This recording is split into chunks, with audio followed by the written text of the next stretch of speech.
Global Reinsurer Group, non-IFRS 17 reporting reinsurer compiled by AM Best. The overall balance sheet strength, operating efficiency. GIC Re is now the largest reinsurance company in India and one of the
and to the hall before we progress from here on. I think another 2 or 3 minutes because they're all at the Ignite Square for the inauguration and they'll be heading to this hall right after that. Thank you also for your patience because there's been a slight delay today.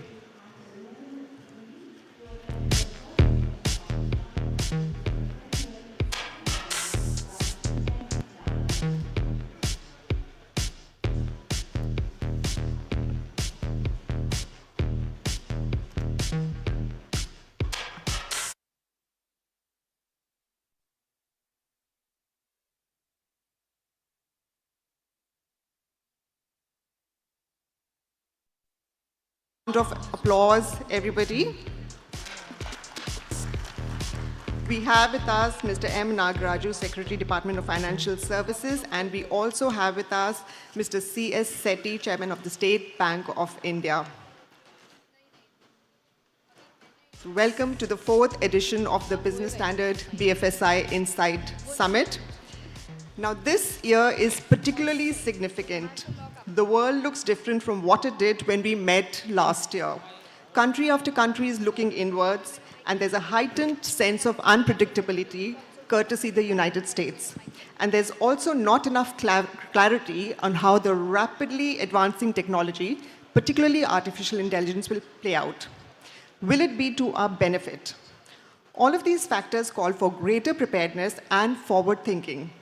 We will deliberate all of this and more over the course of these 3 days. But first, let me please welcome on stage Mr. M. Nagaraju, Secretary, Department of Financial Services, Ministry of Finance. And may I also call on stage Business Standard Editor, Mr. Shailesh Dobhal, to welcome Mr. Nagaraju to the Business Standard BFSI Insight Summit 2025.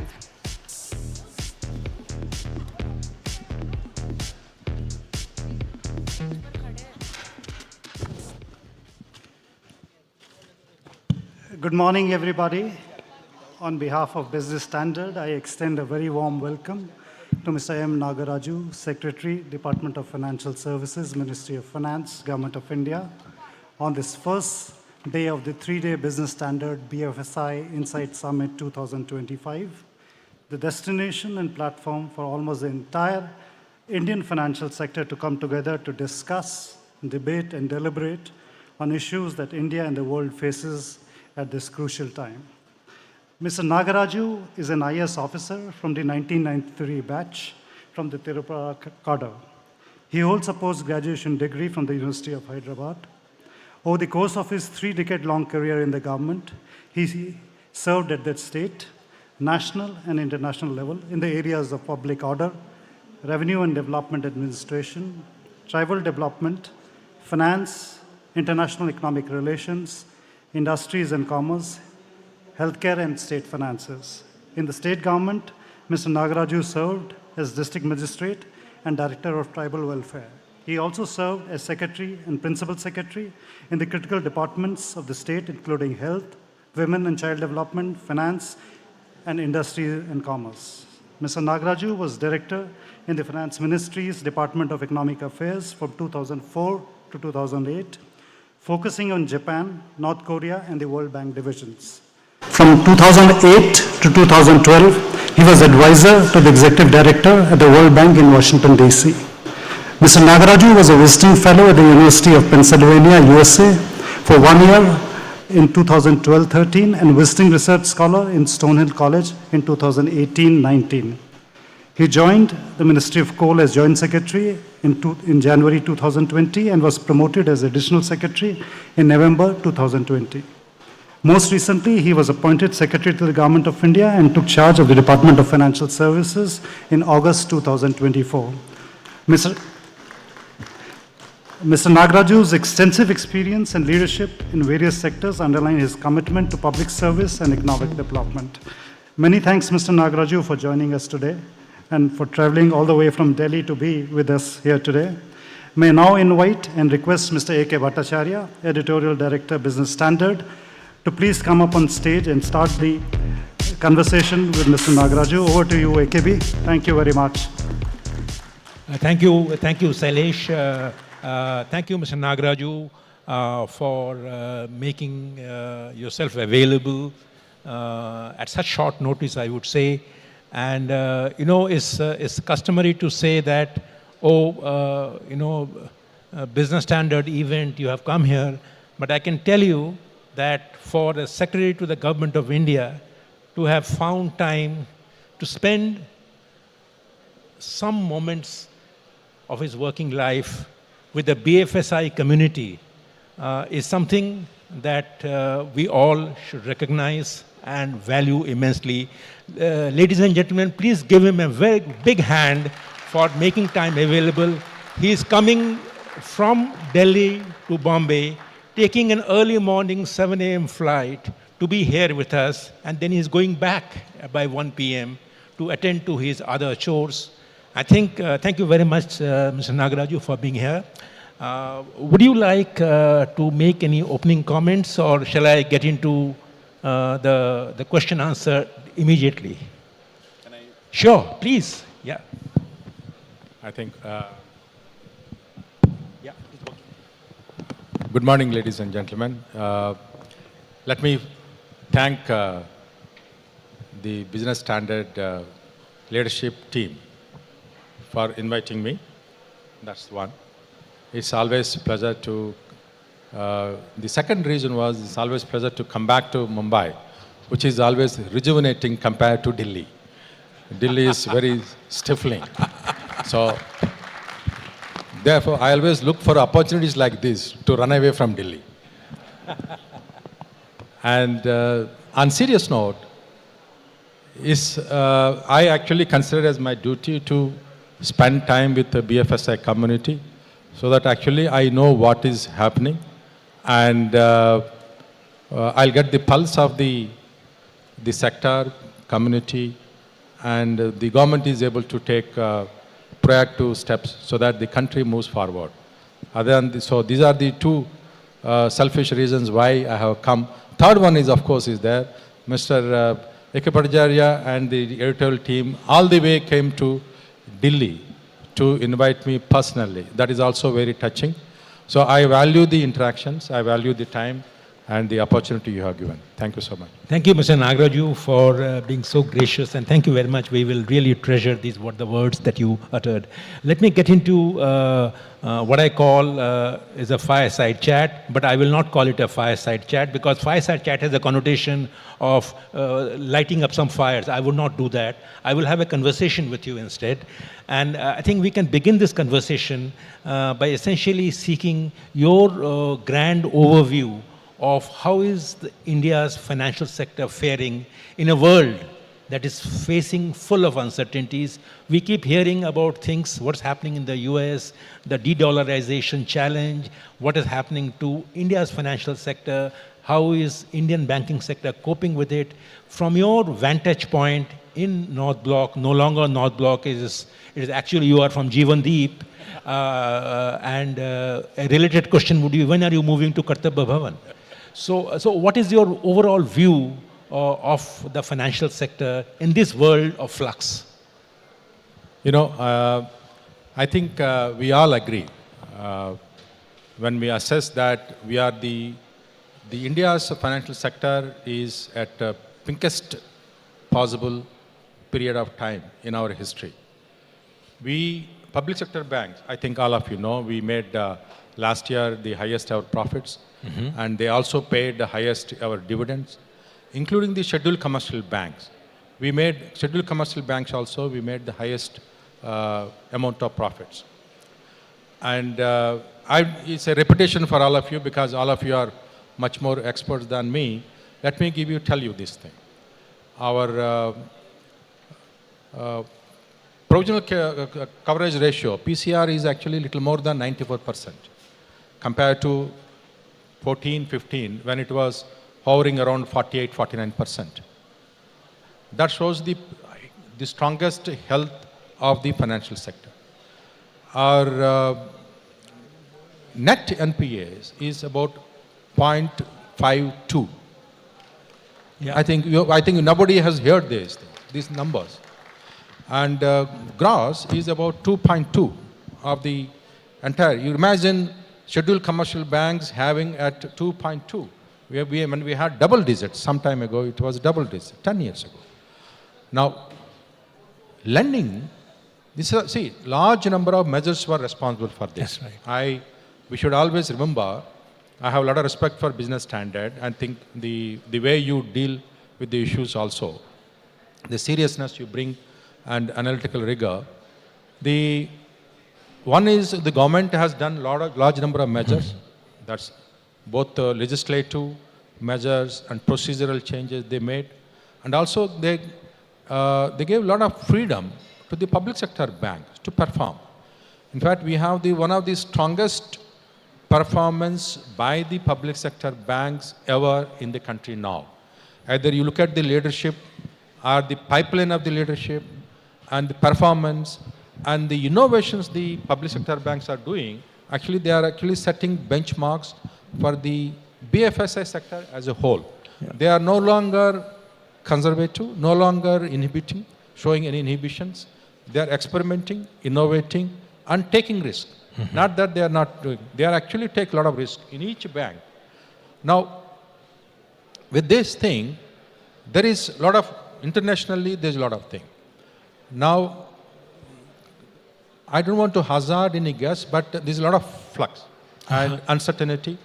Despite these uncertainties, our economy, we are doing very well.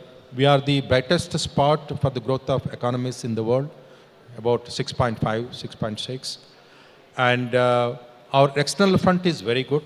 We don't face much sharper flow or outflow of the capital. And our institutions, and let me also tell you, the balance sheets of the private sector, again, strongest ever. Yeah. I think we should also give the credit to the private sector, the way the private sector has shaped up, the way the private sector has contributed to the growth in the last few years is an amazing story. I think we should also celebrate their success, because ultimately that is the success of the country. Individuals may own the companies, that's fine. They may have more money than me and you, but ultimately it is the success of the country. So I don't see much will be negatively impacted by the volatility in the financial world outside the influencing us much.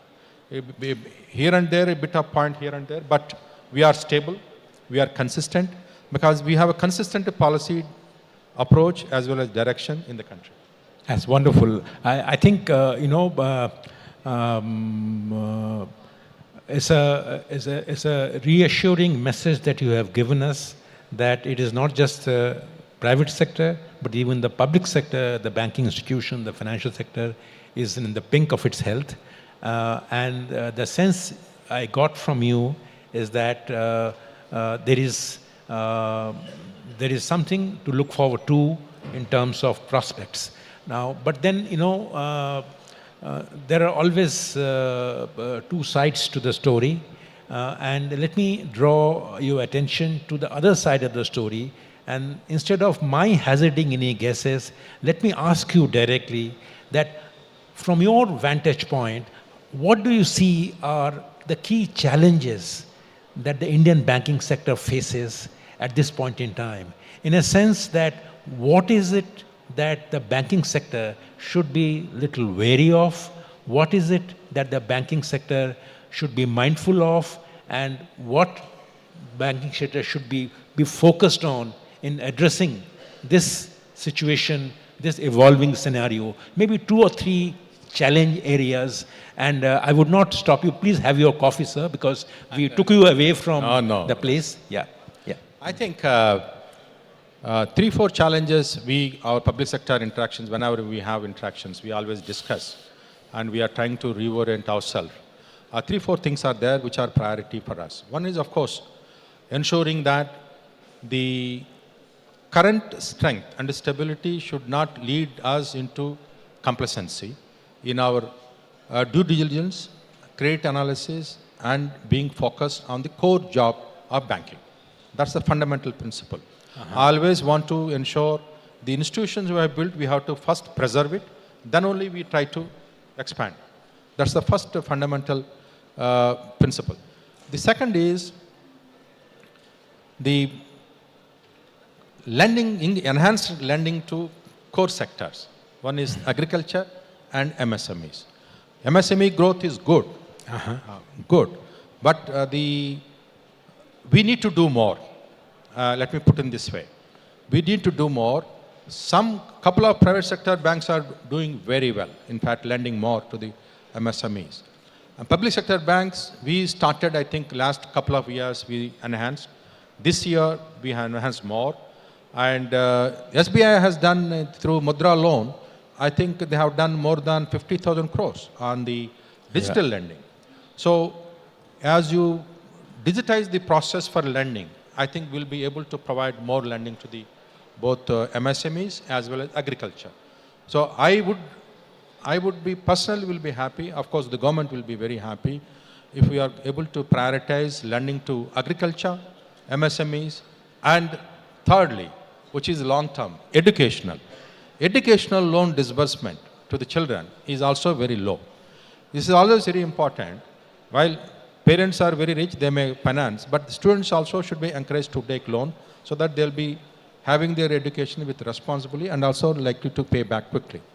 This is, and the third thing which I have priority, Please. is the public grievances. The customers who are coming to the banks and the customers who are accessing the bank services online, both have to be treated with dignity, respect, and the service they deserve. Now, I think some of you have your paper also highlighted. I think many of you know the customers who visit the bank profile is actually changed now. It is the senior citizens, women, semi-literate. These are the kind of people who are actually visiting because they require the urban, young, educated, middle class like all of us. Many of us are actually no longer visiting the brick and mortar branches. But we also require service. And we have a lot of questions. Sometimes the bank, the analytics, they may not be working. So the banks have to focus on redressal, one, if they have grievances, and providing world-class standards of service to the citizens who are coming to the bank branches. I have this, the standards have to be set by, I expect this had to be set by public sector banks. In fact, some of the bank branches I have seen are very good. In fact, outstanding services starting from the bank manager to the teller, to the bank, teller. But in some branches, I think everybody will not have same experience. Similarly, the services in the bank apps are very good. They actually end-to-end services they provide, but some are not very good. I think we need to have uniform, higher standards of service delivery to the customers and also public grievance redressal. And the last, fourth one is cyber security.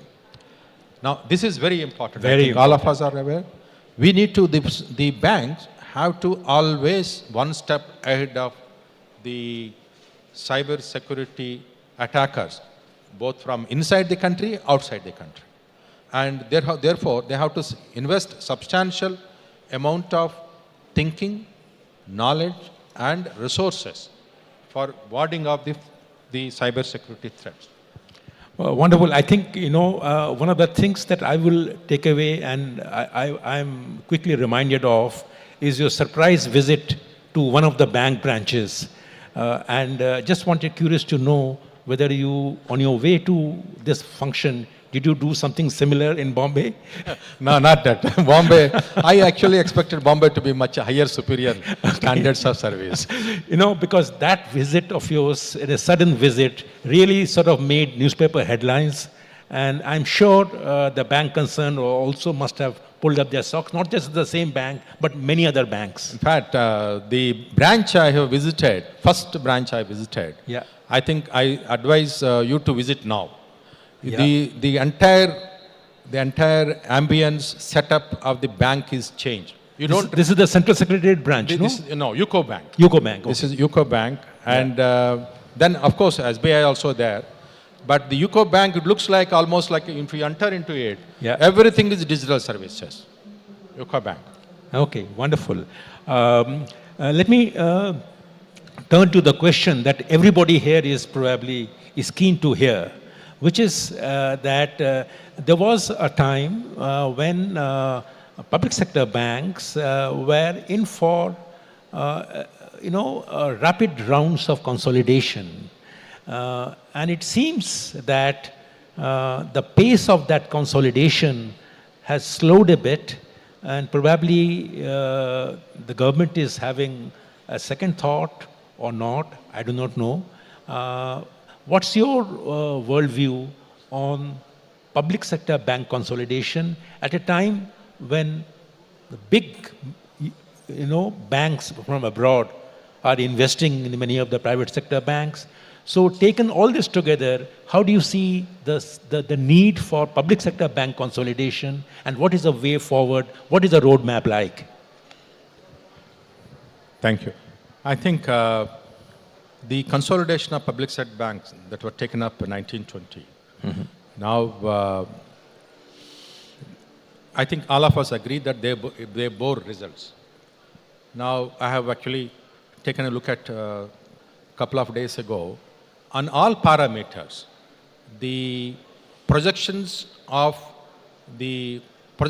merger, consolidation, we fulfilled, except in one segment.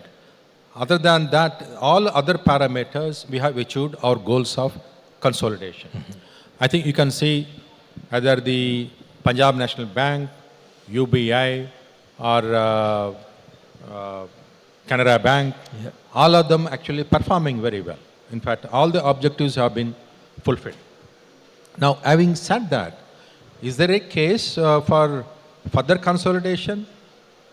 Possibly, yes. And is the government thinking? See, government always keep thinking, because government, is unlike the general perception, government keeps getting large number of ideas from large number of sources. I think you have to give that credit to the government, where the highest echelons of the government keep getting the advice, suggestions, comments, all kinds of things. And we always keep thinking. And then there are large number of combinations, permutations for this exercise. It's not that, while there is a case also, government always looks at pros and cons of the consolidation. Whether it will lead to the benefits of synergy or not, then again we need to lot of scenarios. We do that. But I think as and when the government finalizes the decision to further consolidate, I hope Business Standard will be the first to know. Okay, thank you. Thank you. I'm sure we will keep that in mind. One more question which is related to this is the lack of new banks in the system. Now, we have seen some banks graduating into getting licenses, but we do see that not too many banks are actually even keen on getting licenses, in the sense that probably even though the banking coverage is not very good, it can increase several folds. What do you think we are not seeing more banks in the system? So what's your assessment? My personal assessment is the goals of Viksit Bharat 2047, that we are a developed nation, our per capita income will be $18,000 to $22,000, and we become a 30 trillion economy, requires more banks. On that, I have no doubt in my mind. And we require larger banks, we require middle-sized banks, we also require smaller banks. On that, I don't think many of you have another opinion on that. Now, the on-tap policy of RBI, that has resulted only 2 licenses in the last, almost 10 years. Now, having said that, I think you can read the signals, what I meant. So I think we need to have more banks. That's right. Our credit to non-financial sector, as a percentage to GDP, we are one of the lowest countries in the world. And countries like China, Japan, America, they are very, very high. Now, how do we achieve 100% financial inclusion unless you have more bank branches meeting the diverse needs of both people as well as firms? That's not possible.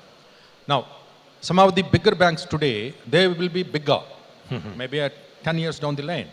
But we also require niche banks meeting the niche requirement of different segments of population. That would be specialized by the banks if they are working in this sector. They will find their own method of finding which is the best for their customers.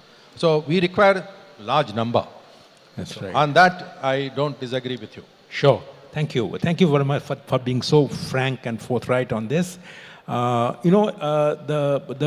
me share, a private conversation I had with the Financial Services Secretary in his office. Not too many people asked this question to me, but he being Mr. Nagaraju, he asked me, what does the editorial director do? So I was in a bit of a flux of sorts. So I said, I work within the system and the editor runs the paper.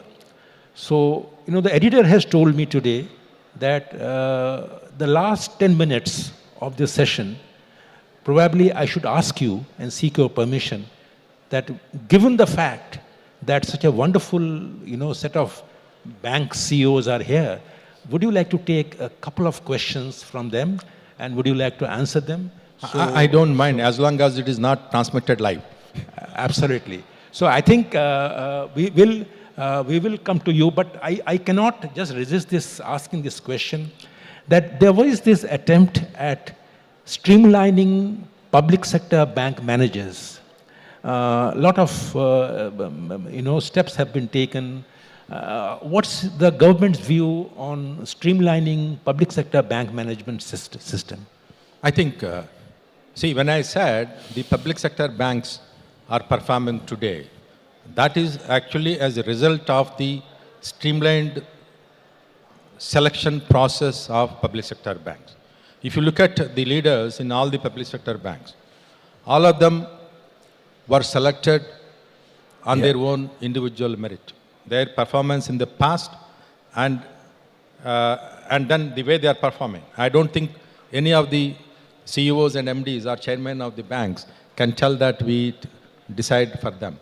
In fact, some of them actually very good. Yeah. We had tougher calls to take to select whom. Okay, completely done, completely transparently done, and we have an external agency who gives us the assessment of the candidates, and based on that, the committee we have the FSIB, we recommend, and completely based on their professional excellence and record. And the good thing, I always believe, and I keep telling our MDs, that now that you came on a completely professional basis, it is your responsibility to ensure your successor also completely based on merit and competence. And you should put in place the leaders who become like general managers, CGMs and direct CGMs. These two segments are of highest caliber and competence. That's how we create strong pipeline. Actually, let me also tell you, large number of public sector banks private sector banks headed by the public sector guys. Absolutely. I think this is the question that you... That shows the levels of competence and integrity public sector executives bring to the sector. Okay. Let me turn to the insurance sector, because you also look after the insurance sector in your position. Why do you think that insurance sector continues to remain an underpenetrated sector? I mean, compared to the potential, 3% coverage compared to the global average of 6%, we have a long way to... I mean, what's your worldview on insurance coverage? I think my sense is there are some structural bottlenecks for penetration of insurance sector in the country. I think that was somehow tackled by the government by providing the PM Suraksha Bima Yojana and PM Jivan Jyoti Bima Yojana. We brought large number of people into uh, the network. See, ultimately, whether people have some kind of insurance or not, that is important for us. We brought, I think, PM Jivan Jyoti, PM Suraksha Yojana, 26 crore and 54 crore, something like that. Good number. But that will not flow, that savings will not flow for the national building because our insurance is 2 lakhs only. That's not much. That's one. I think we need to bring large number of people. I no doubt at all, completely agree with you. You need to bring large number. The second thing is, the insurance companies somehow are always focused on the cities since the beginning. And then third is, I also think about our social structure in the villages and semi-urban areas, where in old age, parents are taken care by the children. That's how we lived for generations. We never look for that I will be without the safety network required, because children will take care, because we will take care of the children. That's how the Indian society grew. But that is now breaking down in the sense that because people are moving to the cities, there is more urbanization, and there is pressure on the children also to take care. Urban area penetration is okay, but rural areas it is still not there. I think there, for investment on that, insurance industry requires capital also. That's right. A lot of capital they require, additional capital they have to bring in to invest initial period.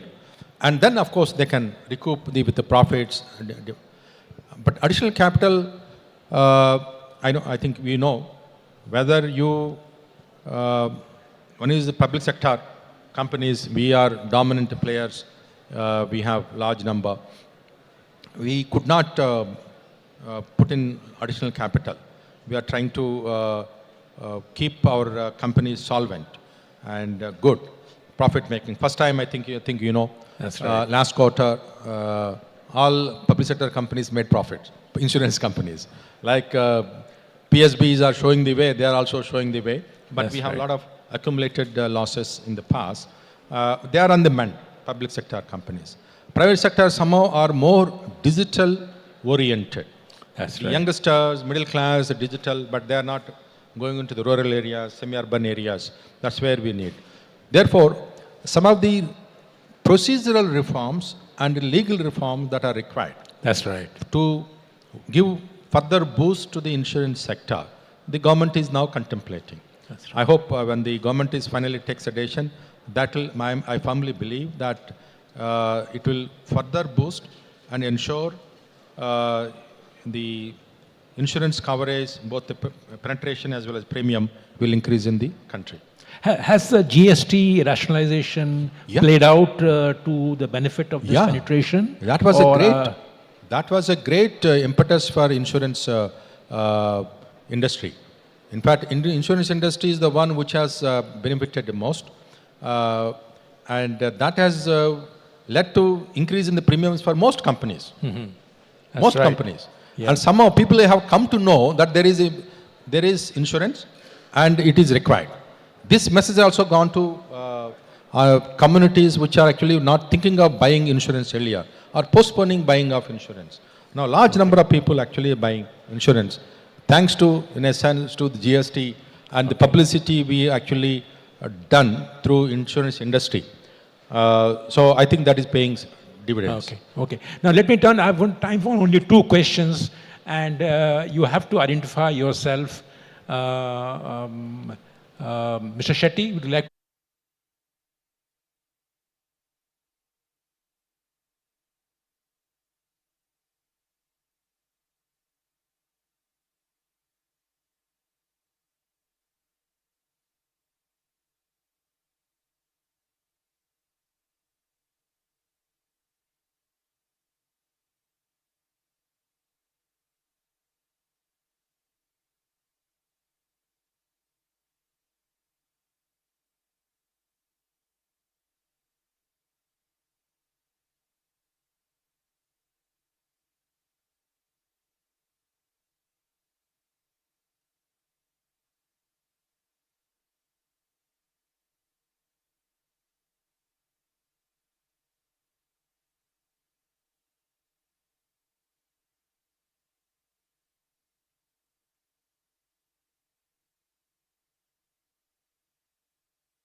newspaper headlines, no longer true. But FSTC is still there. Can you give us a sense of how the government, and you are the representative of the government, is interacting with the financial sector regulators, and how is it going, and how do you see going forward? I think the financial sector regulators, I think all of us know they have to be independent. They should take independent decisions. And they consult, they should, but in the process, they should also consult all the stakeholders. And one of the important stakeholders is government, because the government also represents the public interest. Now, as long as we focus on the policies and issues, I don't think there should be any friction between the government and regulator, because the objective for both is always the story of India. Yeah. How to make India much more stronger, much more resilient, and ensure citizens progress well. At personal level, the regulators are, I know, I think all of them. So we have a best of relations. I think we can say we can best of relations, and we work together, because nowadays, growing, I think the regulation, the policy of regulation, it has become intertwined with both policy as well as regulation. There is no longer, it is at watertight compartments now. Right. We require consultation. In fact, some of the items which we do from the government side, which is not concerned with the regulator, we still consult them. Oh, sure. Yeah, because they have a lot of experience in the regulation. We wanted to take their brain. Is this good idea to pursue? Is it a good policy to pursue? Put it. So they also provide their own inputs. Oh. So it's a mutual, as long as we have mutual respect for the independence and functioning, I think things should be very smooth. Thank you very much. I think this is a wonderful note on which we end this conversation. You have been very, very frank, forthright, and direct. I'm sure this August gathering here has many, many takeaways from what you said today. With this, we close it, and I give it back to Vinu, my colleague. Vinu? Thank you so very much. Thank you, Mr. Nagaraju. You said, Bombay rejuvenates you, and this has been such a rejuvenating conversation for us as well, and a great start to what is today, the biggest BFSI summit to date for Business Standard. And may I please request a colleague to please bring forth the memento. Thank you.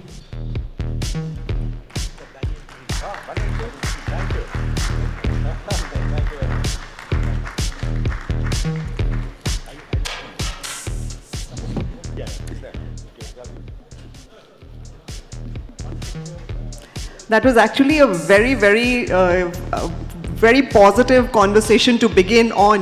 The financial sector is in pink of health. He also spoke about the challenges which we should be mindful of, and what a vote of confidence to the people leading public sector banks in the country.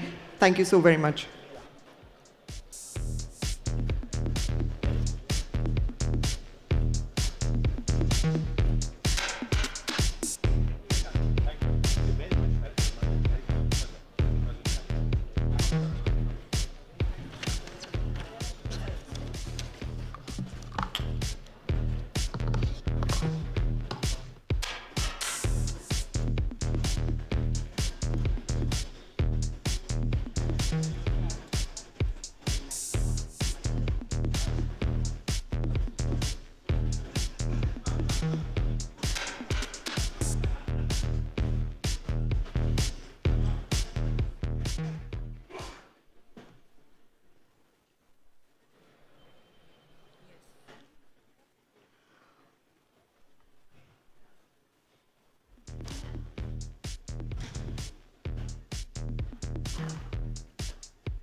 Our next session flows wonderfully from the first one.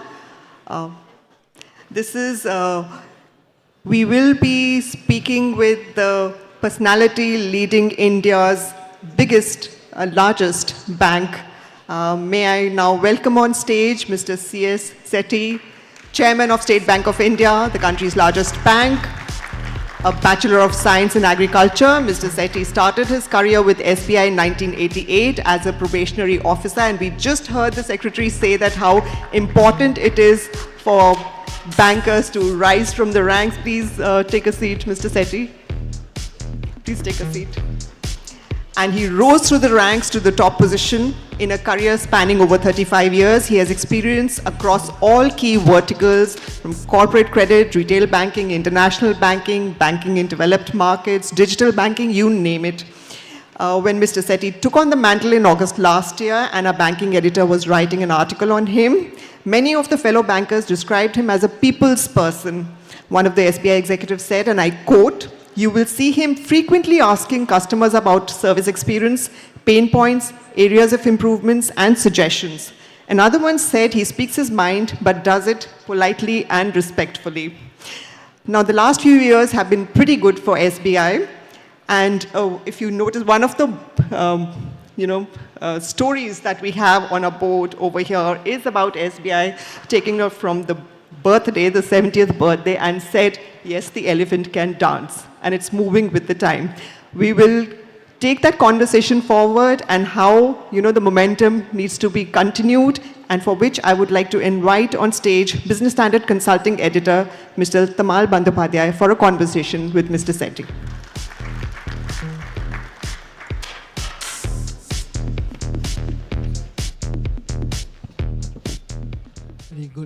Very good morning. You are listening to Gautam Gambhir till now, and now Shubham Gill is there. So let's see how he bats. Mr. Nagaraju has given a wonderful certificate to Indian banking system. He was pretty diplomatic. He started with public sector bank, then he said private banks too also doing great. Everything is fine. So there are many questions. But before that, this is 2025. State Bank of India is 70-year-old. Sometime in 1977, in one of the remote villages in Telangana, Jagolamba Gadwal, Telangana village, a 12-year-old boy, during his summer vacation, his father used to run a grocery stores, and he used to be the collector on behalf of his father in that village. Little money those people have taken from his father did not return. That's in 1977.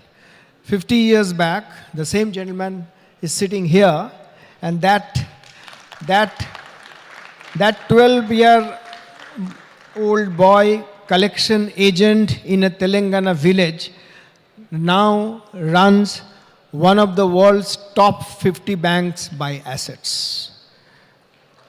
Sir. So just going straight, as again I'm repeating what DFS Secretary said, Indian banking system is the best of health. Getting into the numbers, it's never ever net NPA was so little. Some of the banks are, even public sector banks are less than 50 basis point net NPA. All the large banks, both private and public, is about 40-45 basis point, less than 50 basis point NPA. Capital, all are well capitalized. That's your side of the story. Corporate India also is not over leveraged at all. They are very slim and trim and all. But still, credit is not picking up. What is wrong? I was going through the, RBI comes out with the details about the sectoral credit. And can anybody guess where exactly credit picking up?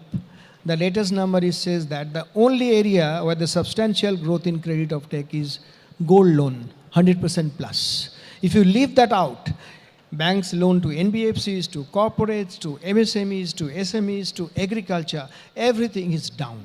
So, sir, what is wrong? Is it something wrong with the other side, or you are overcautious, risk averse? What's the problem? Tamalda, good morning. Good morning to everyone. Thank you for giving this opportunity. last year around this time, as soon as I took over as chairman of SBI, BS Summit was the first public appearance I've had. It's always a pleasure to come back here. The second thing, before I answer your question, all uncomfortable questions are comfortably answered by secretary. So I have only business questions to answer. Obviously, Tamal had picked up the right question in terms of credit. First of all, sir, thank you very much for the kind words which you have mentioned about the public sector banking performance as well as public sector management performance. I hope that our March reports all will be good. Now that you have endorsed publicly, you can't go back. So this second point, of course, is the twin balance sheet problem we had. Today we are talking about the twin balance sheet advantage. Secretary also mentioned in terms of corporate balance sheet being good, bank balance sheet being good. So where are we lacking in terms of the credit growth? First, let me tell you that we are not lacking in credit growth. If you see the RBI numbers, it's double-digit growth, reasonable credit growth in my view. The problem is on the sectoral credit growth, as Tamal mentioned, not necessarily that it's coming from gold loan. Gold loans constitute a very small percentage of the overall credit ecosystem. Two important things to notice is the first and foremost today, very significant growth which is happening in the MSME credit. And MSME credit growth rate is not on account of lack of opportunities elsewhere that we are lending to MSME. Today, there's a greater amount of confidence among the mainstream banks to lend to MSME because of the data availability, because of the clarity in terms of their business models. Today, the lot of banks and NBFCs are lending to MSMEs. The second important growth rate coming from agriculture. Secretary mentioned about MSME and agriculture. Both the sectors are witnessing around 16 to 17% annual growth rates. And the retail side, of course, mortgage growth rates is very good. And I personally believe that mortgages for any economy are very critical piece because in the real estate sector, there are almost, on the residential sector alone, more than 200 different economic activities are interlinked to the mortgages. So the only thing what we are lacking now in the credit growth, I think we have been talking for the last 3 to 4 years on this, on the corporate credit growth. There are several reasons, if you permit me to say that. I think if you really, one data point I would like to give, if you see, there's a corporate credit growth of around 1 to 1.7%, but the equity raising by the corporates is almost 3x. That means non-banking sources are available to the corporates. I did mention earlier also in the past, today in the system, corporates have almost 13 to 14 trillion rupees cash lying with them. So obviously, if any capital expenditure is happening, they're going to use that cash first and come to the banking sector. So the economic activity of the capital expenditure on the private side cannot be mentioned by the conventional credit growth alone. I think we need to see from the capital formation.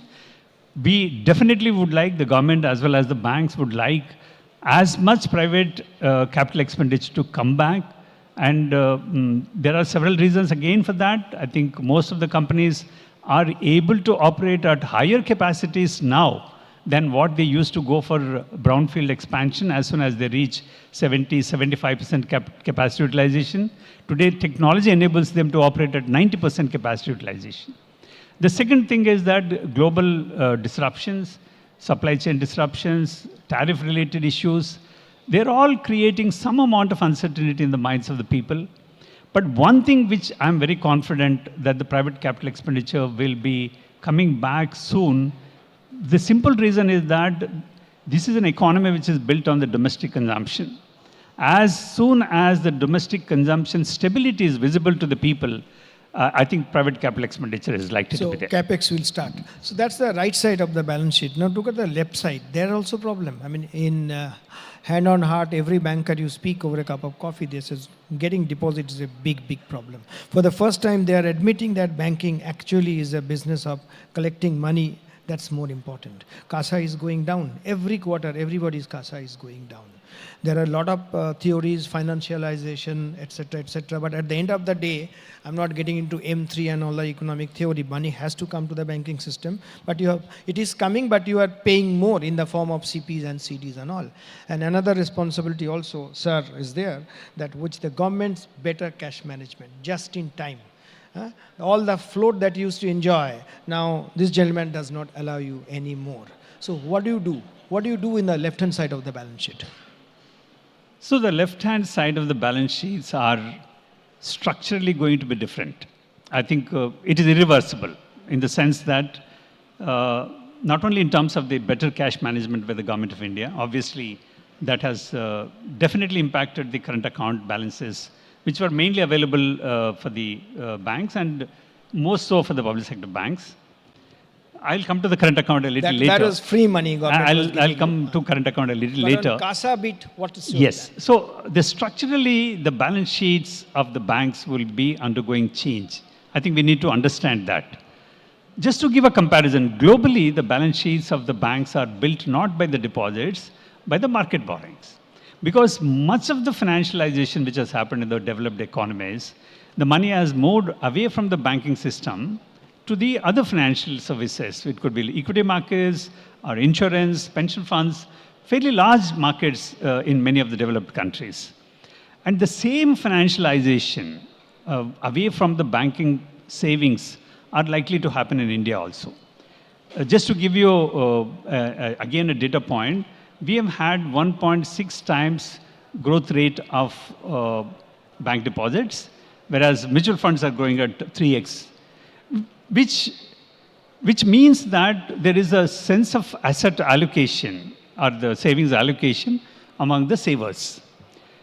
Whether the savers will completely move away from the banking deposits is unlikely. As the savings improve, the allocation becomes critical. Not that everyone is going to put every money what they save in the markets. But the flow to the bank deposits in the pure form probably will come down. And if you also see that CASA is not only getting impacted because the current account from the governments are coming down, savings, part of the savings is going to the market, part of the savings are also moving to the fixed deposits. We have seen almost today the banking deposits, the composition of the banking deposits, which was around 61% fixed deposit, has moved to 64%, which is a very significant movement. It could be that it is easy to move savings bank money into the fixed deposit online, very easy, not necessarily to go to the bank, or people want to lock in the rates of interest when the interest rates are coming down. These are all the factors which are influencing the composition of the liability side of the banks changing. On the current account side, one good thing what you must all notice now, that the current account balances from the government, as soon as public sector banks have realized that this money is not likely to be available in a big way, we all have moved in a very, very large manner to the business bank accounts, which was predominantly controlled by the private sector banks. Today, let me tell you, including SBI, we have a dominant share. We're getting dominant share in a non-governmental current account deposits, which means that you need to focus on the product suite, you need to focus on the services. I think it's a good positive development on the quality of the current account balances what we are getting now. So, Seti Sahib, you are telling actually you have to reimagine banking in a different way now, both on the deposits as well as credit side, things are very different. There's a market is supplementing banks when their credit comes. It will supplement ultimately the whole economic activity, not necessarily banks. Sure. For example, if infrastructure funding has to be done, it need not be done by the banks alone. Okay. The pension funds have to come, insurance funds have to come into the market. Now, let's talk about the new RBI push for credit, I would like to say that. So, liberalization, reforms, whatever it is, M&A financing, IPO financing, lifting the cap for individual borrowers thing. Now, RBI look at from the systemic point of view. how will you seize the opportunity? Because what happened 10 years back, the bankers had a hard mentality. Whatever State Bank of India is doing, smaller banks, their ability to manage risk is very different, but they would do to be in the same league. But do you think there's a other side of it? Like now you're getting into all the M&A financing and others, relatively smaller banks also will follow and will get into a sort of mess, or no, you're well prepared to seize the opportunity? So first of all, I must compliment the regulator for coming out with 22 announcements. And you are one banker who've been pushing for M&A financing, if I'm not mistaken. Yeah, I'll come to the M&A a little later. I think we must acknowledge with a round of applause the RBI has done in terms of a far-reaching, I called them as banking reforms 3.0. Of course, Governor underplayed saying that these are all something which structurally the banking sector needed, so we have announced. But I believe that their far-reaching impact, first and foremost, is that these announcements, particularly on the banking side, were a great faith of confidence, a trust of, great measure of confidence in the maturity of the banking system in India. M&A financing, for instance, shows that the regulator believes Indian banking system is ready for funding these transactions with maturity. There are guardrails. The draft guidelines also have put in some guardrails. Obviously, we will be further negotiating with the RBI that what kind of fine-tuning can be done the M&A financing. And it is also not true to assume that a significant capital from the bank capacity to lend will move to M&A financing. The overall market size of M&A financing is minuscule when compared to the more than 220 lakh crore credit system what we have. The primary aim of me, both as SBI chairman and IBA chairman, seeking approval for Indian banks to do M&A financing is to give a level playing field and confidence in our ability to appraise the transactions. I'm sure this is a first step in terms of enhancing the gamut of activities the banking system can do on the M&A side. But there are a host of other announcements. I think we need to focus on them and enable today the banking system is robust. And when the banking system is robust, what the regulator is trying to do is that enable the banks to do activities which they were not doing earlier, and also ensure that their capital buffers are maintained.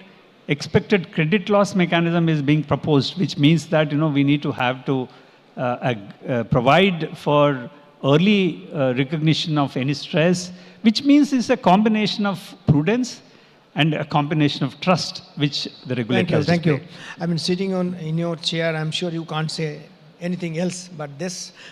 Not necessarily, I think we don't have to be cynical about this. It's true. So this is 3.0 banking reforms from the RBI point of view. Now again, Finance Ministry has done a reforms 2.0. Why I'm saying 2.0? Because it did try in 2015, 10 years back. Now again it's kind that. What is the reform? Now private guys can come and one of your 4 MDs can become from private sector, and then other EDs also can become and all. So if I'm not mistaken, correct me wrong, in SBI's history, one SBI guy leaves, you don't call him back if it goes out and all. And this is completely different. So how banking sector managed that? Money part is a part. I mean, that's a question of getting the talent, whether I'm interested with the lesser money and all, that's a separate story. But how do you, the culture, etc., is it easy to go? This 2.0 reforms by ministry, will it be a success? Or like 10 years back, it happened just 2 instances and then closed? One of the gentlemen is sitting here. He was there. So anyway, sir, tell me. So first of all, AKB, I blame, why did you not ask this question to secretary? Okay. So, anyway, sir. But anyway, how easy or difficult to digest? First one, you said with open arms, you are ready. But the second one, how easy or difficult to digest? So, culture issue. I answer this question in 2 parts. One in the lighter vein and another on the serious note. In the lighter vein, we all among the public sector banks think that the private sector guys require good training, so they are being brought in here. So that is on the lighter side of it. The serious note, of course, is the maturity of public sector banks today. Secretary also alluded to it too. Now, there is absolutely no difference between public sector and private sector. It's more in terms of the ownership. If you really take out the ownership in terms of the product suites, in terms of the technology, in terms of the capability of people, I don't think there is any great difference. And if this is intended to facilitate a lateral movement, it's a good move. Culturally, yes, there are definitely challenges. The cultural challenge is not on account of that, these a different animal, what they are going to deal with. It is because of the pay structures and incentive structures which need further attention from the government if they're really serious about bringing the private structure here. Obviously, the public sector pay structure is slightly inverted pyramid in the sense that you have large number of people getting paid very well when compared to the private sector. As you reach the top, I think the differential becomes much larger. So if government really wants to attract private talent, obviously this structure has to be looked at. But culture-wise, I think anybody coming to any new institution will have to reorient themselves to adjust to the cultural issues. So, you have written, Tamal, yourself have written a lot of things on the culture. I don't want to go into this. But I believe the attraction of anybody coming to the public sector, not necessarily the pay structure, and an ability to lead a large organization, learn from the large organizations in public sector. How much successful it would be, let's wait and watch. Thanks, Sir. I think DFS Secretary is sitting and got your message. But tell me, on the one hand, yes, this is a problem at the top end. You guys don't get much. I mean, it's a huge difference between a private sector CEO and all. But till the mid-senior level, your people are getting more than the private sector. And more importantly, their job also secured. So that actually gives you an advantage. You don't have to do much on the HR front, right? You can focus on business because people leaving at all those kind of things don't happen. Am I correct? HR is not pay alone, of course, but a big motivation in public sector banks, not necessarily the good pay what we give. Obviously, the people are paid well thanks to the government and the management's approach towards taking care of the employees. But 2-3 things what we need to look at. Why the attrition levels are low in public sector banks? Like, for example, SBI has less than 0.5% attrition rate. Whereas in many banks, I think last time also I mentioned about the attrition rate in this forum. It's not pay alone. Today, I'll just give you the way we train our people. Most of them are taken from the colleges to a very competitive examination. In SBI alone, our training budget every year, training budget alone, not on the infrastructure, we spend about 550 crores on training the people. And train the people for the banking system, not necessarily for SBI. And every employee, on an average, goes through 60 hours of training in the bank, which means that you invest in your training the manpower, and more importantly, public sector banks give a variety of opportunities. In my career of 37 years, I must have done 20 different assignments. I don't think any private sector or any other organizations have capability or willingness to provide this kind of exposure. Right from the smallest branch to the largest branch in New York, I worked. This is an opportunity which public sector banks give. Absolutely. So from HR front, the attrition rates are lower, not necessarily because we pay well. That's an important element, of course. But we also take care of their training requirements and also create a sense of purpose for which they're working in an organization. Absolutely. Sorry, sir. I'm just interrupting because Tani is there. You have a few questions left. That's the reason. Yeah, I mean, we call it SBI is the blood bank for the banking system. Because whenever there is, I mean, I don't want to refer the names and all. We know how many of your colleagues, former colleagues, are running the show in multiple private banks. That is because of your training, your culture, and everything else that you stand for. So hats off to SBI. Just tell us, your scale, every 6 year actually you are becoming double. I was just going through the number between 2018 and 2024, you doubled your balance sheet. So how do you keep on doing this, and the kind of investment? I mean, is it more investment on technology? And you are also some plan to taking overseas and all. What happened to that? Very quickly, because I have a few questions left. Yes. Just tell us, how do you keep on the scale? Because government is talking about more such SBIs, because you are the only entity within the 50, and that's ever since last 20 years, 25 years, we are seeing that among the top 20 level, among the top 50 by assets, only State Bank of India. Others are not there. Yeah, thanks. I think operating at scale. Quicker answer, sir. Operating at scale is an important element for SBI. The doubling of the balance sheet, if the nominal GDP is at 10%, SBI always outperformed the nominal GDP rate. 10% means 2% you add, 2 to 3%.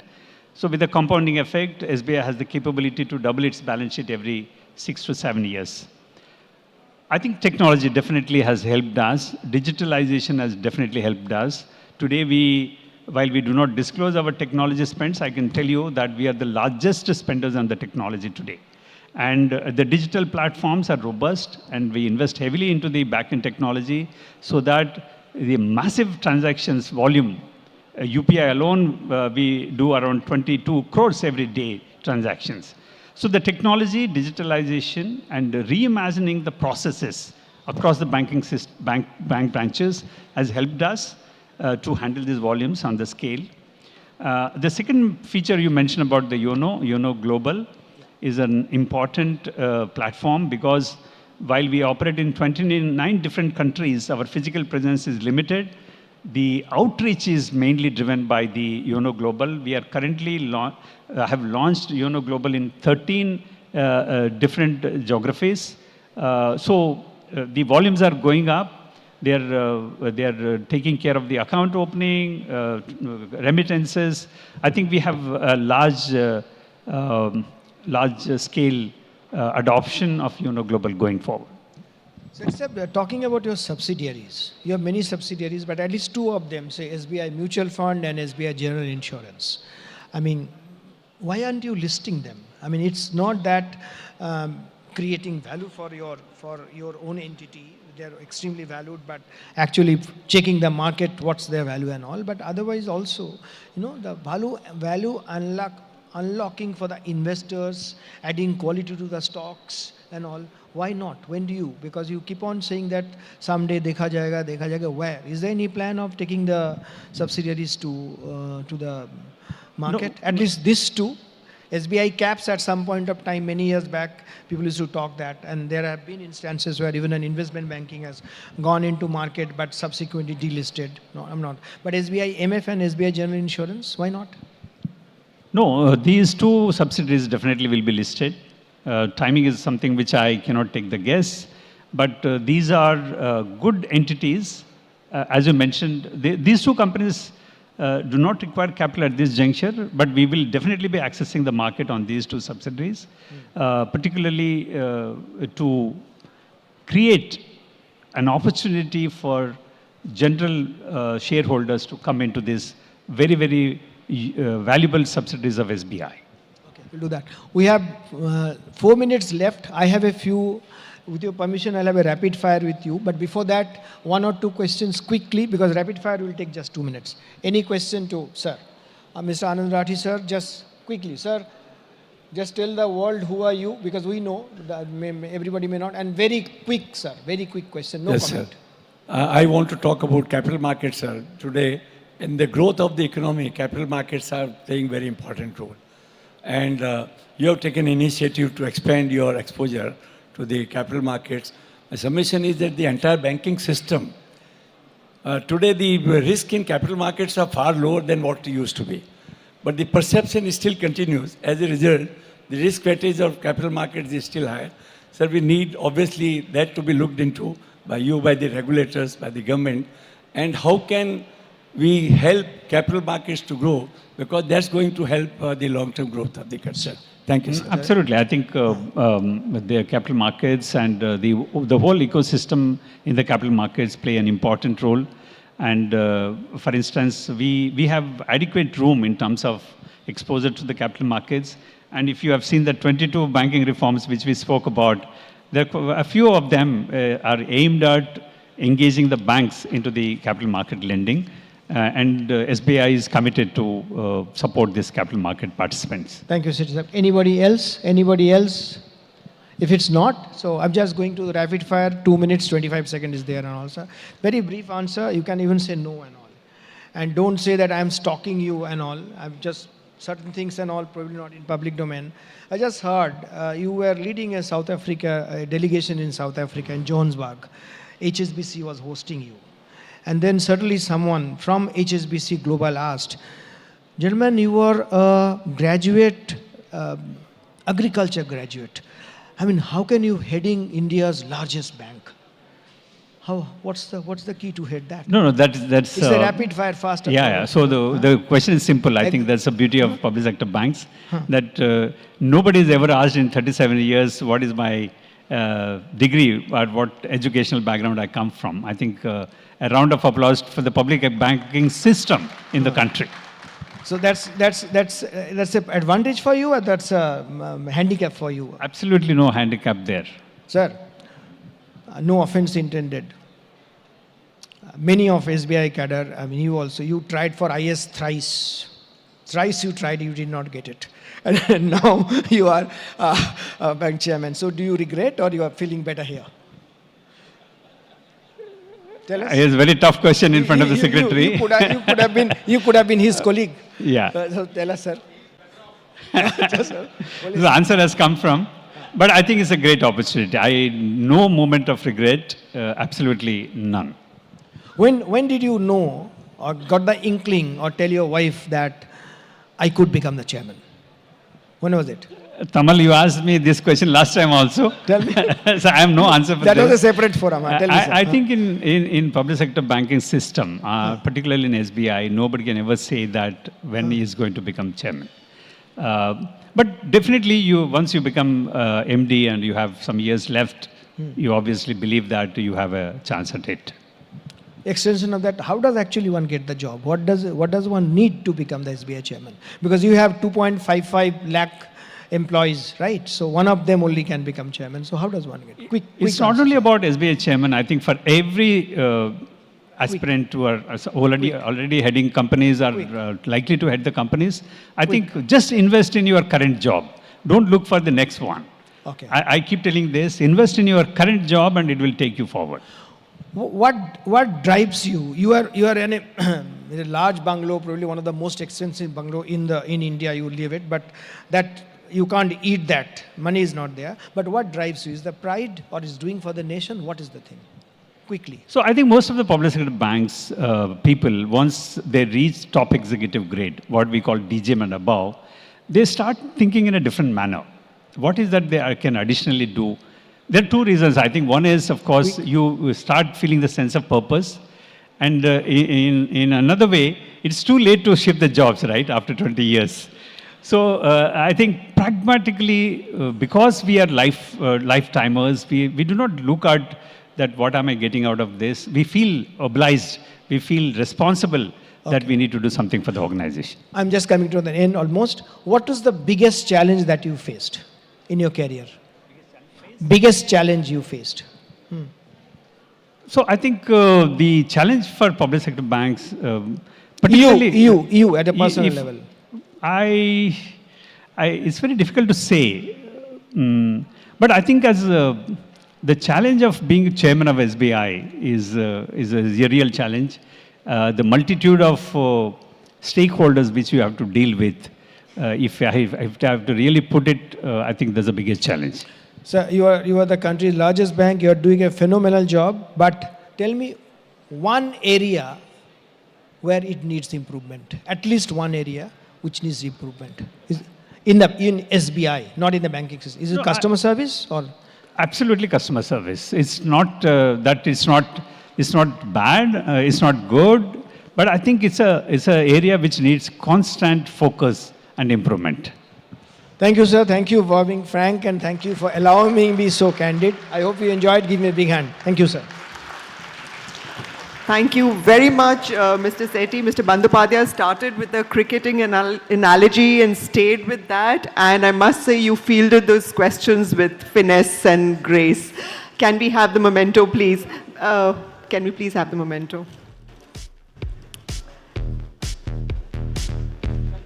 Such a vibrant session that was, and amidst the good-natured, friendly banter, we also had very important takeaways from the need to reimagine the banking model in detail, which will be a point of conversation in our later sessions. Ladies and gentlemen, we'll take a 5 minutes break. We are a little short of time, so instead of 10 minutes, we'll be back here in 5 minutes, and we will be staying on the subject of public sector banks. So do please return, and we'll be, tackling a rather fundamental question around public sector banks when we return.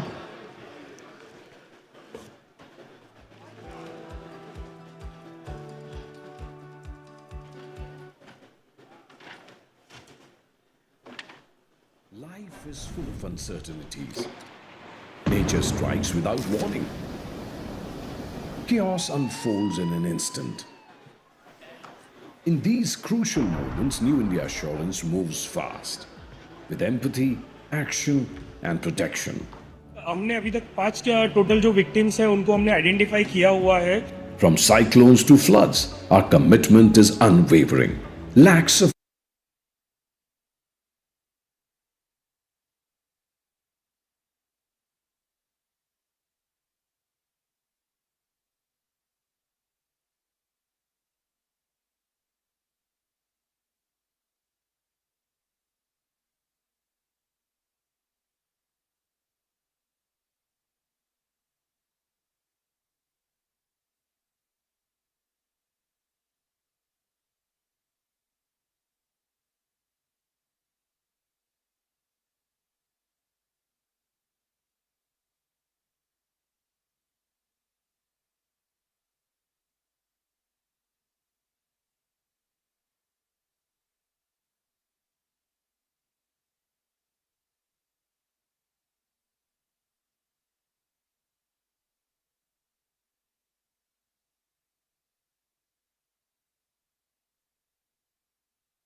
shopping, grab offers, you are so ready.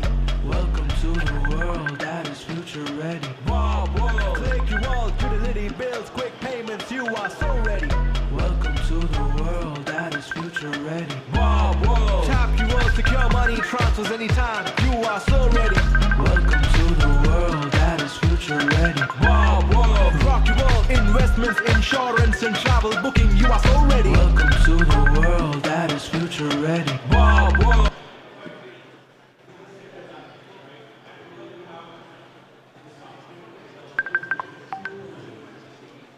Digital banking designed for tomorrow.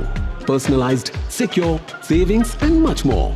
With Bank of Baroda, experience the same trust with smarter world at your fingertips. Your world, Ladies and my gentlemen, world. may I please request everybody to settle down. We are just going to begin our next panel discussion.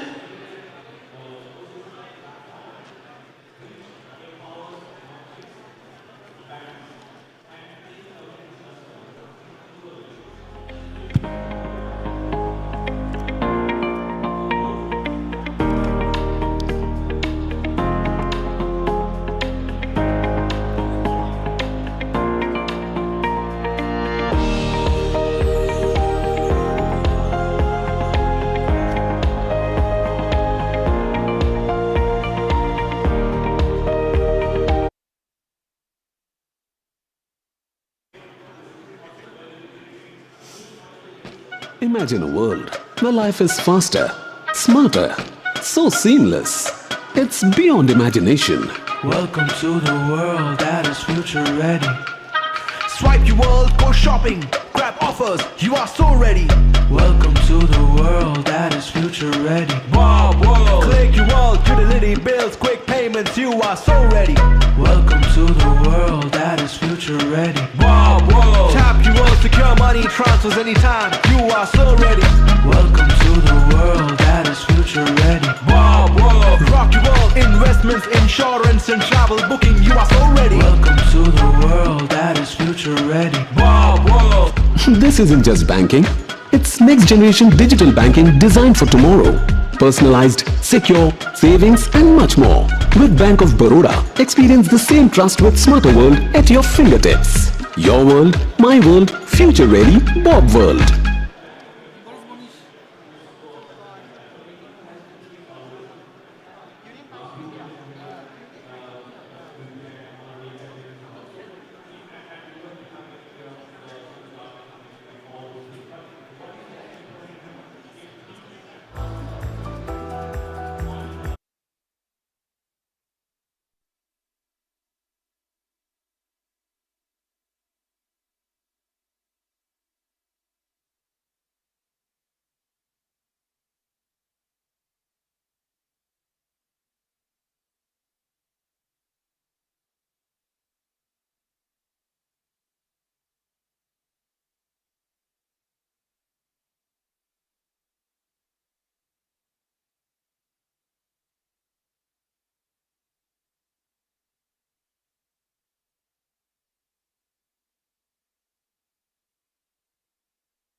And gentlemen, welcome back. Before we went into this short break, we had a conversation with Mr. Sethi, chairman of India's biggest bank, the State Bank of India. Our next session takes that conversation forward, keeping the focus on public sector banks. And the rather provocative question we ask here is,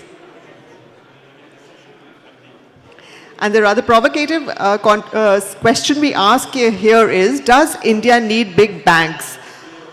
The question is about consolidation of government-owned banks. And the best people to talk about it are the industry veterans themselves. We are also having, meanwhile, a parallel session at level 2, which is in the Narayan Waghul Hall.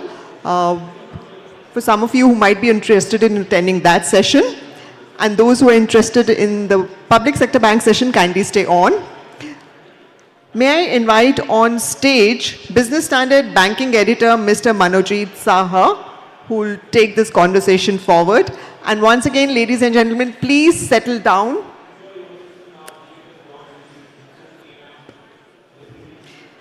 Also inviting our esteemed panelists, we have Dr. Debadatta Chand, Managing Director and CEO, Bank of Baroda. It's a position he assumed in 2023. He has some 3 decades of experience in the banking sector, and the prior roles included leadership positions in Punjab National Bank, and he's also worked with the Small Industries Development Bank of India, SIDBI. May I also invite on stage Mr. Rajneesh Karnatak, Managing Director and CEO, Bank of India. Prior to joining Bank of India, he was Executive Director at Union Bank of India and has also worked with Punjab National Bank and Oriental Bank of Commerce. A huge round of applause, please. And our next panelist is Mr. Ashish Pandey, Managing Director and CEO, Union Bank of India. He has been with the bank for over 2 decades, rising through the ranks from Assistant General Manager in the late 1980s. He has managed critical portfolios including industrial finance, international banking, credit monitoring, and even led the project team that established Union Bank's insurance and mutual fund joint ventures. And we also have with us Mr. Ashwini Tiwari, Managing Director, State Bank of India. Mr. Tiwari started his career in SBI in 1991 as a probationary officer. He currently handles various portfolios, international banking, information technology, associates and subsidiaries, including major non-bank businesses like credit cards. Over to you, Manojit.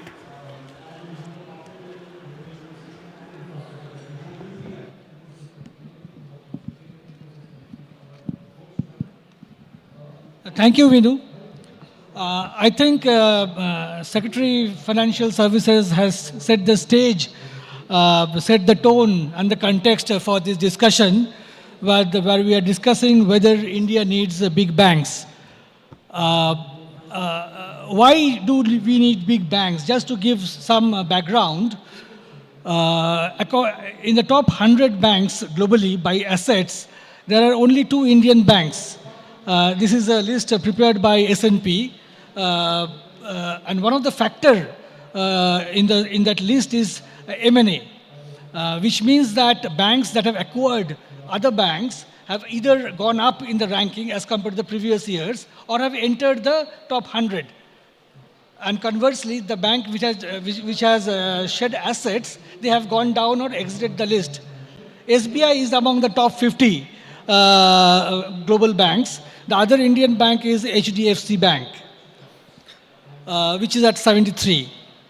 I think there is more or less an agreement that we need bigger banks. But as Secretary has also indicated, we need more banks also. There could be smaller, there is relevance for smaller banks catering to a certain geography, certain segment of customers. But the fact is that we need bigger banks. The question is how we go about it. Organically, is it possible to bank to build a significant scale, or it is the inorganic route which is also required? As we know, we have seen a phase of consolidation among public sector banks in 18, 19, 20. First, I think Bank of Baroda was taken over Vijaya Bank and Dena Bank. Then there are another 10 banks which has folded up into 4. SBI, of course, had its share of consolidation, which merged its associate banks. I think SBI Associate Bank merger started way back in 2007-8 when Indore was merged. So later on, of course, the all other 6 banks that was merged. So what we will do is that we will have an opening remarks from all the panelists, a brief opening remarks, maybe 3 minutes or so. Why do India need bigger banks, and whether consolidation is the way ahead? So may I ask Mr. Tiwari to start the discussion? Thank you, Monojit, for having me. And I was hoping that you'll start from that side. It'll give me time to think. But anyway, thank you. So I did not think that Business Standard will have such an appetite for public sector. I mean, this is the 3rd session now. So, but nevertheless, to come back to your question, first thing is, do we need larger banks? So while you answered yes, but I think it's important to lay out 2-3 reasons. Everybody talks about them, but what are the nature of these reasons? First is scale. Now, larger banks, as you mentioned, only 2 in the top 100 so far. Larger banks means more capital, and therefore by RBI's definition of capital, which is tier 1 capital, where the borrower is 20% and 25% is the ceiling, that goes up as the bank size increases, and therefore one can write larger checks. Today, many of the Indian companies are very large, and therefore, while consortium is a good idea, but for each bank to contribute meaningfully, it's important that the size goes up. And we have seen this as banks have grown larger. They've been able to underwrite larger checks and take that risk. Secondly, technology spend. Now, technology spend is something every bank has to do. It is not only the customer convenience and the front-end look and feel, but also the cybersecurity and data analytics and AI now coming up. With all that spend needed, if the bank is large enough, it can spend regularly on technology. Smaller banks will find it hard, and we've seen this in the ease reforms where every bank is getting supported, but the smaller ones still struggle with upgrading the technology and spending that kind of money. So that's the second thing, and it's a technology spend is not a choice, it's a necessity. And third is, of course, that as banks expand, and we've seen this globally, that the cost to income and also the cost to assets ratios improve as the banks become larger. In India, this is still between 1.5 to 2%. Globally, this has come down to 1% or lower. So size makes it more efficient. Costs get spread over a lot of areas. And third, of course, is the kind of talent the banks need today. It's not only the regular banking cadre, it is specialists in risks, specialists in IT, technology, AI, all of that. You need to spend money. You need to have large enough footprint to be able to get all these together. So there's a very clear case for large banks. There's no question on that. Secretary also said today morning that the first wave of consolidation, State Bank of course started earlier, but in 2017 we completed. But others, all parameters which were envisaged have been met, except for one which he did not mention. So there is this, whatever happened in terms of consolidation has gone well. All the banks have improved performance, capitalization, their ratios, the efficiency, profitability, all parameters are done well.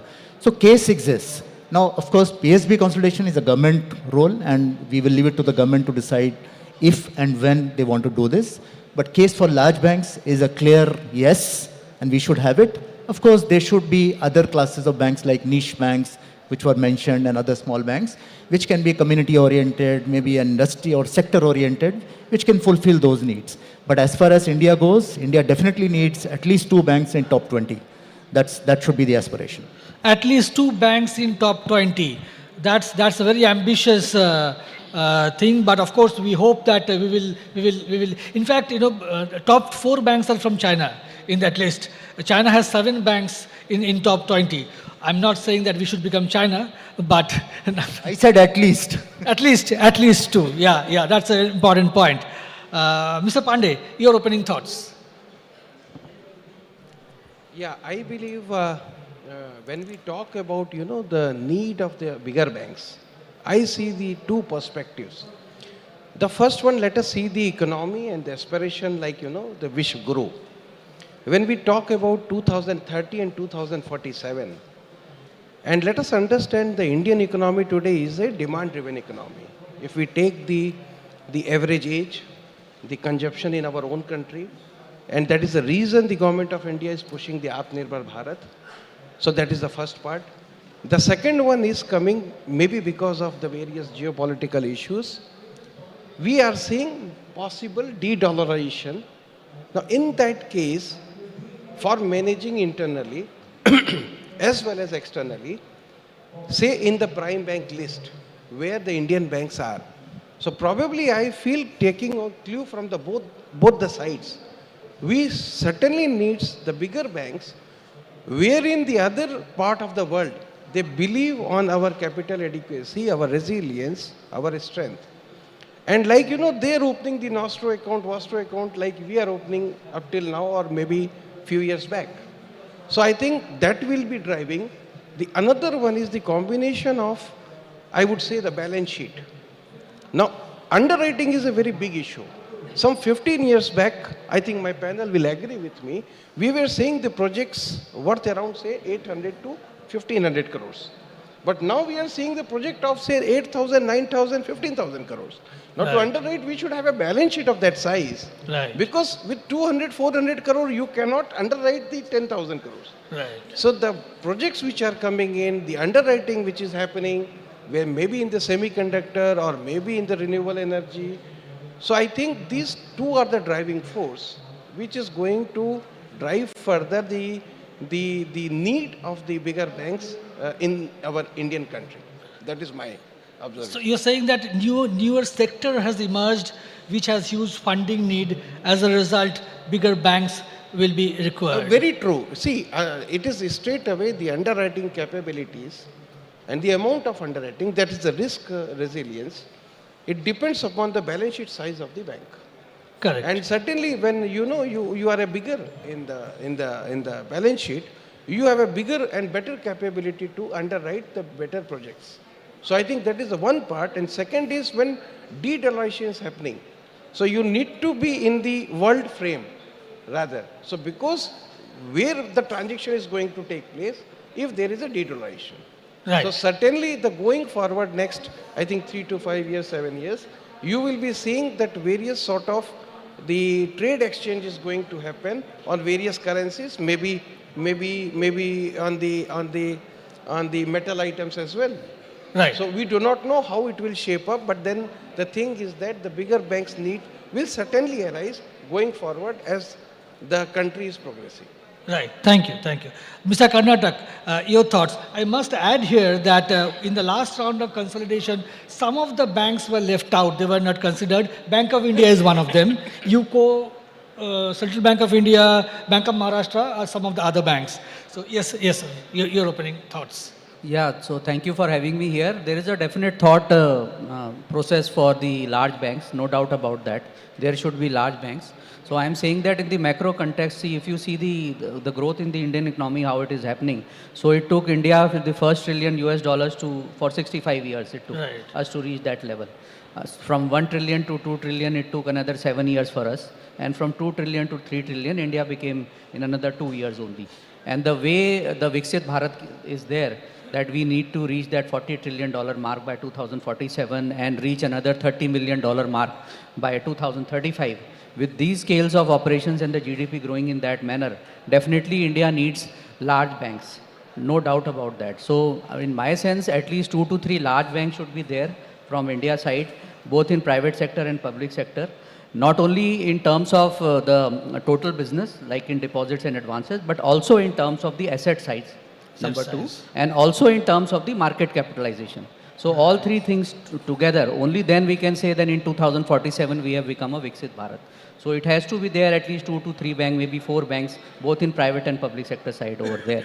Apart from that, something which is very important again is that India is a very diverse country. You have to take care of 140 crore of population, and then we have a different demography also, like we have rural branches, semi-urban branches, urban and metro branches. So as Secretary Sir had rightly pointed out, there is always a scope for large number of banks, not only large size banks, but mid-size banks also and small banks, both in private sector and public sector. But that theme would continue considering the size and scales of the country which is there. But over and all, there is no doubt about that. There should be at least maybe 3 to 4 large banks which should be in the top 100 in all the 3 parameters, whether it is in the total business, market cap, and also in the asset size. Asset cap. I think we are kind of indicating towards the Narsimham Committee recommendation where we have a 4-tier structure banking system. Yes, Mr. Chand, your opening remarks. So thanks, Mr. Shah. I do agree what my fellow colleagues said, that one is a policy call with regard to the merger and consolidation. I think that's a stakeholder call, and the secretary himself was here to address that issue. But purely on a debate of whether India needs bigger bank, the answer is clearly yes. The reason being, small is beautiful in the banking sector, but the big and bigger are more beautiful in the context of 3, I would say, in the context of 3. One is that suppose a large bank, the capacity to underwrite is significantly higher. At the same time, the ability to put money or invest into technology would be much higher. And thirdly, the way you can optimize your branch networking and the resources, that would be much better. So in that way, absolutely, we need bigger banks, big banks. And as India migrate to a mature market, I think taking the global example, we can have a structure wherein at the top there are a couple of very large banks. And these large banks are not only large in India, but also outside India. That means the global ranking that we are talking about. And that at the middle level, there would be niche banking. At the below that level, there are a large number of small banks being there. So I think that's a proper way to debate at this point of time, because as we migrate to a mature market, I think we need to debate and discuss on this. I'll just add 2 more perspectives to a bigger bank in the context of the discussion today. Look, many of the banks who are big now, the global top 20, they are not only standalone within their country, they are big, but they do have a huge, significant, dominance outside their own country also. Any large bank for the matter. India for that context, in case we want to be big global top 20, we are at 133. We used to be in the top 100. So in case we wish to migrate to a current large banks, across globe, then we need to add also significant international business to the domestic bank. So we need to be big within India. At the same time, I think we need to be significant operation outside India, and we as a bank, being India's international bank, can play a big role therein. SBI is already therein. So I think India need to add also a lot of masses outside India to be on the side of the big bank that we are debating as on today. The other aspect also very important, that if you look at the large banks of top 20, top 50, apart from their co-banking, they are on the para services, they are very, very strong. Whether it is a private banking, capital market banking, wealth management, there are a lot of other businesses, they have been very, very strong. I think when we talk about big in terms of scale, we need to talk about all these aspects which really make you a global universal bank, and you are in the top 20 or top 50. So I think we are discussing the subject at the right time, because we are getting into a mature market scenario. And as I said, at the top we need large banks, big banks, to really take advantage of the scale and make the Viksit Bharat kind of a growth requirement a possibility going forward. Right. I will come back to that point that you said, that we need banks also need to generate sufficient fee-based income, advisory income. That's also very important. I will come that at a later stage. But Mr. Chand, if you can share your thoughts on the previous round of consolidation exercise, what was the experience? What were the key challenges that you had faced during that time? Bank of Baroda fortunate to have the first merger and consolidation within the banking. It happened in 2019 itself with 2 banks getting into the bank umbrella. So I think, the experiment has been very, very successful in terms of the numbers that you look in today. I think to a large extent, it is because of the merger that happened at that point of time. In terms of challenges, when any merger process, then you have to plan your technology integration very carefully. Look, now the banking is almost like a technology. Everything is, not a single banking services is given without technology. So first thing is to plan out how the technology integration can be done, and that I think the bank did well in terms of, because all the three banks were in the same platform. So I think that's something critical, but at that time, maybe the number of applications that each bank was having less, but now because the multiple applications across the bank, I think we need to plan out that more importantly, and that's a key challenge for any merger consolidation that we think about. The second aspect which is very critical is with regard to how do you integrate your HR workforce. And HR is always a very soft theme within banking. It's something, it's something we need to manage in a manner which again gives create a new workforce which is much more agile in terms of looking for future. So there are two pieces of aspect in the merger. One is on the technology side and the second in the HR side, which is normally a challenge, and the bank did well in terms of managing it well, and subsequently all the mergers that happened, Bank of Baroda was a case study.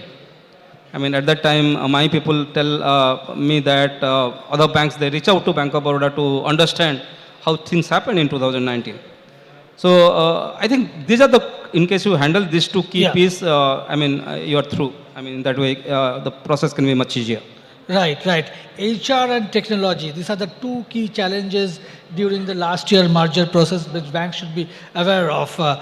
Mr. Pandey also oversaw the merger of Union Bank with Andhra and Corporation Bank. Sir, your experience and how is the technology integration? Are you guys all in the same tech platform, all the three banks? It was on the three platforms, but let me be very clear that you may say that it is a finacle for all the three, but you know the customization that has happened in the bank, you can never say that all the three are okay. So it is actually virtually where you are in the business of the amalgamation. It is totally a different version. Okay, let me put differently when you asked, because the point when the last round of amalgamation has happened, it was a COVID period. So let us understand it was the toughest period when you are undertaking this amalgamation process. I would say that the challenges I would not say, but the point to ponder upon is 3P, that is people, product, processes, then T for technology, D for data. These are the core. About top of it is the customers, and the last is the topmost is the culture. So I think because customers, you know, they get dissatisfied if you are not making it properly. And the last is the culture, because if this culture is not integrated or harmonized, probably the success depends upon the entire culture. Now I think these are the challenges, but then there is a good amount of experience and expertise in the Indian public sector space, which have earned a lot of, you know, during the past few amalgamations. So I believe the conducive factor which is happened as on today, let us understand is what secretaries have told, that the niche customer will require niche banks. And the most importantly, the recent development of one state, one RRB. Okay. Now RRBs are strengthened in technology, RRBs are well strengthened in mobile banking, whatnot, with the products. Now they are also planning that some of the RRBs are even like, you know, smaller banks. And they are even planning, some of them are planning for listing into the exchanges. So I think that will play a very good role as far as the rural market is concerned. But at the same time, you know, the challenges are there, but at the same time, opportunities are also there, while, you know, the process of amalgamation is thought of. You talked about culture. I mean, the general perception is that all public sector banks have same culture. You are saying, no, that is not the case. Cultural amalgamation is also key. So, Mr. Tiwari, I mean, was it much more easier for SBI to amalgamate?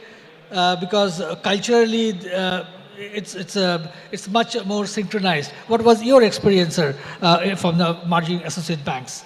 So it's never easy. Let me start with that.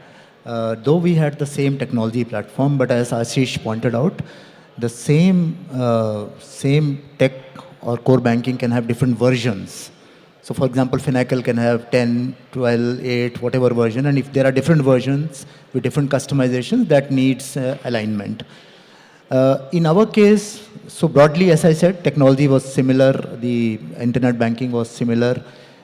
We also used to second people from the bank to be the MD and CEOs of those banks. So in that sense, there was some bit of a commonality, but yet we found it difficult for 2-3 reasons. One is that these banks were very regional. So for example, Travancore was very Kerala-focused bank. And similarly, Bank of Bikaner in Jaipur were very Rajasthan-focused bank. And they were very integrated into the local state, its culture and all. Whereas State Bank is a pan-India bank. So while we are present everywhere, but we have an outlook which is very cosmopolitan in that sense. So once we merged these banks, there were 2 challenges which we faced. One was the culture, as you're asking. The lot of state governments were very resistant to this, and they said, this is our bank, and how would you change the name and merge it and all, and there had to be some rationalization of branches if they were next to each other and all. So we had to be very sensitive to this requirement, and even to those people who were working in those banks, we had to do a lot of town halls, give them that comfort. What helped also is the fact that State Bank's salary structure was higher compared to others. So we gave them an option, you can continue this way, and who will continue at a lower salary. They all chose to come to the State Bank salary structure. So that helped, but it took us time. Secondly, the underwriting standards, though you can say that it is the same group, but State Bank underwriting standards were far stricter. And once we took them in, this was 2017, it was the beginning of the NPA cycle. Correct. And we found that they had many more NPLs which were not clear at that point of time. So we had to clean up quite a bit. So it was a struggle for us, and our NPLs also went up as a result. But overall, we were able to do it faster because, as I said, tech platform was similar. We were in control of things. We had to take care of that culture aspect, especially the state government and the state people sensitivity which was there. But we managed that by being very transparent, listening a lot, going out and talking to people, and all of that ultimately helped, giving them responsibilities. Even in promotions, we helped them that, okay, you will be absorbed in the respective grades and be given equal promotions. So the target or the acquired company always has, people have all these apprehensions that will we get promotions on time, will we be considered equivalent or not, all of that things. We addressed all of that, and that helped. Right. Mr. Karnataka, Mr. Tiwari is raising a very critical point of the previous merger experience, that asset quality was not good that time when these mergers happened, because AQR was going on that time. Right now, asset quality situation is much better, much under control, as we have heard in the previous discussions also. Do you think, as a result, this could be the right time for the next wave of consolidation? I also wanted to add, since Bank of India was not part of the consolidation process, do you think that because of that, Bank of India has lost out some market share? Slightly, you were in a disadvantageous position. What's your view on this? So as far as the asset quality in the system is concerned, you are well aware that the asset quality has its bets in India, both for the private sector banks and public sector banks and scheduled commercial banks in general. So asset quality is very good.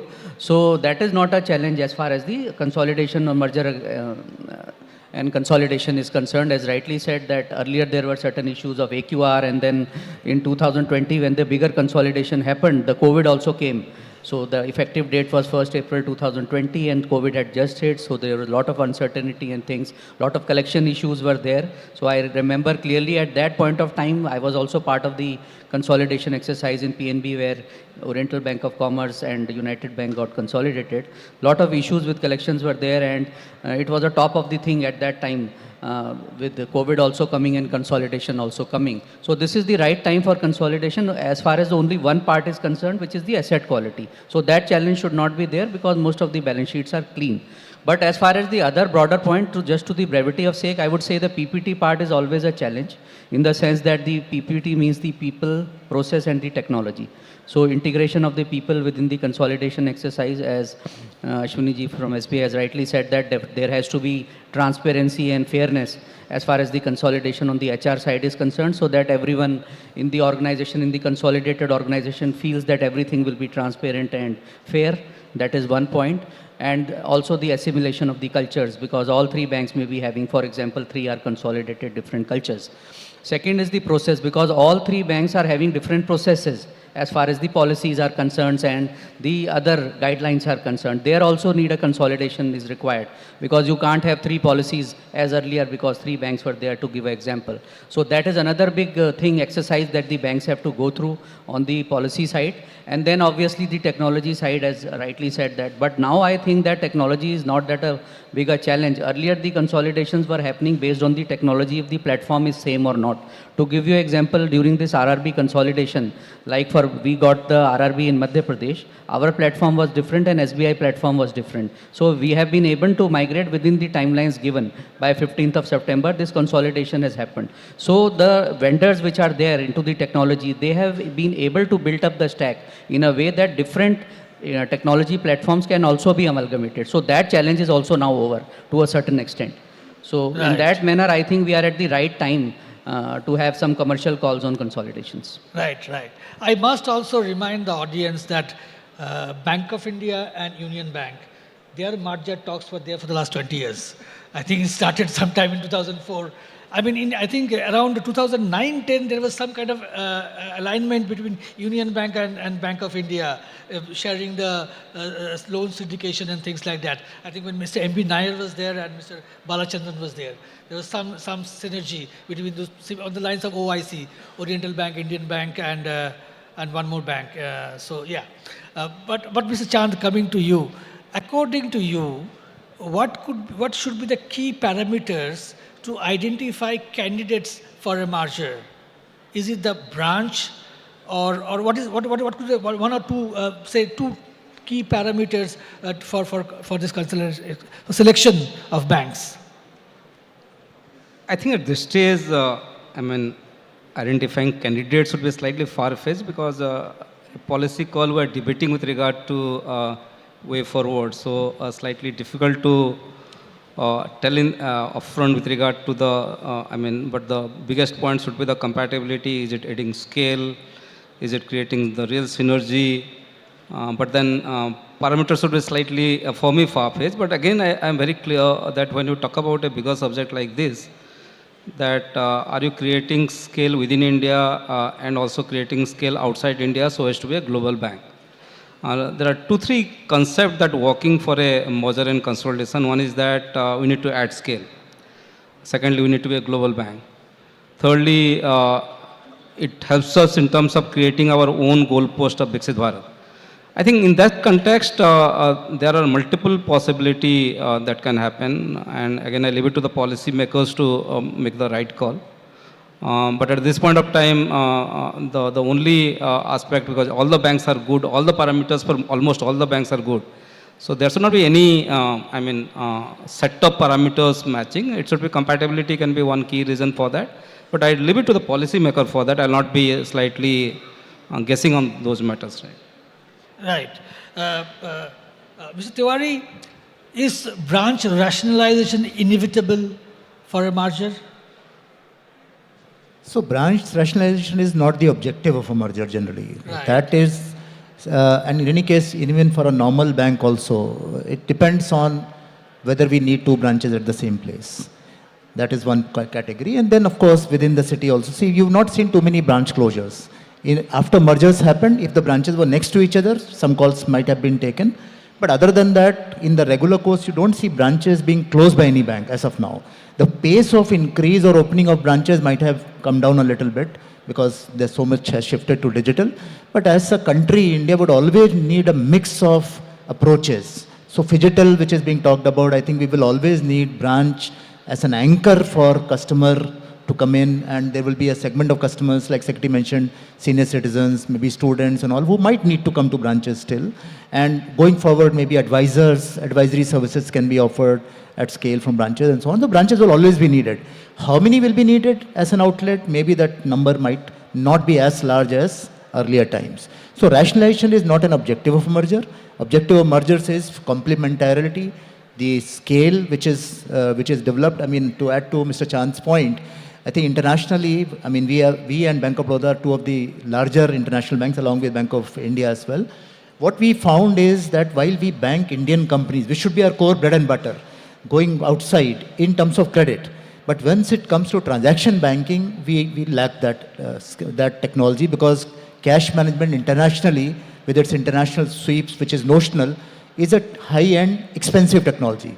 And for doing it for just a handful of corporate doesn't make sense. But if we become large enough, then we will invest in this. And we are considering investing in this. So my point is that as an Indian bank, because Indian corporates are increasingly going global, we need to be able to support them. And this is our role, and therefore international is definitely one thing.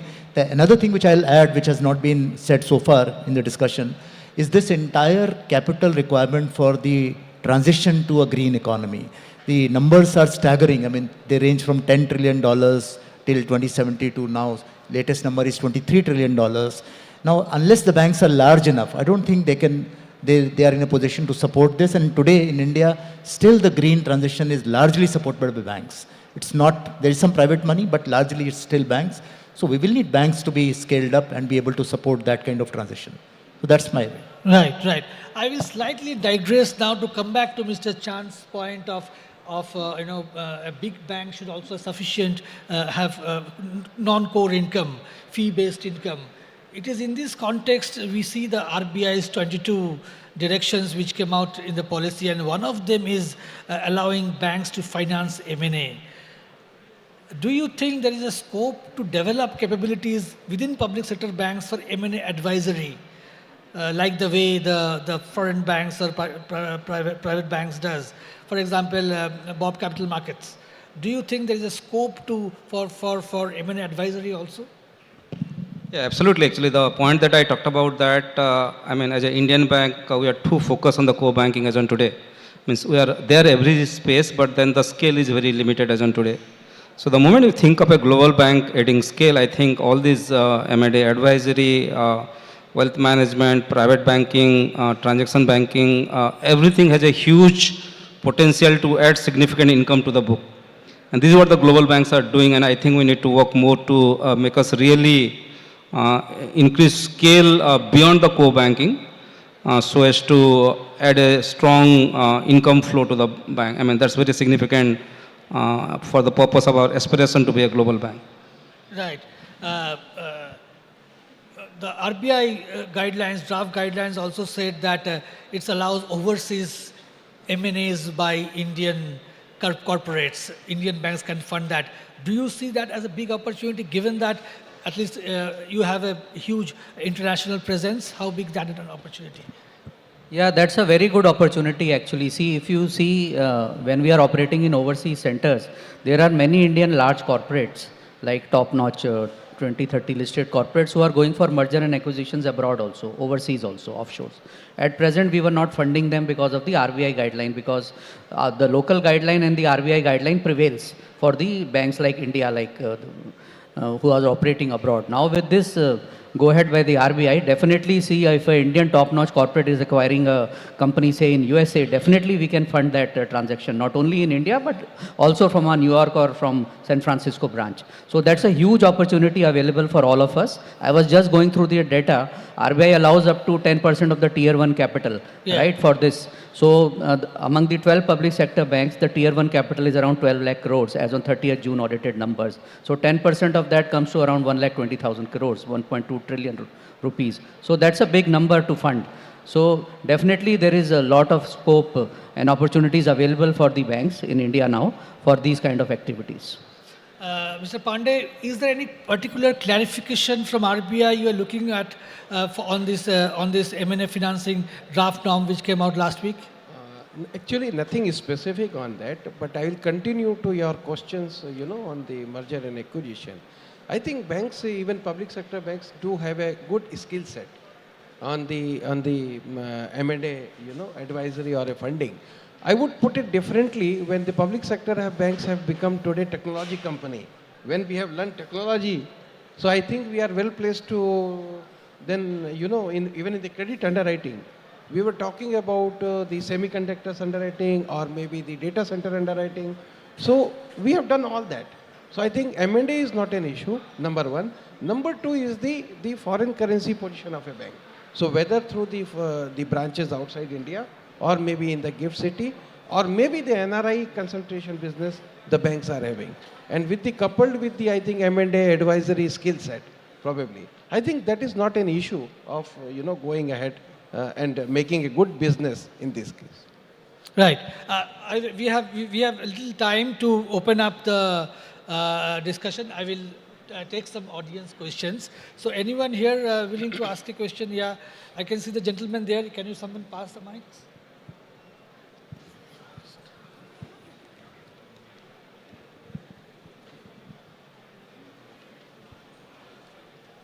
And then here. Please identify yourself first. Myself, Vikas Panditran. I'm a co-founder of a forum called Forum of Industry Academic Knowledge Sharing. Please be specific with your question. We don't have much time. So the question is that while I see a broad consensus amongst the panelists that the size does matter, now what is the banks adopting to grow in terms of the knowledge base? Because ultimately you see big institutions getting disrupted by the smaller ones. So how are you adopting to the disruptive learning and development in your because you said technology is important, people is important. So how are you adopting to so that people are not just talking about negotiable instruments, or they're not talking about a conventional banking terminology, but they're talking specific about new things which are happening in this entire technology world? Yeah. Anyone want to answer that? Yeah, Mr. Ari. Yeah. I think all banks are very focused on the learning and development of employees. That's a key role for all banks. Our chairman mentioned in the morning, 560 crores was our spend on learning last year. And therefore, once you spend that kind of money, and it is a mix of multiple things. One is an in-person classroom training, which is given to all new recruits, and also periodically from time to time to other people. And these are courses on regulation, for example, KYC and others, the basic banking. Then refresher courses are done. Then we have tie-ups with entities like Coursera and others, Harvard, MIM, where we expose people to very high-end courses. We have tie-ups with CRISIL and others who give high credit courses. Technology, again, we have a lot of tie-ups where the courses are. So there are self-learning courses online. There is in-class training. We also send executives to various IIMs and business schools, and also sometimes abroad. So it's a full mix. I mean, this is one of our core focus areas. We have apps where employees can not only read and learn, but also see their responses. We grade them. It's a very, very massive activity for us, and there is always scope to improve. So the gentleman who asked this question, from that line, please contact us. If we find your thing useful, we'll look at it. Thank you. Yeah, just to supplement.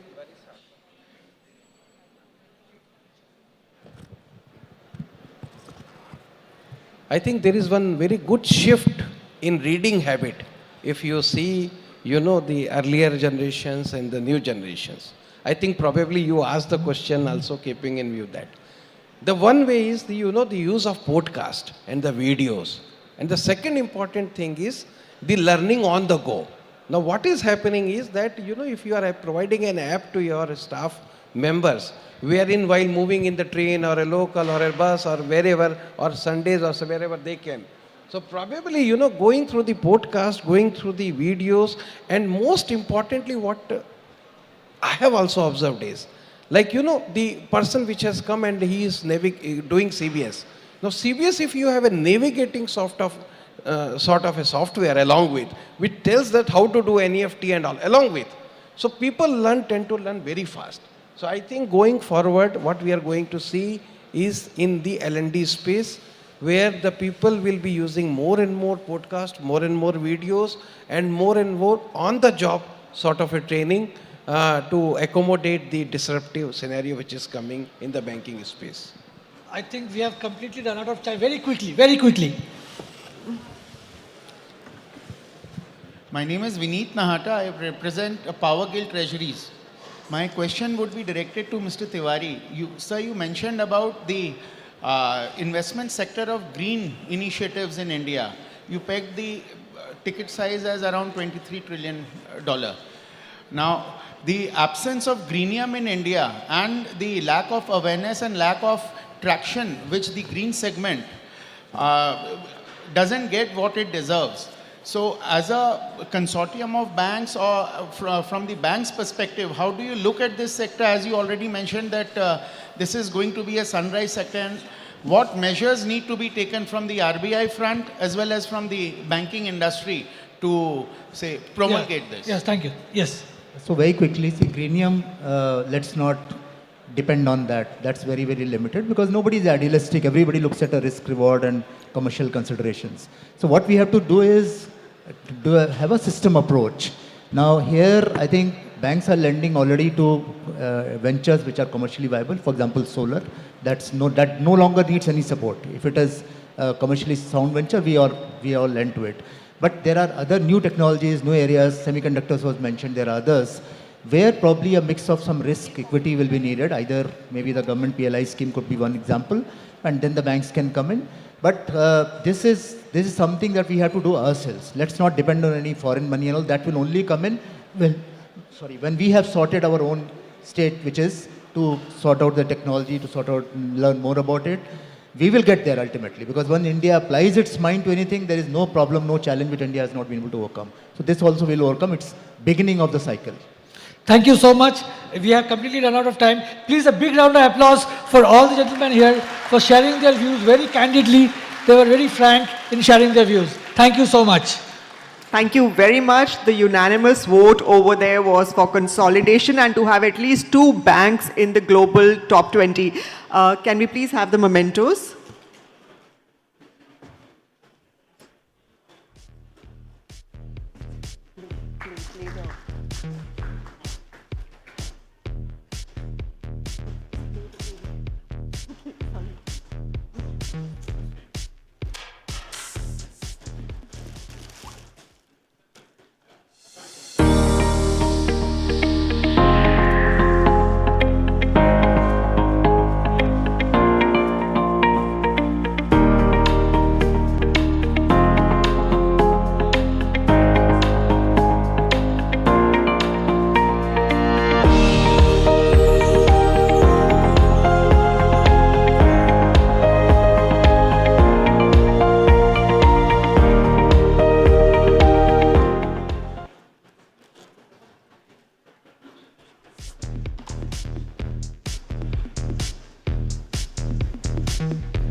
Imagine a world where life is faster, smarter, so seamless.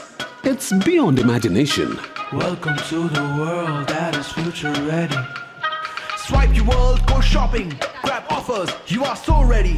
Welcome to the world that is future ready. Wow, world. Click your world, utility bills, quick payments, you are so ready. Welcome to the world that is future ready. Wow, world. Tap your world, secure money transfers anytime, you are so ready. Welcome to the world that is future ready. Wow, world. Rock your world, investments, insurance and travel booking, you are so ready. Welcome to the world that is future ready. Wow, world. This isn't just banking. It's next generation digital banking designed for tomorrow. Personalized, secure, savings and much more. With Bank of Baroda, experience the same trust with smarter world at your fingertips. Your world, my world, future ready, Bob world. Okay, thank you everybody. Can I please request everybody to settle down? We have Mr. K.V. Kamath with us already and we're going to begin this session in just a moment.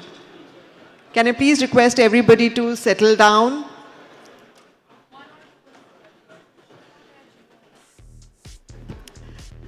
So moving on from a panel discussion to a one-on-one conversation, and our guest is Mr. K.V. Kamath, the veteran banker who really needs no introduction.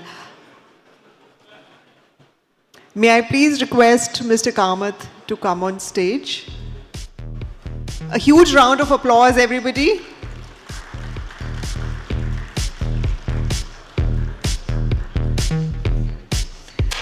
Mr. Kamath, who is Independent Director and Non-Executive Chairman at Jio Financial Services, started his career in 1971 at ICICI.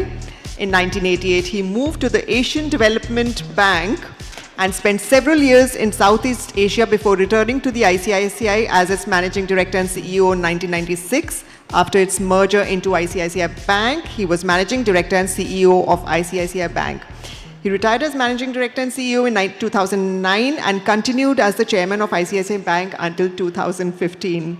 Mr. Kamath, who started out as a mechanical engineer and completed his post-graduation in business administration from IIM Ahmedabad, has served as Chairman of Infosys and was the first president of the new development bank set up by the BRICS countries. He also served as Chairman of the National Bank of Financing, Infrastructure and Development, NABFID. In 2008, he was awarded the Padma Bhushan, one of India's highest civilian awards. A round of applause, please. May I also invite on stage Business Standard Consulting Editor, Mr. Tamal Bandyopadhyay, who will be in a conversation with him.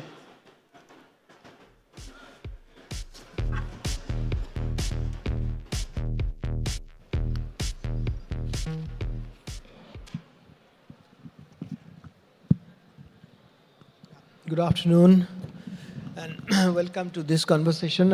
Thank you, Vinu. Vinu spoke a lot about Mr. Kamath's career, education and all. Sir, with your permission, I'm probably infringing on your privacy. I get to know these are the days you spend a lot of time on YouTube, a lot of time, even in office, and particularly you watch on some truckers blog. I mean, what is happening? What is... No, I mean, YouTube, I can imagine some entertainment, but truckers blog, it's some size, some investigative agencies and all, some other job beyond Geo. What is it, sir? Tamal always pulls my leg, so he's not changed all these years. No, I use YouTube as an educational tool. Oh, okay. So it satisfies my curiosity to learn. So I look at a trucker's blog to see what's happening across India. Where all can we reach in what time, what progress is happening along the road, what's happening at the state level across India. And I think I'm a better informed person. So that's only one part of it. On any new topic that you today you are curious and want to learn something, probably a simple YouTube search gives you next 2 days of education. So I keep myself engaged. Oh, that's the key to your... So you can say it's an educational tool. Okay. Mr. Kamath, so getting you, I think it's an opportunity to discuss beyond banking, the larger macroeconomic scenario, what's happening and all. So tell me one thing, what we, the observers, in a very limited way are seeing that is a sort of confluence, banks, NBFCs, mutual funds, everything. We have never seen that kind of thing. So there are multiple interpretations, what's happening, financialization, etc., etc. Household money is going to mutual fund through SIPs and all. Corporate money again is going to mutual fund, the liquid funds, etc. Then there are arbitrage funds, you get tax advantage. And everything, technology is making it possible.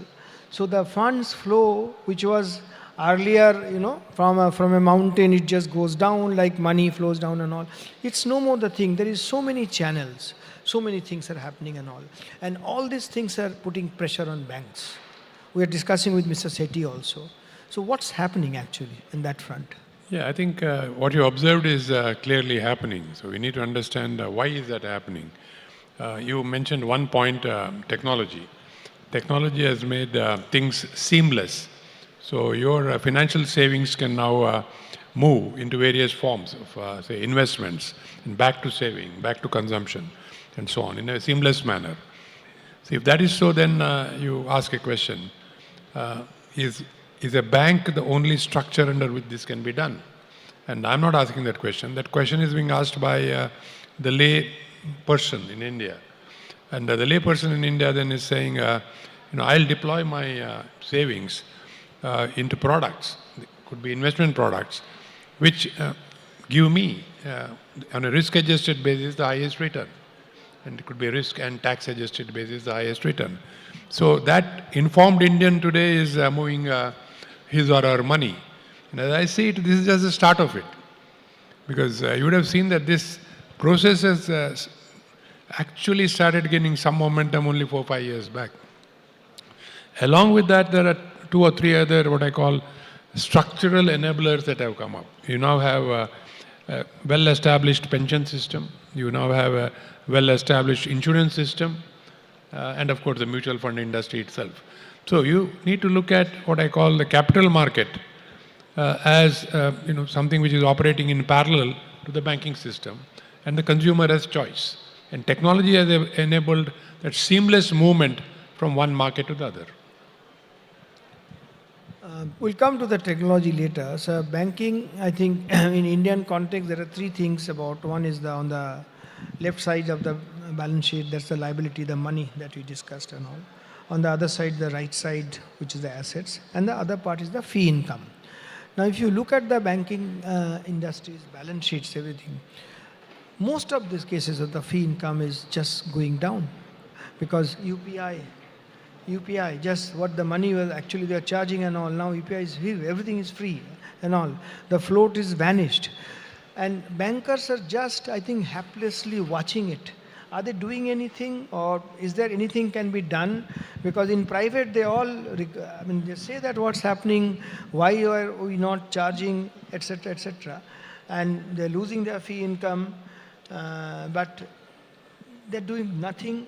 Is that they can't do anything, or what? No, answer is not only UPI, there are other things which will also cut into their fees. Actually, there are things which are cutting into their fees even before UPI. It's now only accelerated the whole process. So take, for example, you were enjoying a free float every time a check went for clearance. So that vanished. Absolutely. Then you were enjoying a free float, of course, on overnight money that you had no option but to keep in a bank as the current part of it. And the lay customer would put the SA part of it, the savings part of it. Now both of these... and the government money. And the government money also was lying idle. So now everybody can move this into something which earns you a return. The car was interest-free. So you can put it in an overnight fund where you will earn interest.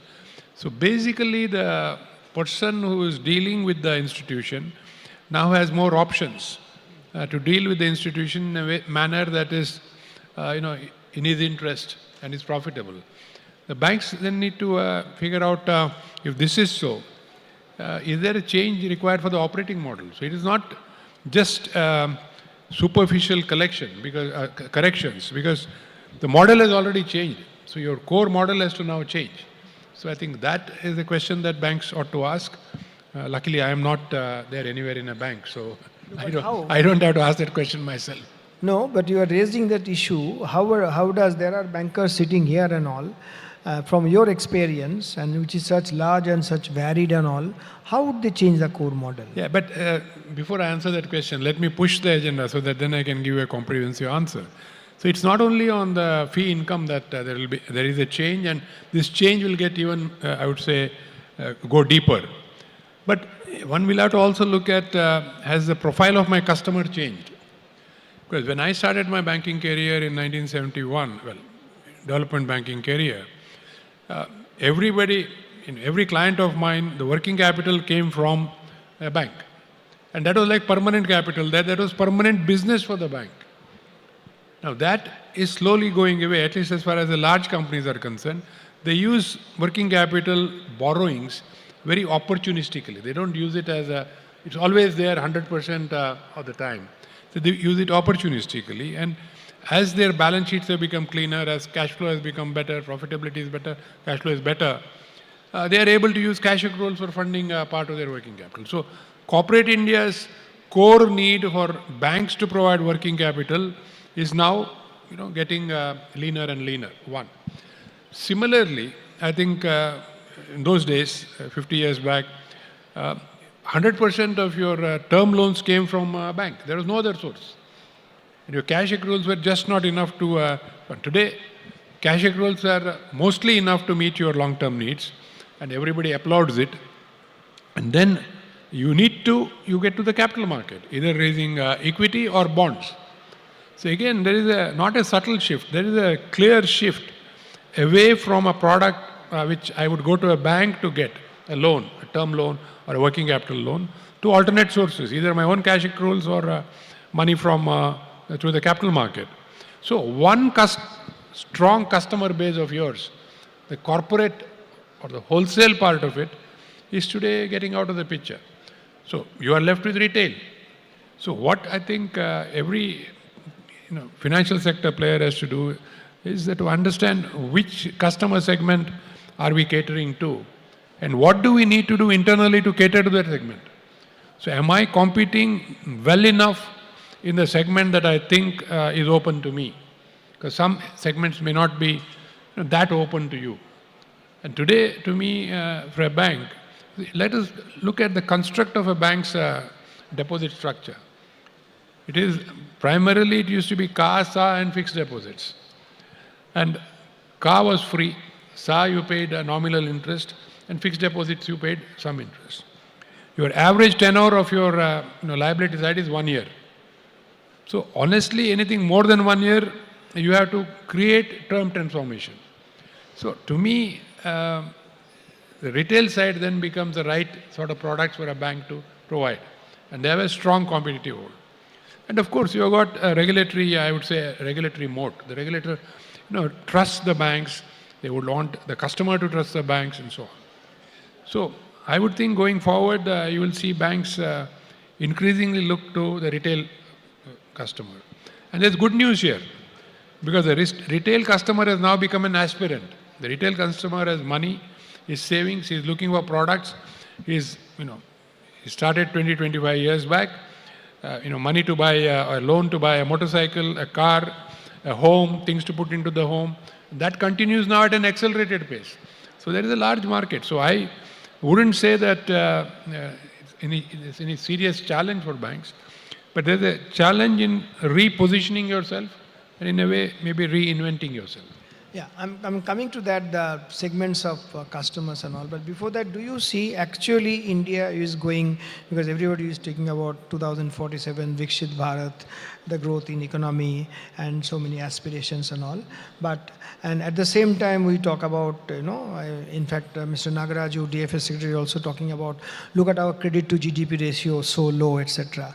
But do you think actually in this new structure, we are heading into, going towards the developed markets way where the banking industry is one of the sources, market is emerging as a bigger or equally important source for corporate India for funds? Yeah, let me put it in context. As you grow towards Viksit Bharat, and I am clearly of the opinion that we will actually achieve our objectives and grow at a high rate of GDP growth every year for the next 22, 23 years. So, and you need to look back and see what happened when in other large economies, as a country started growing, what happened, which industry grew the fastest.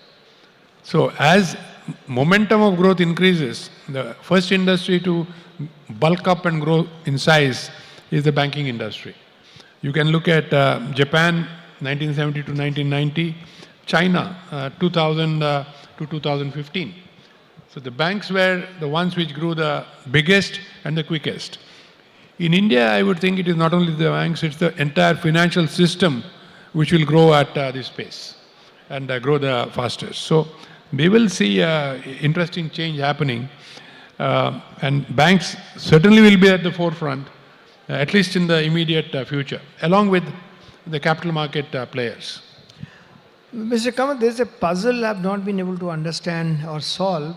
Now, of late, because there is every day in newspaper media, we see that number of IPOs going, people are getting into money and all, is that look, this is why the bank deposits are not growing, it's just getting into double digit, has got into that now, but it's the corporate India and people are actually raising money from the market. But if you look at the fine print, I was going through it, I think 60-65% of the money is actually offer for sale. They are pocketing the money, it's not for investment at all. So I refuse to believe that the corporate India is raising money from the market instead of banks. Corporate India, whatever that means, is actually just encashing their value. So what's happening, sir? Well, we need to look at this whole evolution that you are mentioning as in the context of the larger the growth paradigm in the country. Because if a company is generating enough cash, and that cash flow is meeting its growth needs, and thereafter it is taking the company public, I think honestly that's a good thing, because you are putting it on a proper governance structure. And in that, if existing promoters dilute some of their own holding, I don't see anything wrong in that, unless somebody says there was something else behind it, which I am not seeing at all at this point in time. These are companies which have started to earn profits at a level which they did not do earlier. They have cleaned themselves up. They are coming into the marketplace and diluting some part of the promoters' holding and growing. I would think this will be the way of the future. Okay, sir. Coming back to the mix of business that you are talking about and how the banks need to relook. See, the retail loans, dominantly NBFCs are there. Corporates are all cash surplus. They are only coming to banks, if at all, for working capital, not for investment. Reasons are different. Infrastructure loans, banks are not capable of because of threat of asset liability mismatches, you yourself said. So which means I've left out agri, SME and small loans, and people believe they're all over leveraged. What corporate India was there a decade back, in that segment is heading towards that. So where is the core competence of banks to create new thing? If it's a retail loan, is that so? And is other banks, do they have the core competence to understand? And because these days customers are looking for the ease of business, kind of thing and all. Yeah. So does the banking system need to have a sort of soul searching to change the business model? No, I think you painted a picture which the banks will face if they don't, in a way, reinvent themselves. Because if the customer doesn't want to borrow from you for whatever reason, there is very little you can do. So the corporate side, that's going to only accelerate as we go along. On the retail side, it is not that the customer doesn't want money from you. The customer wants money from a bank. The question here is, you mentioned the borrower is going more to NBFCs and so on. The question here is, how are you competing with the NBFCs? Because you have all the competitive tools, you as a bank. The NBFC sector cannot match your cost of funds. And that still is, the regulator has put a moat around it, so others can't take it away. So you have the money with you. You need to figure out how is it that you will put it to productive use. So if you have to reinvent yourself in the bargain, you will have to reinvent yourself in the bargain. And here, reinvention is not, a hugely difficult task. With technology as available today, you can reinvent yourself pretty quickly. The question is, will you, and how quickly will you do it? Sir, so technology and the ease of business. So we all talk about UPI, and that's a phenomenal story. It's a global story everywhere. I mean, across the globe. I think there's not too many instruments which can compete with UPI. Phenomenal story. But if you look at the digital banking per se, when you say quote unquote digital banking, say Brazil's new bank is the largest digital bank in Latin America, and it's growing a major global player now. It was founded, I think, 2013. It's about 12 years. It's a great bank. UK's Revolut, doing extremely well. Then China's My Bank. You had an experience of China, you were there and all. So China's My Bank has phenomenal customer base, and Group is the promoter of that. Alibaba and Group and all. So where are we? I mean, here we talk about digitization, yes, fine. But why aren't digital bank, quote unquote, like My Bank, like Brazil's new bank, or like Revolut coming up in India? Is RBI not welcoming kind of stuff, or what is the problem? No, I just want to put these three banks in context so that the audience appreciates what's happening out in the outside world. Sure. These three banks are new banks. They are not established banks. And they've all gone head to head against established and the banks. number of customers are maybe 1% of the, number of employees are not even 1% of number of customers. We'll put, let's say, if you put My Bank into context, My Bank has got 400 million customers. 400 million customers and employs 4,000 people. Exactly. So that's the scale of disruption that you can do with technology. So the question that comes is, and so far, nothing prevents incumbent banks in India from reinventing themselves to become like these banks. So you will have to, you now have what I call established case studies elsewhere, where a quote-unquote fintech, what we call a fintech, has set up a bank and has grown to this scale. It's already established, so why can't we do it through a bank which is already well-known, branded and so on, provide the same services and grow. So to me, I don't look at it as a lost opportunity. The opportunity is still there. We need to reposition ourselves to take that opportunity. So we meaning the banks. Fintechs are there in the NBFC space. But yeah, but fintechs, since they are not by and large deposit taking, they can't compete with the banks. So in India, you have got a natural barrier to competition. So I think for an Indian bank, actually, as of now, the cards are still with them.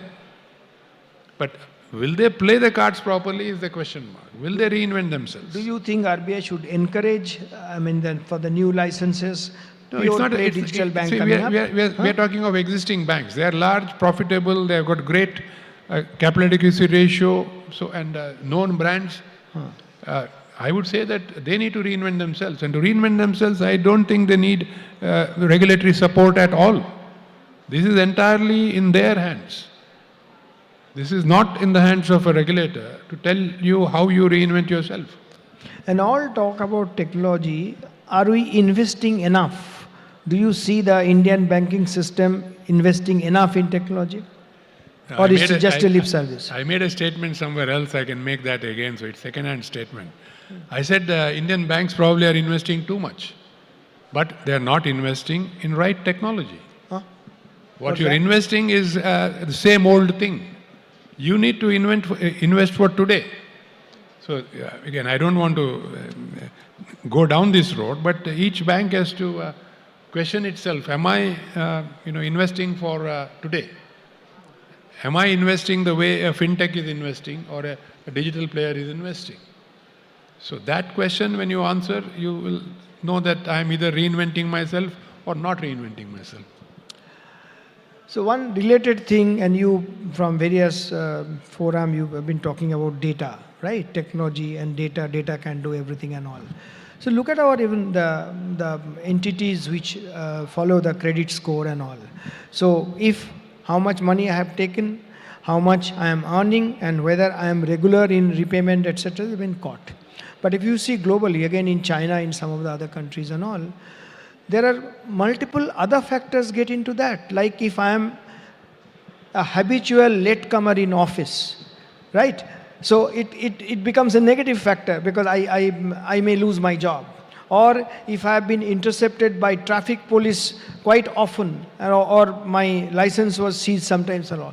These also get into the assessment of data and a person's credit worthiness. But in India, we're talking about so much of technology, etc., but we follow the same old rule. Do you think there's a change we need to do that? I think that confluence is starting to happen. I think our credit scoring companies now are getting clearly up the curve. They have also seen what's happening elsewhere. There could be certain regulatory constraints. There could be, data privacy constraints. One will have to operate within all these constraints. But clearly, these other metrics are being, thought of, and I can't see them not being used in the next 3 to 4 years, so that your ability to, lend to a customer at the appropriate price becomes clearer and easier, rather than you do a lottery and either charge him too high or too low, and then you lose money and so on. So your predictability on the customer's ability to repay using what we call secondary and tertiary data. Not primary data is your financial data, but secondary data and tertiary data are other data points that you used. So other countries have used it. So within our data privacy construct, we'll have to see whether whether we can and how to use these. One more related question, Mr. Kamath. People often say that all this technology, AI, etc., the biggest beneficiaries are the scamsters, not the users. And what they say is this, because there is always a human interface when it comes to finance and all. So like, look at Digi Yatra. I book a ticket wherever I want to go, and on my mobile I do this, and I don't need to say anything on Bombay Airport. My face is shown, and that's how it's done. But this cannot be done when it comes to finance and banking. There has to be an human interface, and there it creates a problem. And people are saying that, look, we'll get some benefit, the customers and the banking industry and all, but the biggest beneficiaries are the scamsters. Yeah, Tamal, I think scamster takes advantage of an imperfection. So your Digi Yatra, you are so comfortable doing it because there is no imperfection in it. It's straight through to the end. So wherever there is an imperfection that comes in, there is somebody who will do it. And I can tell you that this is nothing new in the banking business. We have seen this going back when we started our credit card business, how scammers should be. And then I had a chat with one of either Visa or MasterCard, I don't remember. And they said, we keep innovating how to stop scamsters. It takes a scamster only 6 months to overcome it. Because it's a physical intervention that you did. The scamster figures out how to actually overcome that and then games you. So ultimately the answer is everything completely straight through. Having said that, in the digital world today, we will have to be vigilant all the time. The bank will have to be vigilant. We as customers will have to be vigilant because we do not know when, what type of a new scam could happen. I'm not very sure is something wrong with the timing, because just few minutes back I saw 5 minutes left and then I found it very cut short. So I don't know. I'll go in by this and all. So unfortunately, time is up, but I have two quick questions. One is, I don't know. I know your answer, but still, everybody here, if I ask them to raise their hand, all of them raise their hands, want to know about what's happening in Jio. You are the boss there. And you continue to be there for some time. No. But you are so secretive, you don't tell us anything. Okay. So tell us something at least, what's like one fine morning we will find that Jio is massive thing coming and also what's anything you want to say? I'll tell you that I am not the boss. So that I want to make very clear. I'm chair of the board. There is a boss who runs day-to-day matters and he will decide when he wants to share what is the game plan. So you'll not, it's not time yet not share. I'm the board chair. I can't speak at all. Okay. I have no license to speak. Okay, sir. So, but you can speak this now. Many years back, when having a lunch, I saw you eating green chilies with, how many green chilies I forgot. You had this during one lunch. So you continue to have those green chilies and that gives you the stamina and strength. No, but I'll put it in context in 10 seconds for the audience. No? So this man in 1997, my first interview as CEO of ICICI, he did it. And the interview was very innocuous. It said lunch with business standard. And the format was he would take me out for lunch. But I said, no, Tamal, you come for lunch. Now that was great for him because he could observe me. And Tamal has this great ability of observing. So I must have, lunch came, as lunch started, there was a bowl of chilies. I would have been biting into it, eating. And I think after some time I told our steward, more chilies came in. So I completely, it was happening as I was eating. And next day, lunch with business standard, it has got every paragraph my chili eating. So everybody in ICICI would say that, green chili eating, Tamal. So even today, if you search for that article, that middle, it used to be on the middle of the papers. Apparently, it is still there. So it doesn't get exorcised from. So that's. No, I don't eat green chilies now at all. I can't eat green chilies. So that's Mr. Kamath's. So you have no more story on that. that was Mr. Kamath's energy. No vitamin tablet, nothing, just green chilies. Thank you, sir. Thank you. I hope you enjoyed. Give him a big hand. Thank you, sir.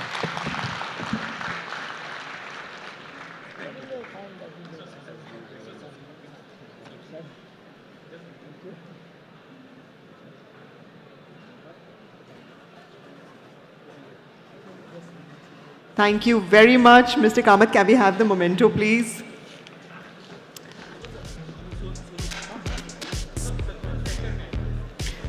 from the chilly conversation to, the fee income for banks with UPI cutting into it, going down,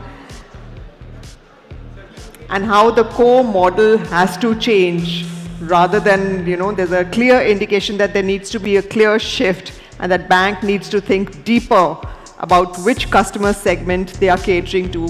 Thank you very much. Thank you so much.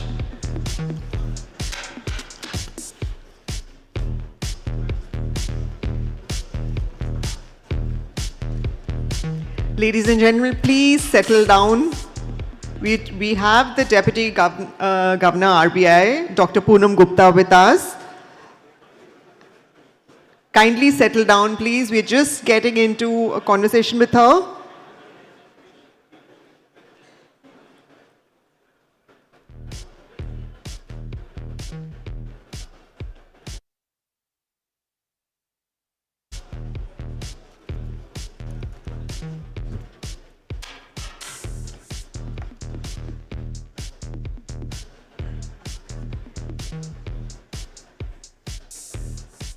Request everybody to please take your seats.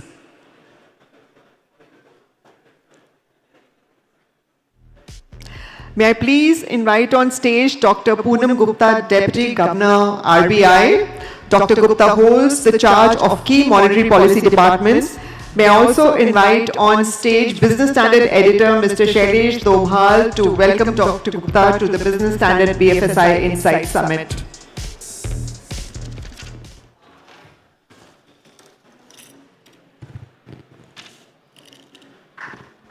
Yeah, good afternoon, everybody. On behalf of Business Standard, I extend a very warm welcome to Dr. Poonam Gupta, Deputy Governor, Reserve Bank of India, on this opening day of Business Standard BFSI Insight Summit 2025.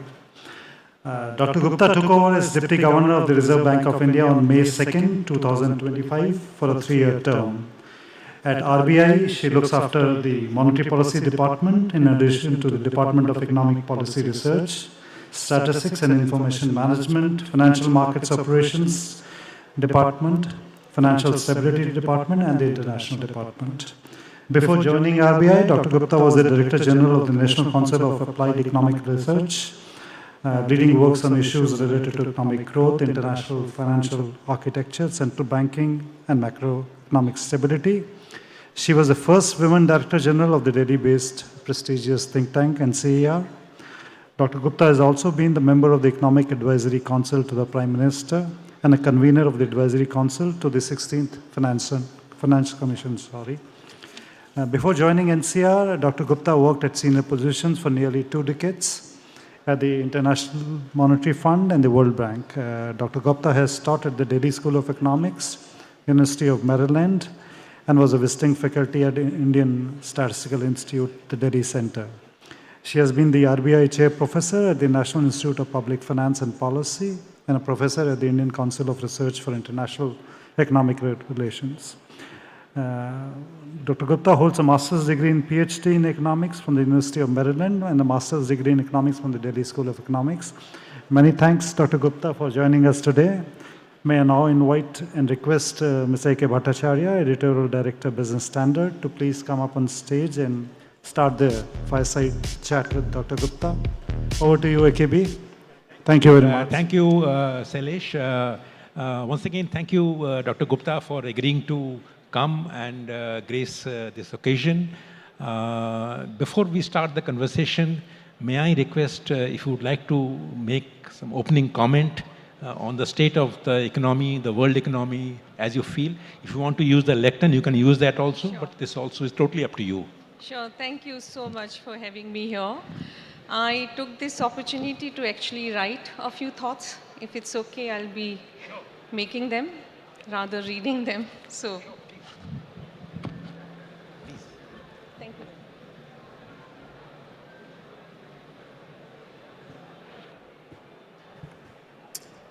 Thank you.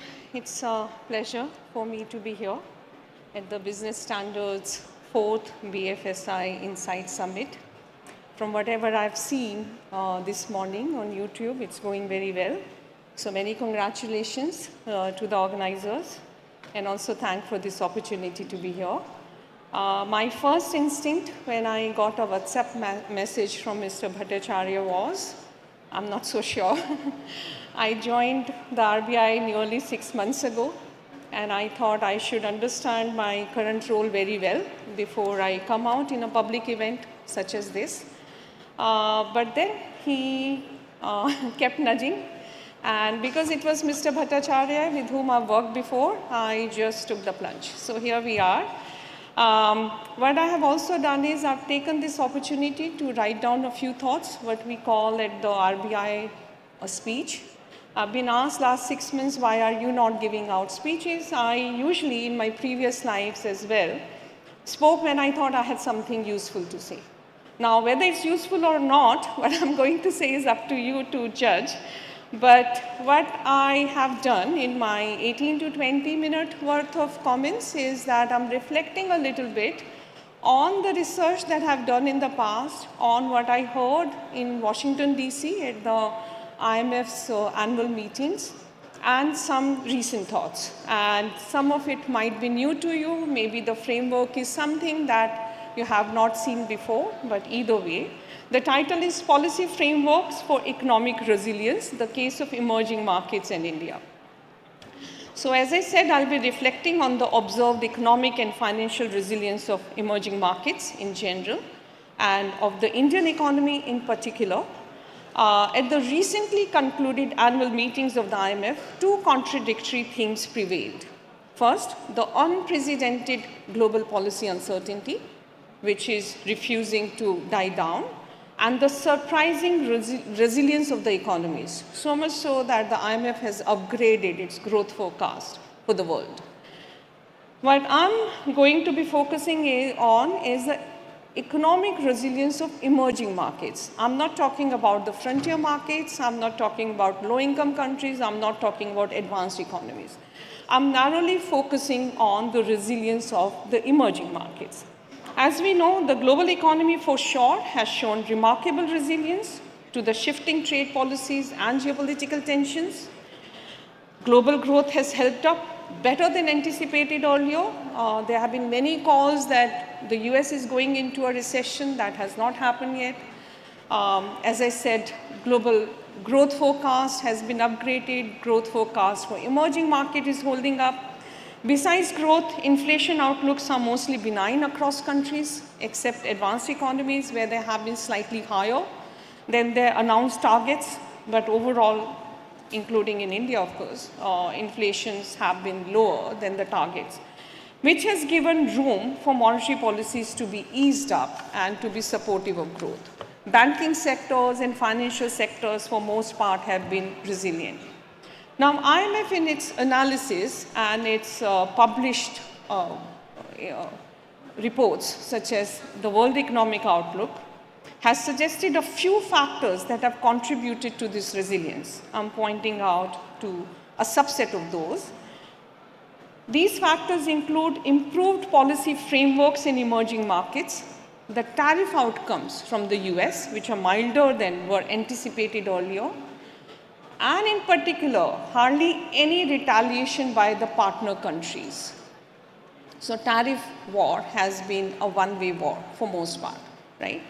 In other words, the policy-making frameworks in emerging markets and their, I would say, not being reactive to tariff policies can be credited not just for their own economic resilience, but also in some part for the resilience of the global economy. So then the key questions of interest to me are, what has made this resilience possible? Is it here to stay? And how do we contextualize India's own policy frameworks and economic resilience? So things that we hear about, I'm just trying to give it a little bit of framework and a little bit of history of where we have come and how far we have come on this journey of policy frameworks and economic resilience. So how has this resilience been achieved? A little bit of a personal side story now. After completing my master's in economics at the Delhi School of Economics in 1991, I taught in Delhi University for 2 years. In 1993, I joined the graduate school. In my second year there, I enrolled in an elective course. It was called International Finance or International Macroeconomics. The year was 1994. The professor was very excited. He would talk about the Mexican crisis that was unfolding at that time.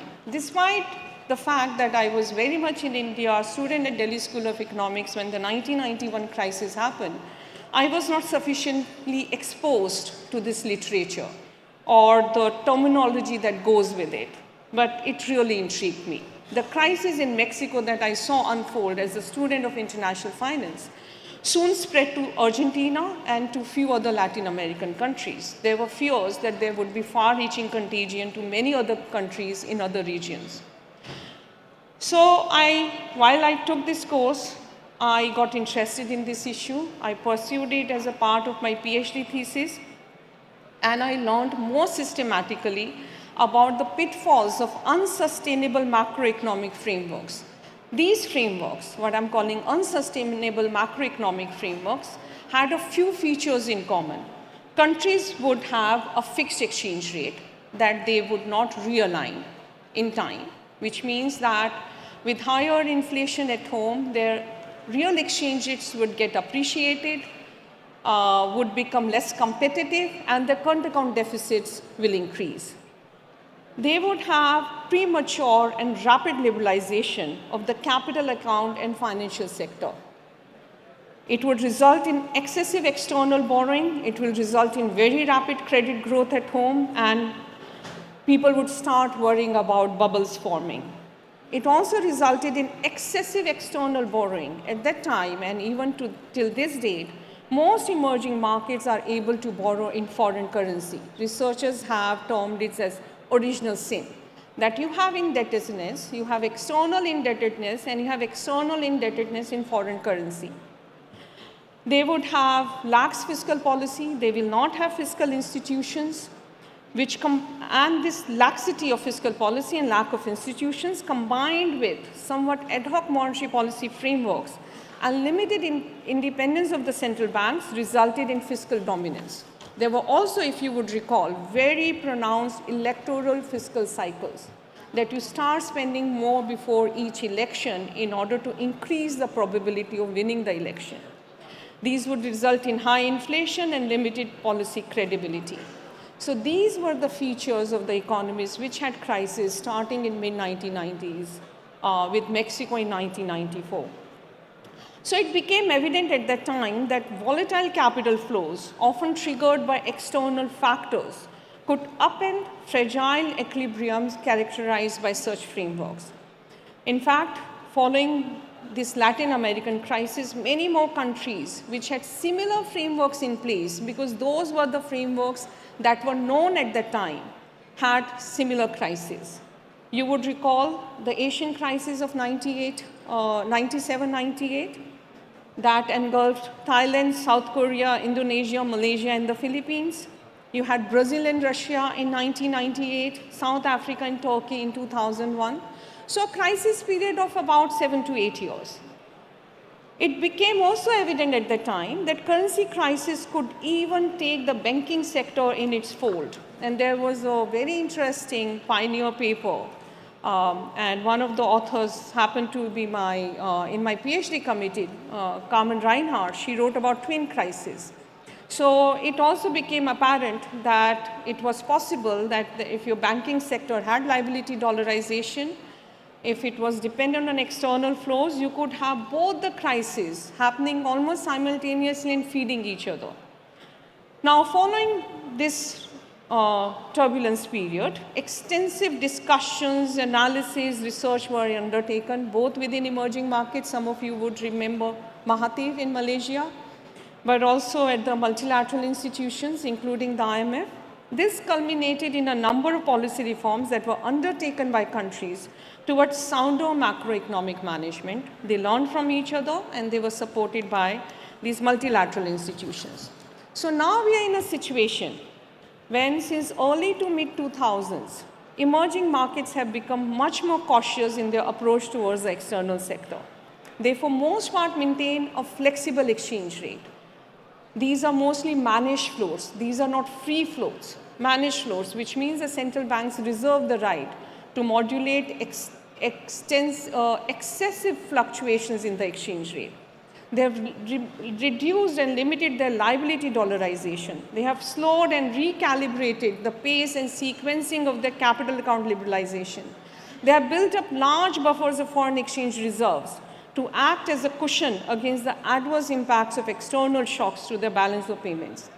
In other words, they use their foreign exchange buffers to both modulate large fluctuations in the exchange rate or to meet the sudden demand for foreign exchange, which may come from a sudden shock to current account or reversal of capital flow. In addition, they have strengthened their domestic macroeconomic policy frameworks by implementing credible fiscal rules. So there is a database based on fiscal rules which shows that the number of countries which are under a fiscal rule has been increasing. So almost all the emerging markets have a fiscal rule. A subset also has fiscal councils. They have adopted a rule-based framework for monetary policy, with inflation targeting really dominating those frameworks. They have strengthened their banking and financial sector balance sheets, and they have significantly enhanced the independence of their central banks. So a complete, I would say, 180-degree shift from where they were prior to 94 and where they came about in early 2000s. Now, fruits of these policy efforts are quite evident. The world, for most part, has not witnessed any country-specific or regional balance of payment crisis. You know, if you think about 2008-9 global financial crisis, if you think about the tapering tantrum, these were relatively large shocks, GFC being the largest of them all. But it did not take any country under. You had a COVID crisis, you had Russia-Ukraine war, you had other geopolitical tensions, you had surge in inflation in advanced economies, resulting in synchronized monetary tightening. But emerging markets have been able to withstand all of these pressures thanks to the policy frameworks they have in place. Now, this is not to say that emerging markets do not face any shocks or any policy challenges. They continue to face volatility. For most part, their policy frameworks allow them to handle these volatilities and shocks. But for me, the bigger challenge that they face is not that of macroeconomic stability that they have to continue to do, but besides macroeconomic stability issues, they face greater risk to sustained growth and meaningful employment generation.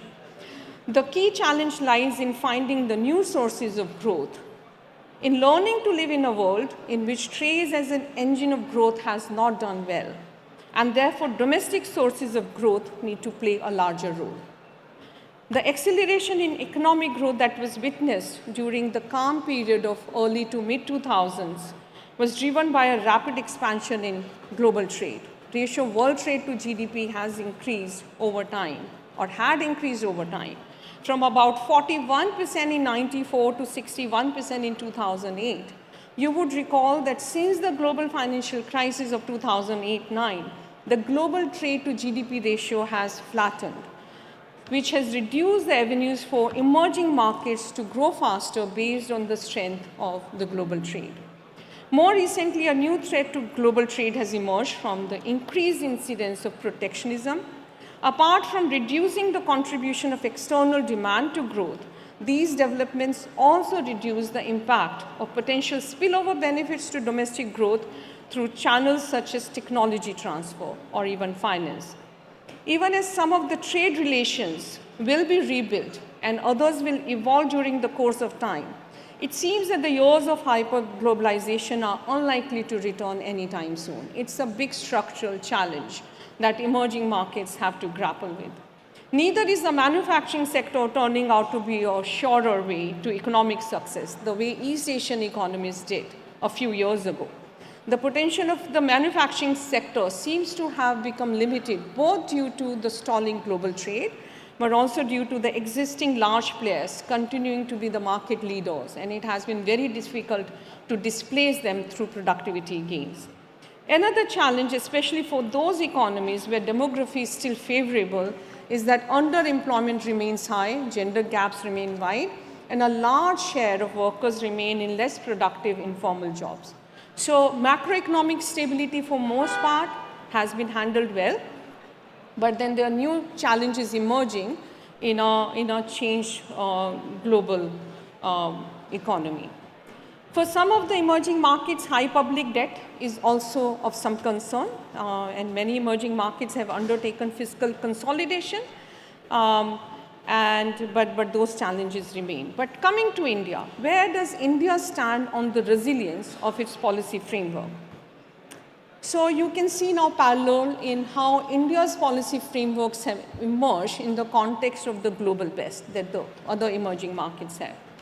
India's policy frameworks have continued to evolve and are currently among the global best. Its exchange rate that was pegged until 1991 is increasingly market-driven. The external sector has been managed very well. There are inherent strengths in its diversified balance of payments. On the current account, the merchandise trade deficit has been balanced by strong services exports and remittances receipts.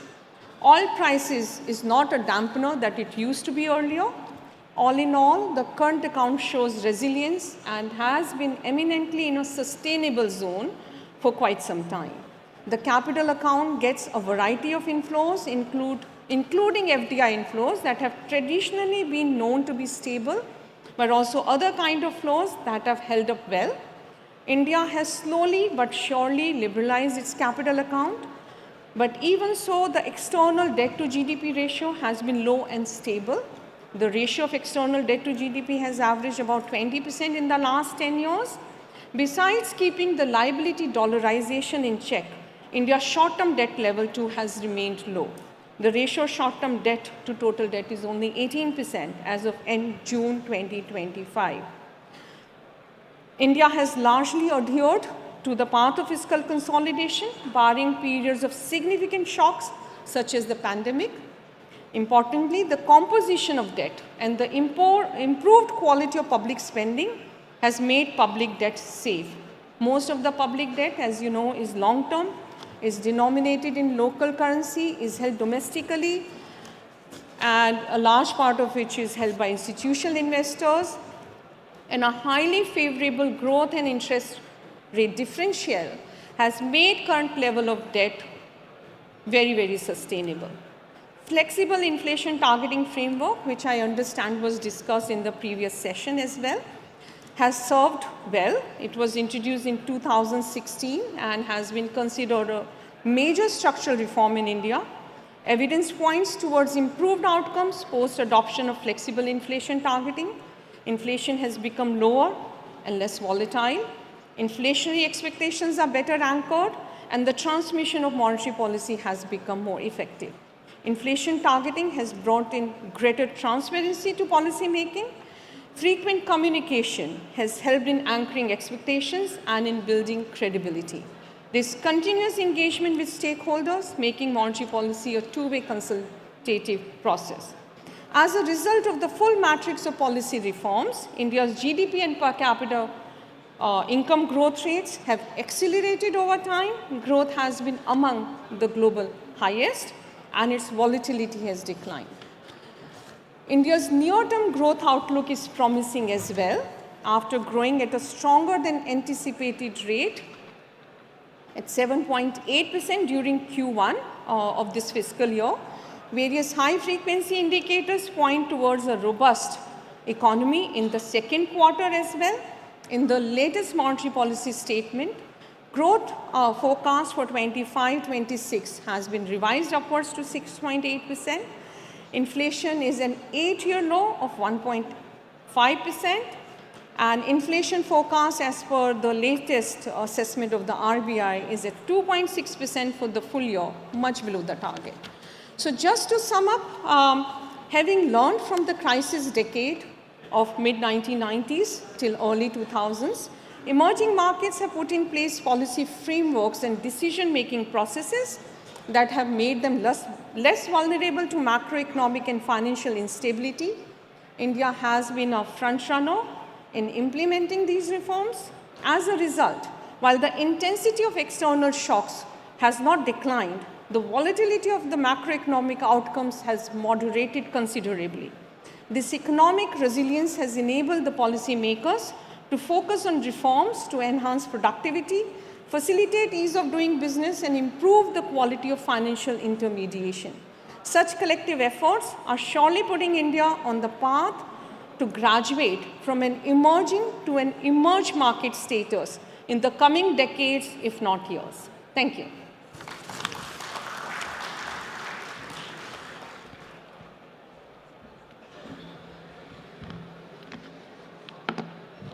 Thank you very much, Dr. Gupta, for this almost a masterclass on how emerging economies have fared with showing better resilience and situating India in that context, the challenges ahead.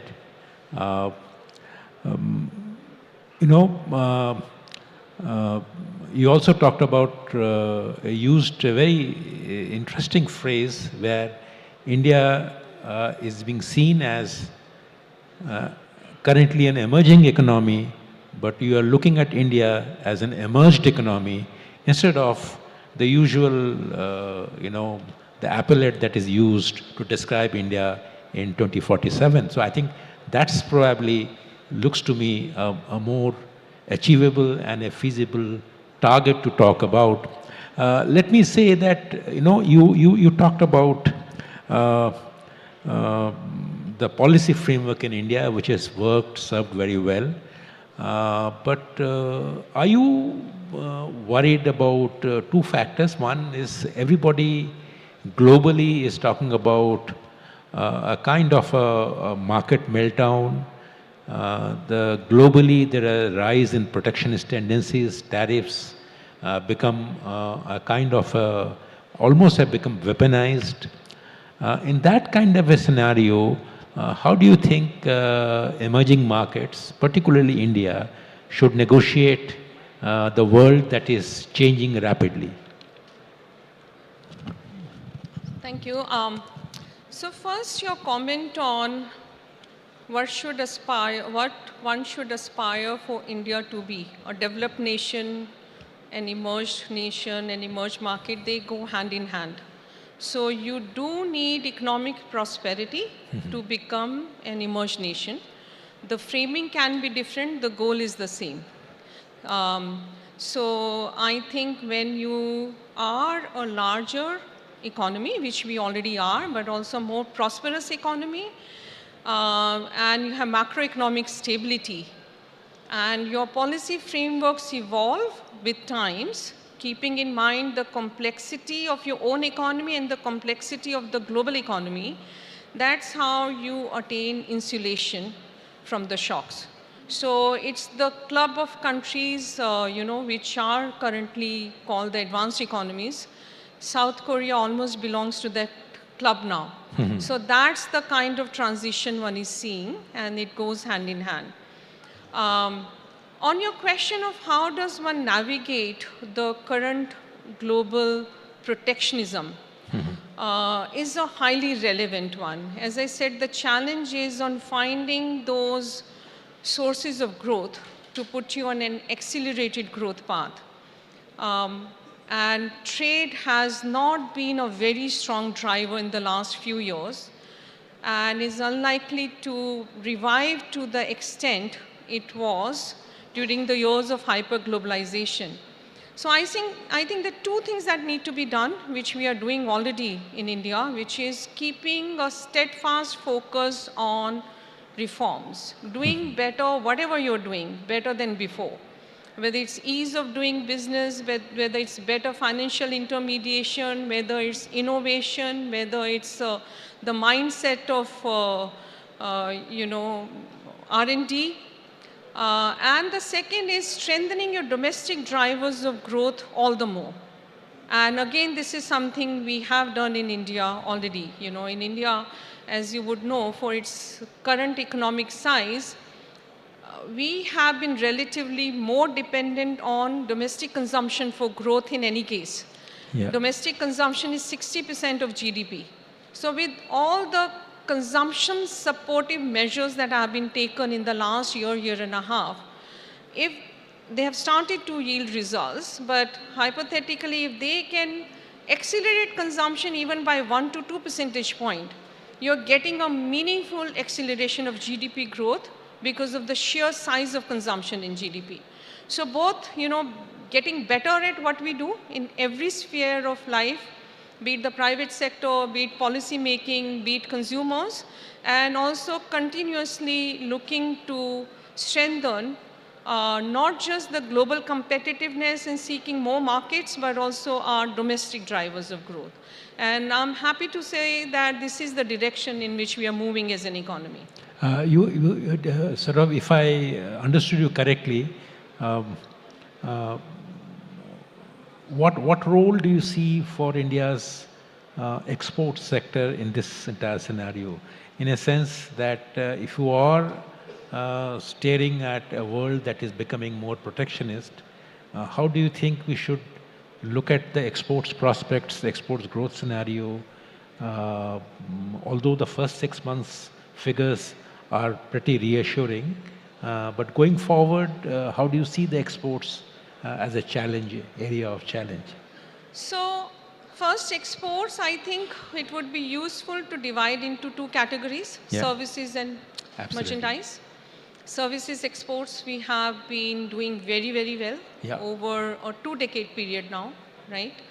And we have the potential to go much further. Merchandise exports is a potential that we still have the room to leverage. So think of economies. So let me, for a lot of my thinking, I take a cross-country perspective. So think of countries that are dependent on natural resource. There are limits to how much they can grow. And I can think of 3 countries here, Canada, Chile, and New Zealand. Think of countries that have adverse demography. Think of countries that depend on the export of natural resource. So they sooner or later hit the limits of their growth potential. India's merchandise export basket is highly diversified, and there is a lot of potential for it to do well. We have started to see some early fruits. We have labor-intensive exports, we have capital-intensive, we have R&D-intensive, we have skill-intensive. So when you have a large and diverse country such as India, and a large and diversified export potential such as India, I don't see any reason why we cannot continue to do better than we have. So whatever export success we have had, as I said, has been in a scenario when global trade was not really happening. And we have come a long way in terms of our internal reforms and infrastructure development and policies.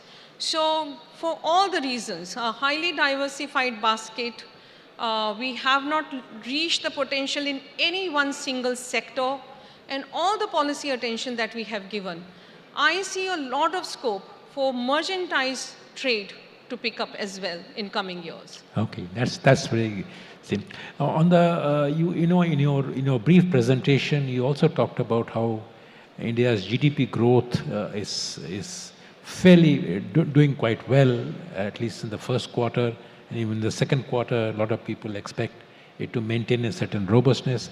Now, in this kind of a scenario, even though the RBI's own estimates show that it's a little bit of deceleration maybe next year, how do you see, what is the role of monetary policy and also the fiscal policy, whichever you want to focus on?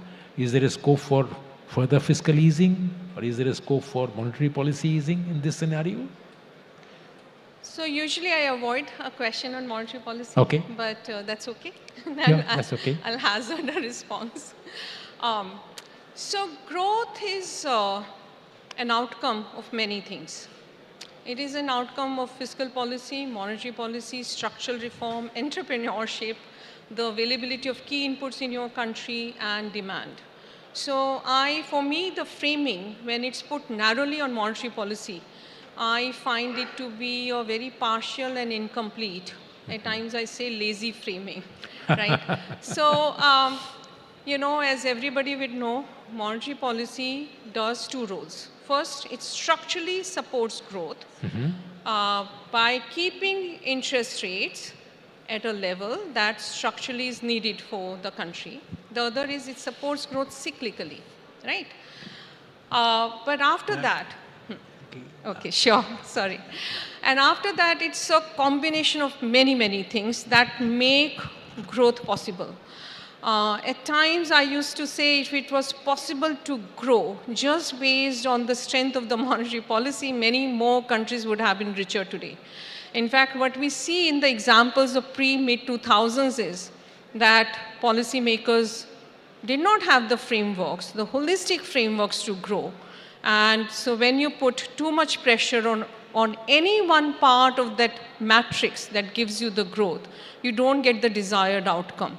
So I think if I paraphrase your question into that growth is good today, so what is the scope for monetary policy easing? And there I will repeat what Governor has been saying in his monetary policy statements, that yes, we are growing very well at 6.5, and our forecast for this year is 6.8, but that's not India's destination. That's not our potential. That's not our aspiration. So therefore, the room remains, and this is as much as we have said in our monetary policy statement, when and how much is to be seen, right? Yeah. Anything on the fiscal policy side? So fiscal policy for most part has been very, very conducive for growth. And it has done it in two ways. One is a better tax system that is continuing to become better over time. But also a key thing is the shift on the spending side from revenue to capital expenditure. You know, all the infrastructure building that has been done through public spending, and a steadfast focus on good fiscal outcomes, good fiscal narratives, which are equally important, the transparency of budget outcomes. So I think both fiscal and monetary policy are mindful of the role that they need to play. For the future invitees, I will try not to take a question on monetary policy. Okay, sure. Let me turn to inflation. You know, you also referred to inflation in your presentation. The current year's estimate is going to be around 2.5%. Now, if that is the kind of inflation trajectory, are we in a structural disinflation phase? And how does one deal with it? What should the investors or the market expect the inflation trajectory to be going forward? So your question is on what the current low rate of inflation mean for the economy more widely. So I think there it would be useful to unbundle inflation into three parts, right? One is food price inflation. The other is core inflation. And the third part is your precious metals. And three inflation numbers are on very different trajectory. The current deceleration in inflation is mostly, if not fully, driven by food price inflation, which is in a deflation territory, which means that it will autocorrect, right? I mean, for something as simple as base effect. The other is core inflation, minus precious metals. That is also highly range-bound this year, is likely to remain range-bound this year. But the projections as of today, and keep in mind that all projections, all forecasts are subject to forecast errors. They are made based on the best available information and technical tools that are available today. They show that core inflation will remain range-bound. A lot of core inflation is going to be higher based on the precious metals. So when you have three different drivers of inflation contributing to it, there cannot be a single narrative. A single narrative can be around the inflation trajectory over a medium to long-term period.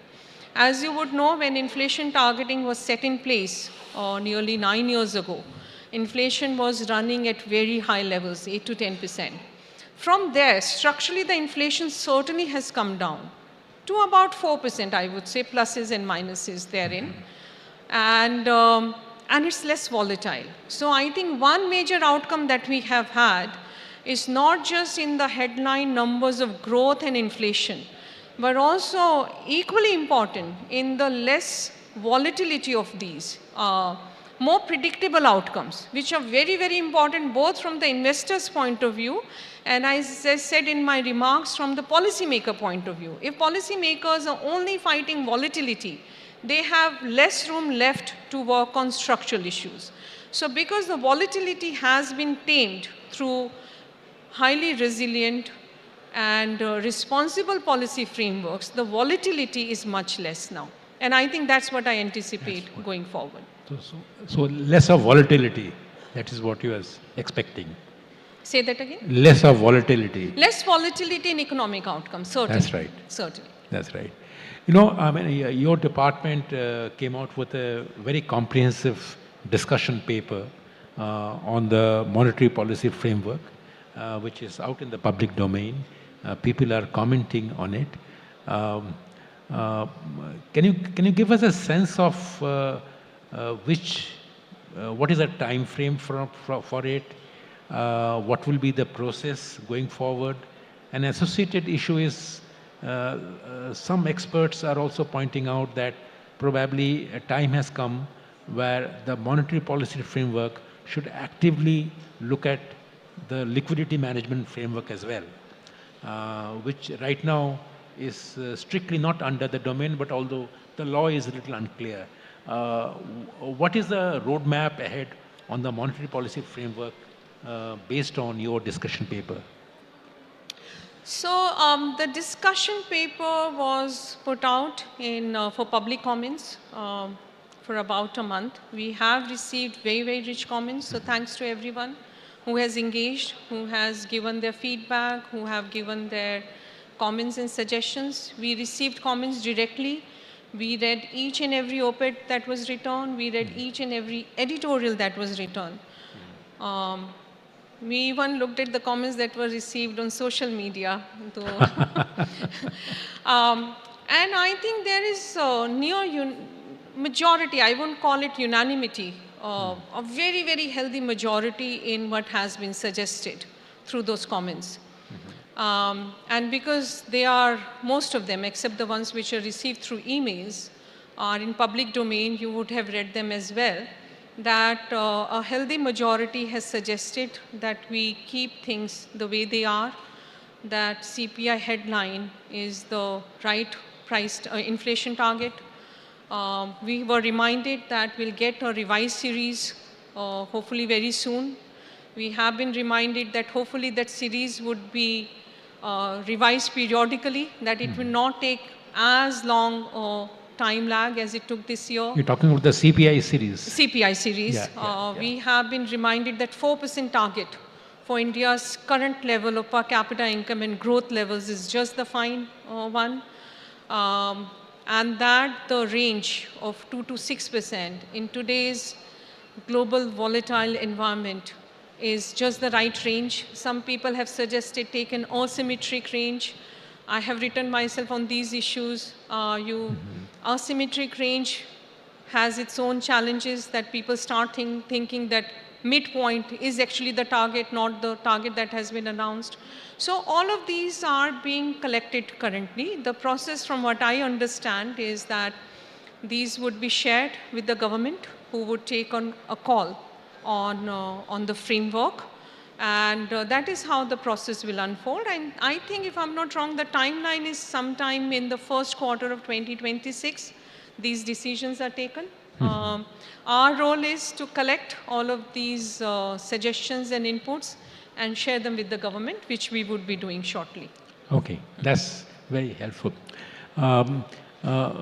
Looking at the growth impulses in the economy, there is a view that so far, investment was not happening. The government was investing.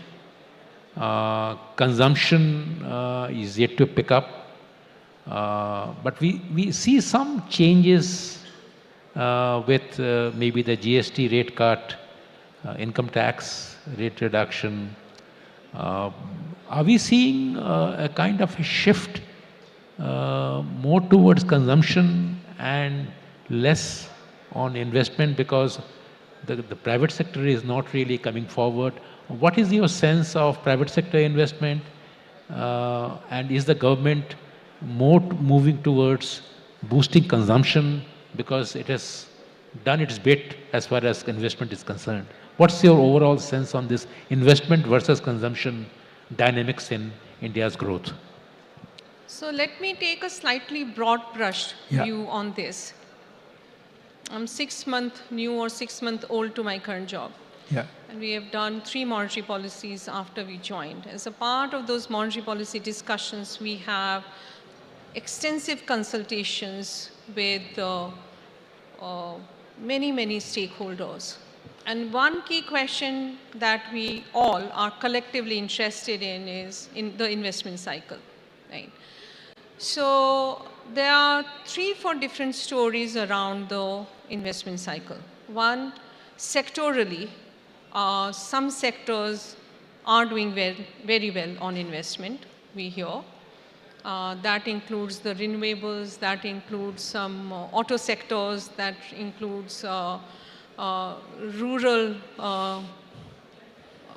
machines used, what do you call it, agriculture machines, etc. So first of all, investment and services sector, GCC. Yeah. So investments perceived lack of pickup, I'll come to that, is not an economy-wide phenomenon, right? So there are certain sectors which are doing well. That's one part. The second part of the story is that capacity utilization rates that we look at are at about 74%. Yeah. So a key question in everybody's mind is, at what level of capacity utilization do you see more investment happening? There is no answer to that in the literature or in the practice. So potentially, it's possible that in some of the sectors, some slack is still there, which needs to be filled. So this current boost on consumption can help bridge that capacity utilization rate to a level where new investment can come into the economy, right? A third part is, if that happens, which is likely to happen, that you are giving a boost to your domestic consumption, which will help utilize your existing capacity in select sectors so that they can then invest more. Are there any real impediments then for the corporate sector to bring in new investment? So domestically, we are not seeing any impediment. So one, when we have these conversations, we ask, so is there anything we can do as a central bank? Is there anything you have, any suggestions for us to discuss with the broader policy making establishment? And we do not hear at least the availability of cost of finance to be an impediment, right? Corporate sector has a large pool of cash. So one interpretation can be that in the sectors where there is scope to increase capacity utilization to a level that new investments come in, perhaps demand is a constraint. And to that extent, this current policy focus then looks very, very good. Okay. Right? So, and it has to be synced in combination with all the other policy. You know, you hear, at least empirically, that public investment crowds in private investment. That's right. Public investment has happened, and I'm sure it has crowded in some private investment. You hear cost of finance is an impediment. Well, 100 basis point cut in policy rate and a whole lot of deregulation. So a lot of you hear ease of doing business that has been continuously eased up, has been liberalized. You hear private investment, and that is something that has again been done. So my sense is that overall policy environment is very, very conducive to now crowd in private investment even more. There are some early signs where you get data which says that private sector probably is investing more in projects, maybe in a small measure, but there are signs. And I think another data point is, if I'm not wrong, 4, 5 or 6 months of accelerating credit growth from the banks. That's right. To the extent it is correlated with private investment. You know, we have discussed monetary policy to some extent. We have discussed fiscal policy. let me turn to the exchange rate policy. Given the fact that India does maintain relatively higher tariffs, what scope do you see for some sort of an adjustment or modification or modulation in India's exchange rate policy? So India's exchange rate policy, as you know, the stated policy, as I also remarked on, of not just India, of almost all large emerging markets is that they maintain a flexible exchange rate. They also maintain buffers of reserves, which they deploy in two conditions. One is to modulate large variations in their exchange rate, and also if there is a sudden sharp demand. You know, remember 2013, right? When reserves had to be deployed. Remember global financial crisis when reserves had to be deployed for those reasons. And this is exactly how it's practiced in India. I would also like to remind, you know, to the likes perhaps of the IMF, that excessive volatility of exchange rate is not necessarily a good thing, right? To the extent that IMF recommends to emerging markets that they should not step in at all, which means, in other words, they should not perhaps even maintain their reserves. So as some of you may know, I have served for a few years. That was my first job post-PhD at the IMF. So I cut my teeth into this area at the IMF. Some of the stated policies are that why do emerging markets hold buffers when we have all kinds of contingency lines? And that exchange rate should be allowed to be a free float from what I call the managed float. But at the same time, literature shows that those are not necessarily better outcomes. Those frameworks do not necessarily give better outcomes than what is practiced in emerging markets, which is managed floats and large exchange rate reserves. And that has been the Indian practice as well. Now, I think if your question is, can exchange rate give us a competitive edge in the world of tariffs? My view is it's not even a policy tool. In a market where exchange rate is you know, more or less determined by market forces, no country can afford to have a policy tool which gives a competitive edge through exchange rate. So it's just not a policy tool available. Okay. So, if I am not mistaken, in your presentation, you did talk about India moving towards more capital account liberalization. Is that a path that you see happening? that is a path that has been taken over a period of at least 2 decades. So, and that is a continuing path in a way. If you think about, you know, Indian sovereign debt market was opened for index fund. That is capital account liberalization.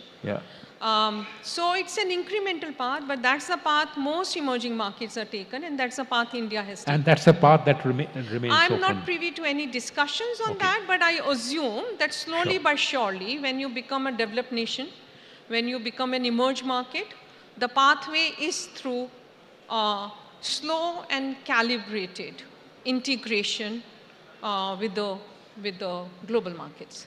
We have come to the end of it. Would you like to take a couple of questions? I think I'll stay safe if you have Okay, a last fair enough. question. My last question then to you is that you painted a very nice picture of the challenges for the emerging markets, including India, and their resilience.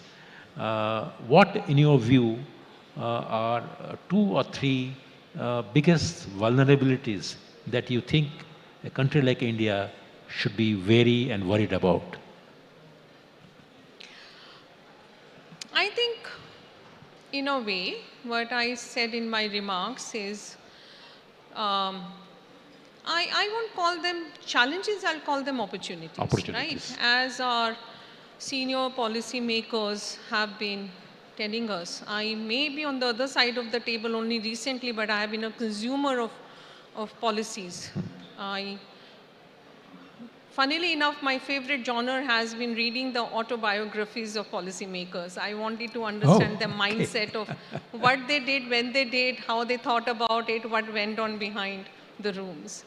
So every challenge can be converted into an opportunity. I would say, steadfast focus on whatever is being done, continuing to do that. We are not at all in a situation where we have our macroeconomic frameworks which cannot, stand up to the challenge that is around us. The challenges for most part, since the global financial crisis, I would say, have been coming from the global side. Whether it's a health crisis, whether it's wars, whether it's inflation, whether it's monetary policy announcements, whether it's the fickleness of policies. So, my own, when I feel challenges in life, I say just put your head down and work harder, right? I think that is the world we live in. Just let's continue to work hard. Let's continue to have a growth and innovation mindset. Let's continue to have a service mentality. And I think we'll emerge very, very strong from whatever challenges that are put in our way. Wonderful. I think if I were to sum up this discussion, it's going to be a very difficult job. But there are three words that come to my mind to describe this conversation, which is, realistic, pragmatic, and positive. So I think these are the three words that I would try to sum up this discussion, conversation. And we also stayed within our time. It is just 8 seconds, 7 seconds left. Thank you very much for spending some time. Thanks for the Give her opportunity. a big Thank round you. and Thank you. going back to Vinu. Thank you very much, Dr. Gupta. That was an extremely robust speech and a robust discussion and extremely engaging connecting of dots. Wonderful, absolutely. Can we please have the memento?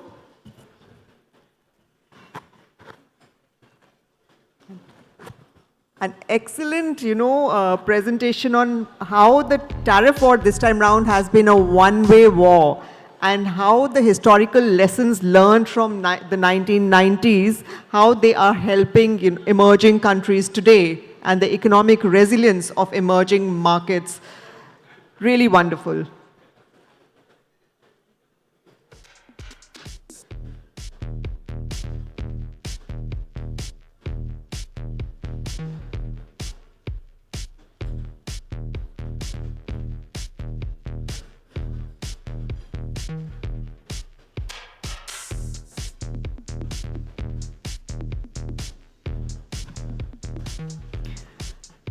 Thank you very much. We will break for lunch now, but we will be back at 3 p.m. For a session with Dr. V. Ananth Nageshwaran, Chief Economic Advisor to the Government of India.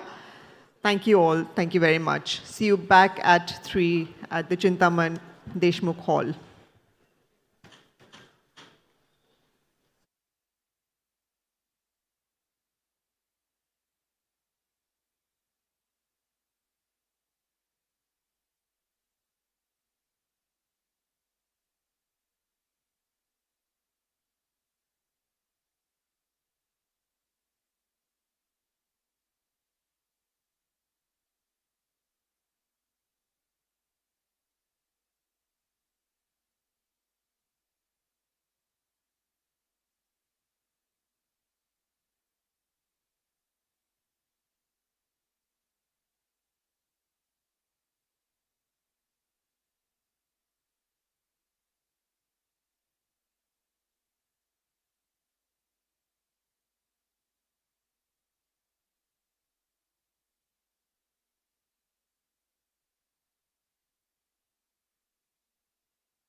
Hey, hi Da, how are you? Hey man, not really good. Why? What happened? Where are you heading to? I'm rushing to Indian Bank. I have lots of work to do there. Aren't you aware that Indian banks launched new phone banking number 18001700? You can get most of your work done through one single phone call now. Why can't you try that, man? Really? Is it available all the time? Absolutely. It's a 24/7 number and you can call for anything at any time. And the best part, this call is free for all mobile and landline in India. Wow, that's convenient. Finally, a simple mobile number for all my banking needs. Absolutely. Indian Bank is making banking so simpler and easier for all of us. Thanks, man. Bye. Indian Bank wishes its customers a very happy Diwali.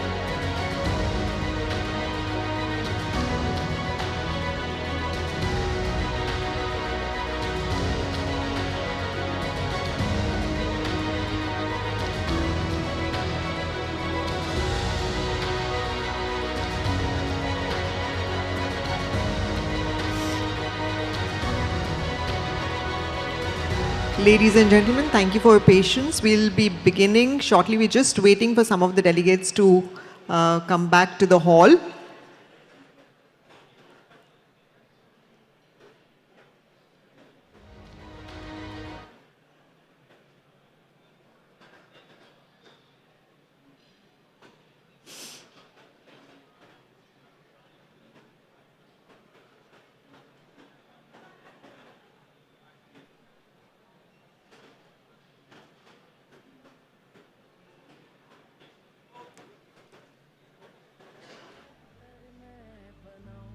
तेरे future के खातिर कुछ ऐसा कर जाऊं, हौसला है हमेशा ये कर पाऊं, तेरी खुशी में ही खुशियां पाऊं, तू खास कितनी है ये बतलाऊं, हौसला है हमेशा ये कर। पिछले 25 सालों से हम ऐसी कई कहानियों में हमेशा हौसला बनाते आए। कोटक लाइफ, हम हैं हमेशा।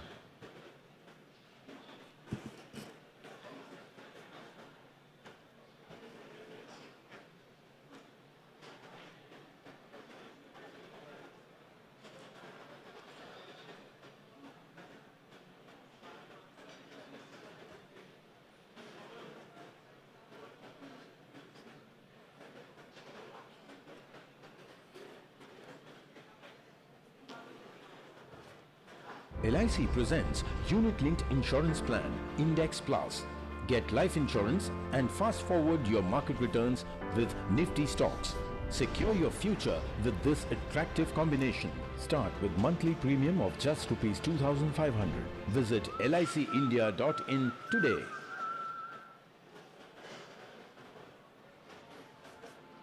पता है, जब मैंने ऑफिस का कंफर्टेबल जॉब छोड़कर सिजर उठाई, तब सबने मेरा मजाक उड़ाया। टेलर बनना है, लोन कौन देगा? पर मैं कुछ बड़ा करने के लिए चल पड़ी।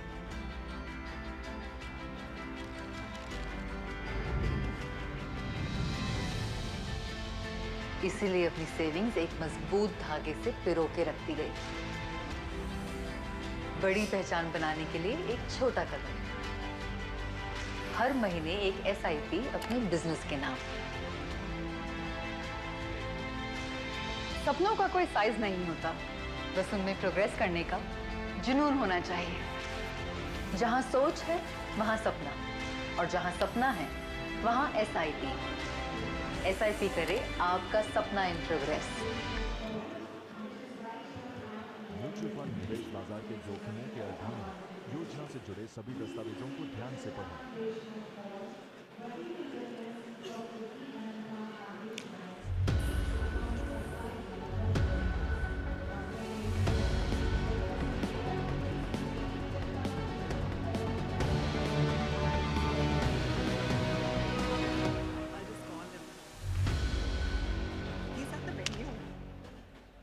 Mutual fund investments are subject to market risk. Read all scheme-related documents carefully.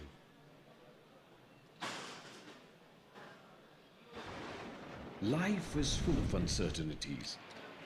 Nature strikes without warning. Chaos unfolds in an instant. In these crucial moments, New India Assurance moves fast with empathy, action, and protection. हमने अभी तक 5 total जो victims हैं उनको हमने identify किया हुआ है. From cyclones to floods, our commitment is unwavering. Lakhs of claims settle swiftly, bringing immediate relief. Across every hour, in every corner, New India Assurance moves swiftly to act. Where disaster struck, relief followed. Lakhs of claims settled. Ladies and gentlemen, welcome back after the lunch. We have with us Dr. V. Ananth Nageshwaran, Chief Economic Advisor to the Government of India.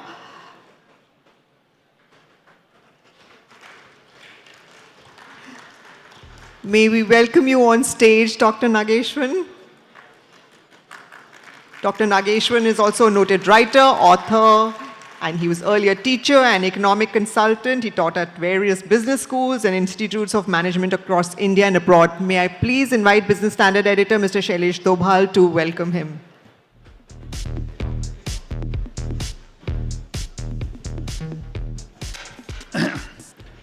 Good afternoon, everybody. On behalf of Business Standard, I extend a very warm welcome to Dr. V. Ananth Nageshwaran, Chief Economic Advisor, Government of India, on this first day of Business Standard BFSI Insight Summit 2025. Dr. Nageshwaran, who took charge as CA in 2022, has an MBA degree from the Indian Institute of Management, Ahmedabad, and holds a doctorate from the Eisenberg School of Management, UMass Amherst. Dr. Nageshwaran taught at several business schools and institutes of management in India and in Singapore, and has published extensively.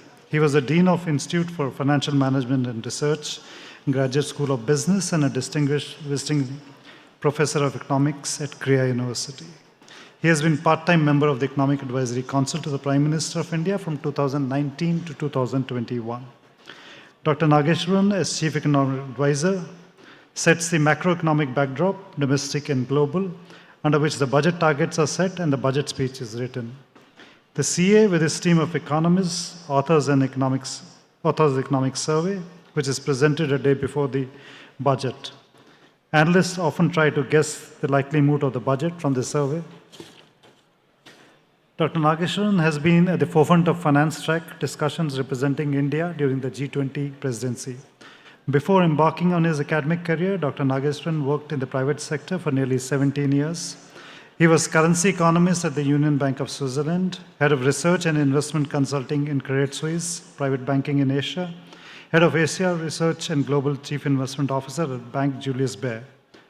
Dr. Nageshwaran's co-authored books, Economics of Derivatives and Derivatives, were published by Cambridge University. Another co-authored work, Can India Grow?, was published by Carnegie Endowment of International Peace in 2016.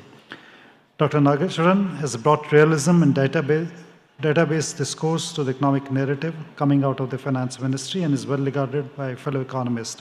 Many thanks, Dr. Nageshwaran, for agreeing to be with us and the trouble you took to travel from Delhi to be with us at the BFSI Summit.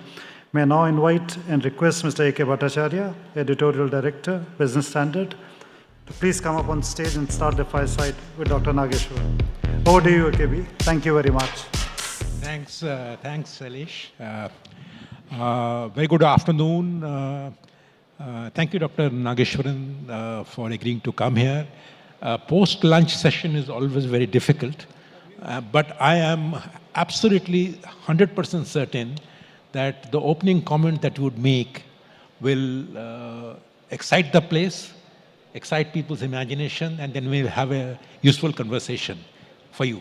Yeah, sure.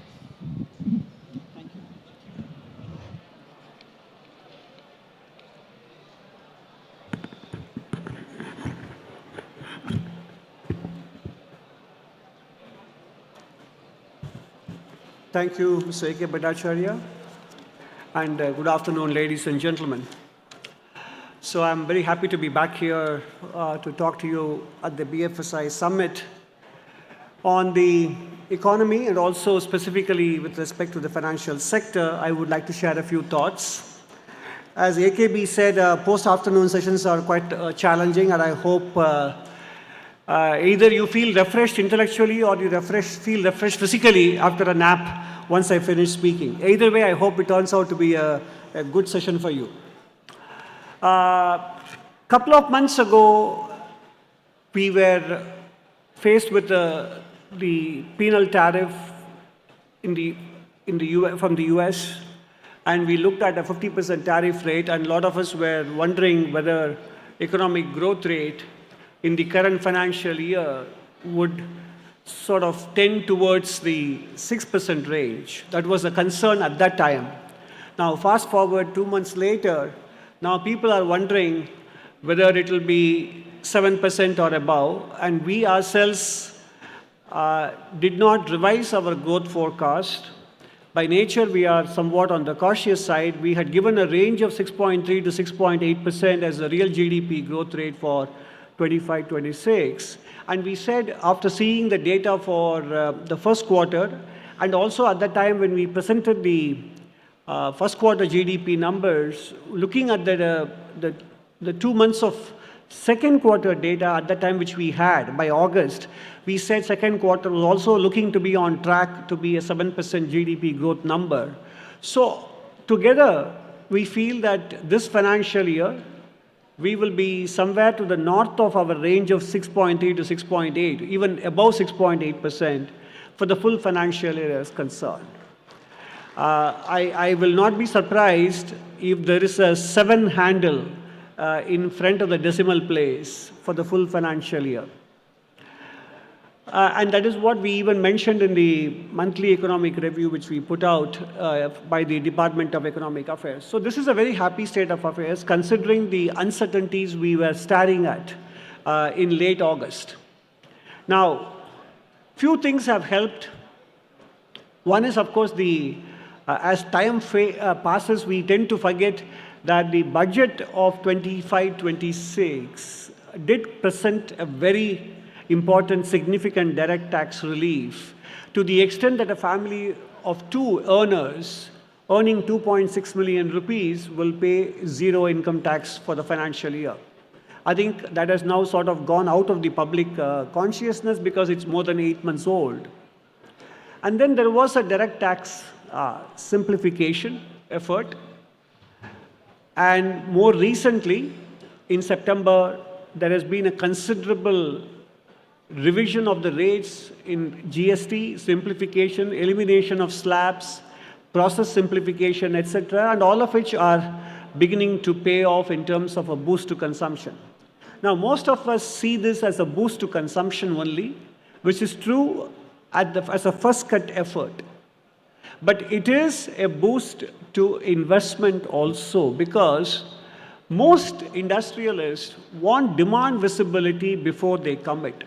Contrary to what we think, both international evidence and domestic evidence will tell us that interest rates matter, but only somewhat weakly compared to what demand does to capital formation. So, a boost to disposable income, to purchasing power in the form of a direct tax relief and a significant indirect tax relief, both of them are not just demand stimulus measures, and it is also fallacious to say that the government is shifting its focus from investment or supply side measures to demand side measures, because A, they are both 2 sides of the same coin, and 2, demand visibility is the biggest service that government could do through policy for private sector capital formation.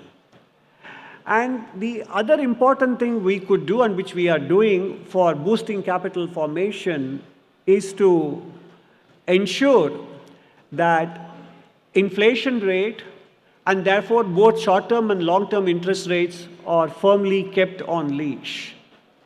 Now, most of us would be looking at the CPI numbers lately and thinking that it has come down to such low levels of below 2%, largely because of cyclical factors like food price inflation, and that is true. However, we are not very good in understanding structural changes happening in real time. We all need the benefit of hindsight to be able to see it from a distance, both temporally and spatially. We need the distance to be able to figure it out. And the important thing that we are not according as much value as we should be is the last 10 years of investment in physical infrastructure and supply side infrastructure, supplemented by the digital infrastructure which has happened especially post-COVID. Now, these two together remove a lot of bottlenecks that used to bedevil the economy, so much so that after 3 to 4 years of growth, we used to run into routine overheating signs and cycles, overvalued exchange rates, high inflation, high trade deficit, and current account deficit, etc. And then you get into a banking crisis cycle and the whole thing repeats, rinse, lather, and repeat kind of thing. Now, obviously it is still early days to celebrate, but I believe that the improvement in physical goods handling in terms of port infrastructure, the amount of length of highways built, power capacity generation, and the fact that we have uninterrupted power for the most part in most of the country, and in terms of the number of airports and connectivity, etc., the formalization of the economy that DPI has facilitated, all of these things are also improving and relieving supply constraints, and in the economist jargon, they are contributing to an improvement in the potential growth rate, notwithstanding external uncertainties. And that is also an important dimension of why inflation is likely to be structurally low. And if I may stick my long neck out, I can say that in the coming years, we will see our inflation rates converge to that of the developed country rates. And therefore, one of the important economic variable which we are used to seeing depreciate every year at the rate of about 3% on average over the last 30 years, I don't think we should be expecting a similar pattern to prevail in the coming 5 to 10 years as well. In other words, I do see that the Indian economy, Indian rupee rather, becoming even stable to stronger in the coming years than the historical average depreciation pattern against the US dollar that we have seen on average in the last 30 years. The second biggest contribution, apart from demand stimulus that the government has made to the economy, both in terms of macro stability and in terms of lowering the cost of capital, is its adherence to the fiscal path, the glide path spelt out post-COVID. Now, this year, although numbers might say that it is a challenging situation because of low nominal GDP growth, the fact is the fiscal numbers are on track to achieve the 4.4% gross fiscal deficit ratio. And some of the commentary has said, well, going forward, the government has now given more of a visible path to debt rather than deficit ratio. That should be a concern only if India does not have an inflation policy. We do have an inflation policy. Central bank targets inflation. And therefore, the possibility, theoretical possibility, that you could achieve a reduction in the debt to GDP ratio while running a high inflation rate, so much so that even with deficit rising, you could see the debt ratio coming down because of high inflation. That is one such fear that is expressed.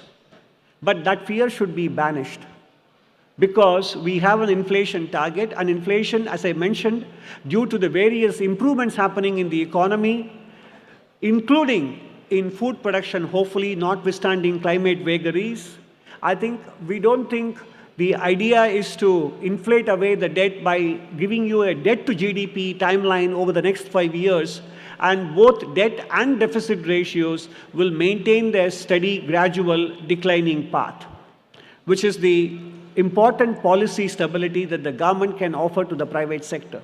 And that is the reason why the 10-year borrowing cost of Government of India, which was 9.5% 10 years ago, is now at 6.5%. And that naturally means benchmark interest rate being lower, the private sector interest rates have also come down, and that is the biggest fiscal stimulus a government can give, which is to lower the cost of capital for everybody in the economy. So all told, notwithstanding the uncertainties temporarily that we are facing, the economy is doing as well as it can and better than what we feared a couple of months ago. And that's a good thing, because growth is obviously the most important necessary condition upon which fiscal revenues or welfare payments and many other parameters depend on. I now turn my attention in the next 10 minutes specifically to the theme of this conference, which is the banking, financial services, and so on. And before I turn to that theme, I do want to point out, however, notwithstanding the good news and the sunny picture we see amidst the clouds, the structural trends that we are going to witness in the next 25 years in the world, not India, I'm talking about the world, they are going to be materially different from what we got used to in the last 40 years. Greater integration, greater mobility of goods and services, and global as a world as a single market, just-in-time production models, those things have reached their peak. And this is par for the course in terms of long cycle. Those who have been studying cycles for centuries, you will realize that the heydays of globalization actually preceded First World War. So globalization was not a new phenomenon. It was there before the First World War. Then the First World War to Second World War, it largely disappeared. And then post-World War II, it came back very slowly. First, goods markets, and then slowly after the 80s, the financial markets or the capital markets integration happened. And now, as per historical cycles, the world will retreat. Instead of integration, there is going to be fragmentation. It is happening in the goods market, it will happen in the services market, it will happen even in the capital markets. This is how the world has evolved, through cycles, rather than one structural pattern prevailing right through, as we normally mistake it to be. It is not going to be the case. And therefore, in this situation, there will be a natural tendency to look for domestic strengths and domestic production being home-shored, on-shored, French-shored, etc. But that will not be enough. We have to basically go from indigenization to strategic resilience or strategic invulnerability as a precondition to becoming strategically indispensable to the world. In other words, while we are very correctly focused on making sure that many of the important components are produced inside the country, it can happen only by being exposed to the world. And therefore, there is a difference between industrial policy, import substitution, based on import substitution, and there is a difference between that and what I call strategic invulnerability and strategic indispensability. India should be aiming towards strategic invulnerability in the coming years as a precondition to becoming a strategically indispensable nation.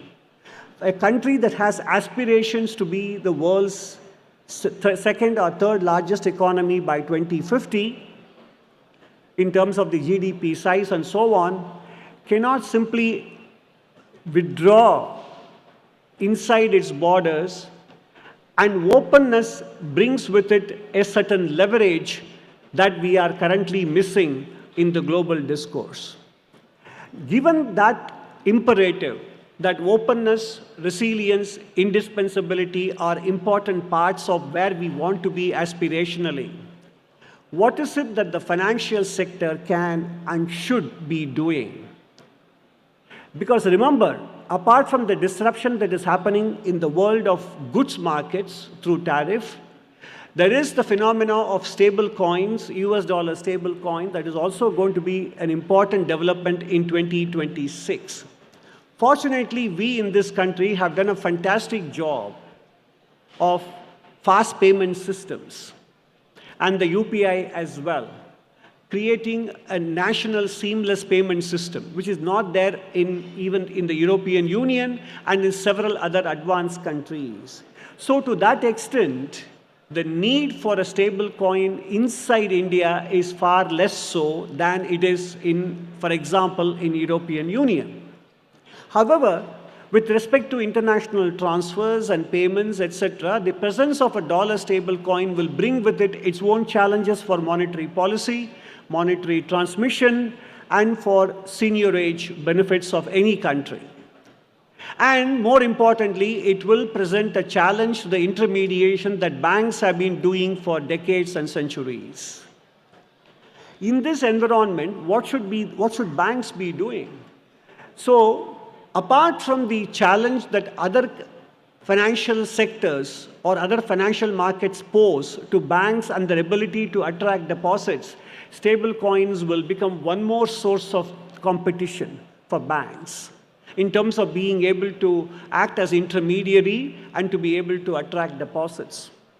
And therefore, banks have an obligation and a personal self-preservation interest to take digital arrest much more seriously than what they are doing so far. Digital arrest, where many elderly people are robbed of their hard-earned savings kept in bank accounts, banks have an obligation to treat those cases both urgently and sensitively. Without that, there will be a tendency for people to withdraw their bank deposits and adopt an inferior solution of keeping them under the mattress. Cash in circulation will go up, banks will lose their intermediation role, etc. Therefore, taking digital arrest very seriously by the banking community or the banking fraternity is very important, because it might over time undermine the very foundation of banking. The second element, which the union government and state governments are investing in very much in these years, is deregulation. As you might be aware, there are two informal groups of ministers working on deregulation. There is a task force looking at state-level deregulation, and there is a high-level committee under the former cabinet secretary on deregulation. It's very important that when we think of deregulation, we think of only the government as something that has to act in this area, whether it is union government or state governments or government regulatory bodies, etc. But frankly, the Indian private sector is no less of a laggard when it comes to imposing its own compliance requirements on the public. Forget about using the KYC of other institutions for oneself. Within the same financial institution, even if I have a relationship with one part of the institution, the other part of the institution still demands all the papers from me again, even though another division of the same financial institution has all the information from me. And once again, I am asked to submit papers, certified, attested, etc., all over again. So when it comes to compliance and documentary requirements, we as a society have to change. It is not only the government that has to be the front runner in reducing documentary and compliance requirements. The Indian private sector is no slouch in this matter, and definitely not the Indian financial sector. And it is partly because we as a country are a low trust society. We have very high trust within small groups, kinships, and networks, but we have very low trust outside our familiar networks, kinship, and groups. There is a story about, which I mentioned in the Kautilya Economic Conclave in Delhi last month, early this month, when a situation was given to people from different countries. You are in a car, you are a passenger, your friend is driving at 35 miles per hour. The speed limit in that area is 20 miles per hour. Your friend hits a pedestrian. What will you do? Your friend's lawyer says, if you testify that your friend was driving at 20 miles per hour, he will get off with a lighter punishment. Will you do it? Survey respondents from many developed Western countries said they will not lie for their friend, whereas survey respondents from Asian, African, Persian Gulf countries said they will lie for their friend and say that he was driving at 20 miles per hour. This is not a matter of shame or embarrassment. Because after all, when asked, all of us will say, even in the West, friends and family come first. That is the kind of ethos we carry forward into public space as well. And once we do so, it has got a completely different dynamics. If you put friends and family first, your ability to scale up as an economy goes down.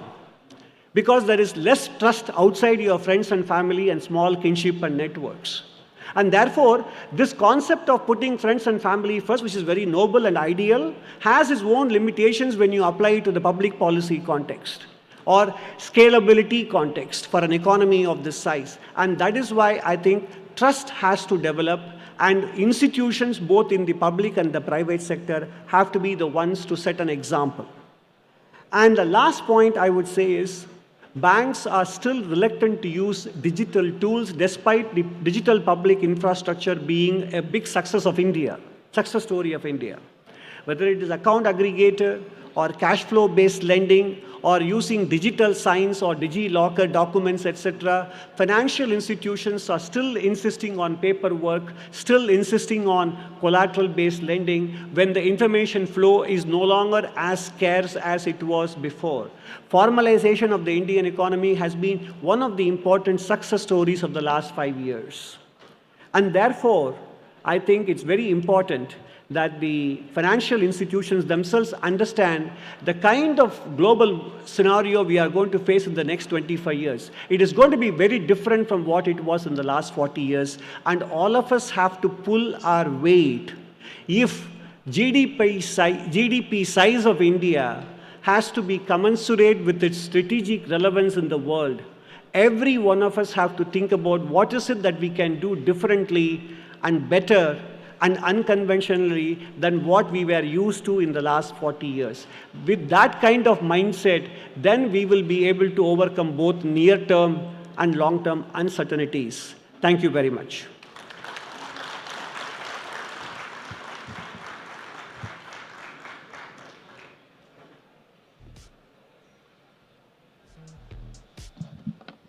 Thank you, Dr. Nageshwaran, for this wonderful presentation. Dr. Nageshwaran was asking me that should he make a PowerPoint presentation or should he make a speech? And I had taken the liberty of advising him that no, he is a very good speaker and he should rather speak to our audience. And I think you have proved me right, Dr. Nageshwaran.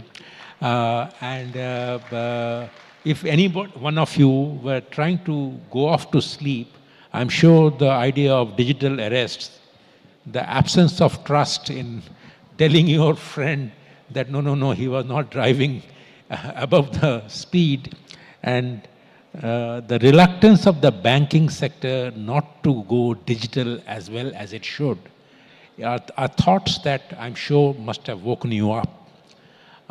With these words, let me just jump into a conversation with you, brief conversation. We have around 15 minutes time.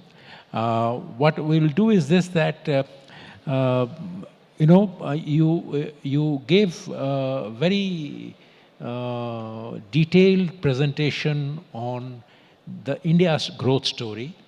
I'm just trying to find out from you, how do you see the job scenario and how do you place the job challenge in that growth dynamics? I think your point are really well taken. India is in a sweet spot right now, but how do you see the job challenge? And I know that it is not the government responsibility only to create jobs, it is the economy's responsibility to create jobs. But is there anything that needs to be done? We need to move in a certain direction so that the demand side of the economy probably gets a better lift. Your thoughts? Thank you, AKB. I think it's a question that one can sort of spend hours trying to come up with answers. So it's a big challenge to be very brief on your question. So currently, I think, even with respect to job creation per se, based on both official data, whether it is PLFS or EPFO data, or what we see being put out by the private sector agencies, I think the job creation is currently doing well. it is the income growth that has to accompany the job creation. Which is not coming through. Sorry? Which is not coming through, really. Yeah. That is, I think, there is still room for improvement there. But some of it is cushioned by the fact that both states and the union governments have considerable fiscal transfers that is happening. And until very recently, you also had the wealth effect playing out. But of course, recently, the wealth effect to Indians coming from the appreciation of gold prices has been a major compensation to the loss of wealth effect coming from the stock market in the last 1 year. That's right. So the gold price increase, considering the estimates that are prevailing in the public domain about the amount of gold that Indians have, if you really calculate the wealth effect, it has been quite significant as well. Right. Yeah. So I think the income angle is still a challenge. Second, with respect to youth unemployment, there both official and private sector data, although they may vary in terms of the percentages, that still remains an important issue. And it is not so much a question of only involuntary unemployment, much of it is voluntary unemployment, again partly because of the fiscal transfers and partly because of various logistics and cultural and language differences and diversity, etc. And therefore, some of the technical initiatives like what Nandan Nilekani's Ekstep Foundation is doing in several parts of the country, doing a pilot, what they call Blue Dot Revolution, which is to use GPS and AI to connect employers and young job seekers living in the same neighborhood within a 10 to 20 kilometer radius. Those kinds of initiatives will play a very important role. And of course, not to rule out the importance of watching what AI will do to the labor market. I think apart from education, skilling, and deregulation, which are all government responsibilities, it's equally important on the part of the private sector as well to make manufacturing an aspirational sector to work for. We have done that with respect to IT jobs in the last 30 years. Now all of us collectively have to put our heads together and try to make manufacturing and jobs done with professional and vocational skills an aspirational job. I think that is the direction in which we have to go if we have to maintain the employment generation that is required for us to deliver on Viksit Bharat. On the AI challenge, how much time do you think we have? Because it seems it is already impacting upon us. It's a fair question, but it's a difficult question to answer. Because there are mixed evidence on whether AI is delivering on the potential it claims to be delivering, which in one way is not a bad thing if it is not, because then its ability to replace humans will also be limited if it is not delivering on its potential. But whether that justifies the valuations, etc., that's a different story. We don't have to get in there.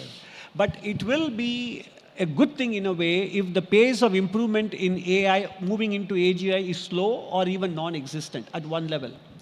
But in some sectors, definitely we should be able to leverage AI in education and healthcare, in reaching remote corners, in remote populations, etc.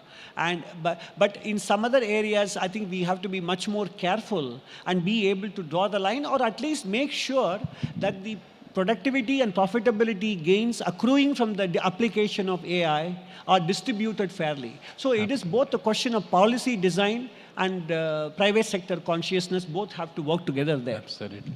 You know, in your presentation, you talked about the fiscal policy initiative, review initiative that have been taken.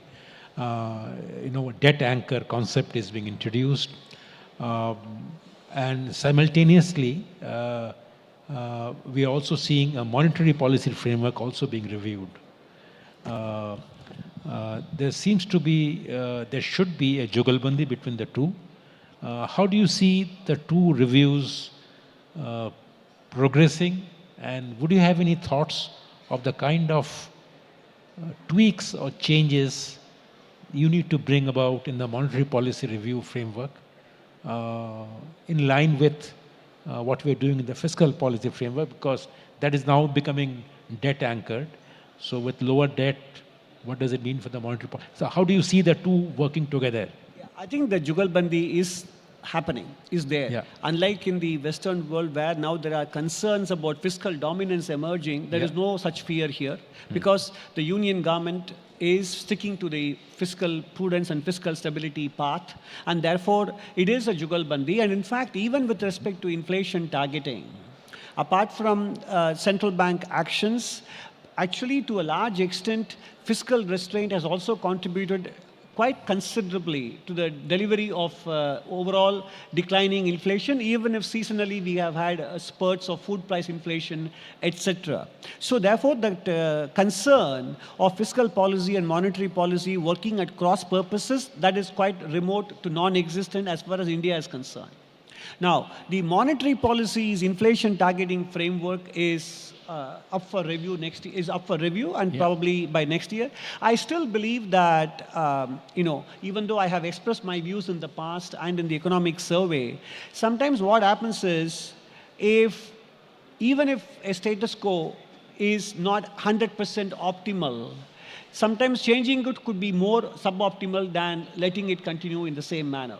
Because people are used to a particular pattern, and as long as in the operational details, if the policy makers are creative and flexible enough, the framework need not be a millstone round their neck. I think that is the best we can hope for, rather than looking to disrupt the framework itself, which is relatively young in its life. So that is what I expect to see happen.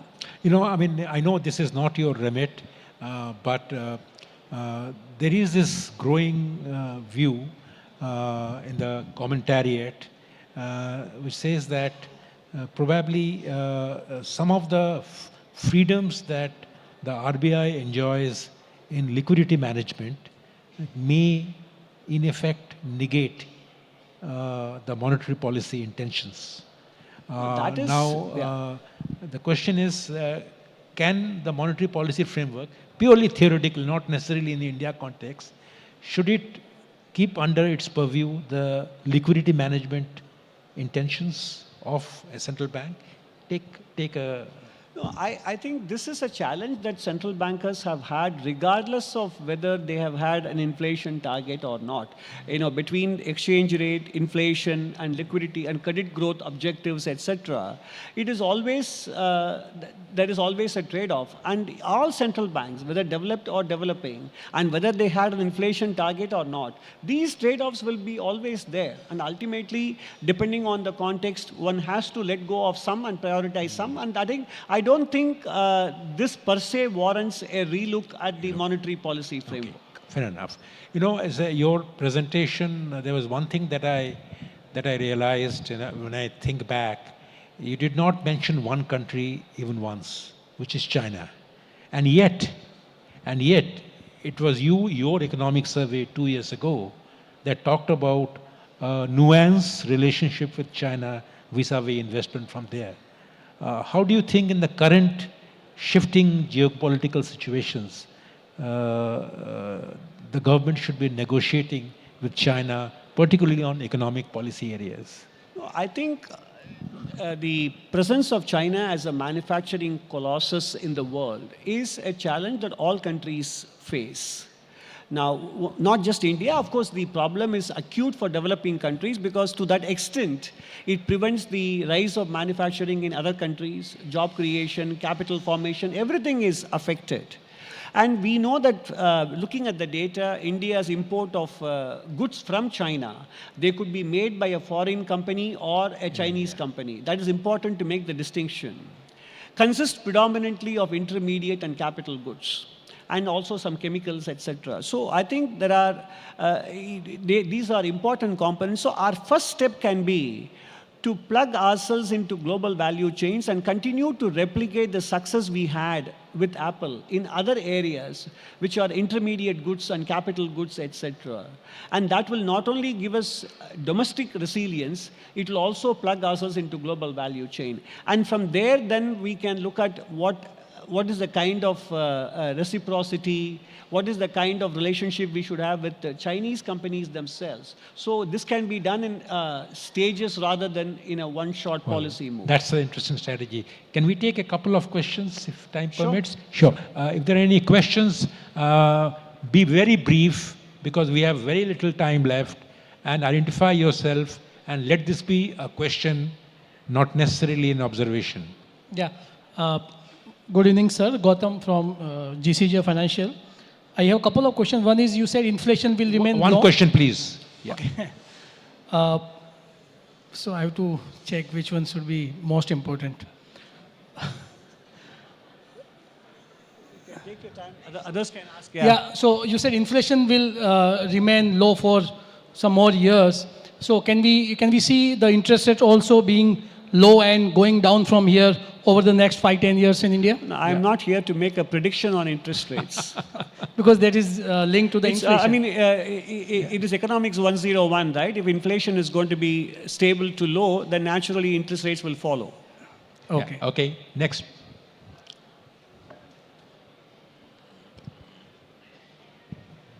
My name is Vineet Nahata. I belong to Powergill Treasuries. So you had mentioned about the Indian currency gaining strength and becoming more resilient as we move, going forward as we become Viksit Bharat. At present, what we are seeing is that vis-a-vis dollar, rupee happens to be on a weaker footing.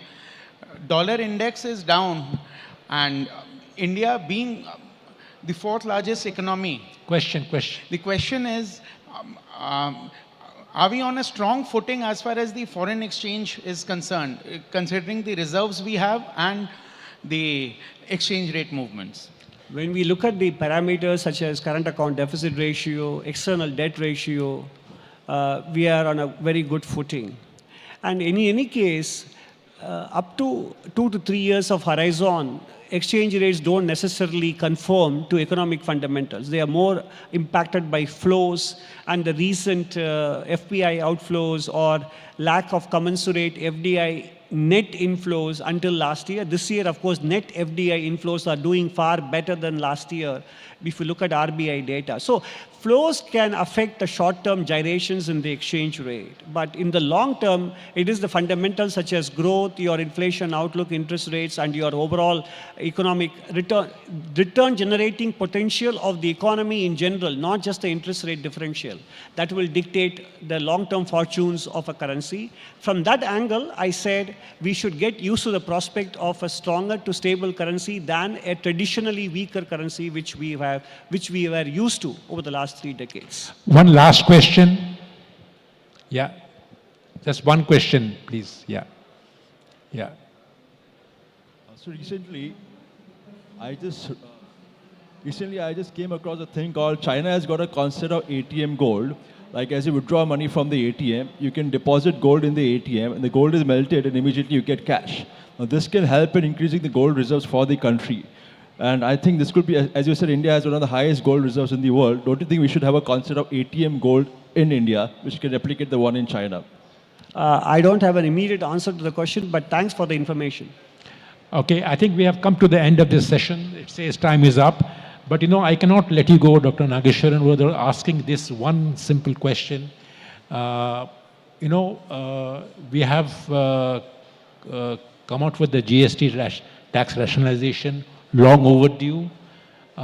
In a couple of days' time from now, we will have the 16th Finance Commission recommendations. And then we have already got a Central Pay Commission that the recommendations should also be coming maybe later this year or early next year. All these combined, how do you see they impacting the government's finances? It will be difficult for me to give you a precise answer. All I can say is to point to the track record and maybe try to jog your memory as to whether in 2021, when we had 9.2% as a fiscal deficit ratio, what odds you gave the government of India to bring it down to 4.4% in the next 5 years and get a credit rating upgrade? If you know the answer yourself, then that answers the question that you asked also. Fantastic. That's a wonderful answer to end this session. Thank you very much for being so cooperative and thankful. Give it back to you, Venu. Thank you very much, Dr. Nageshwaran. Fantastic presentation and so many quotable quotes over there. Can we have the memento, please? From the upbeat scenario to what we need to do.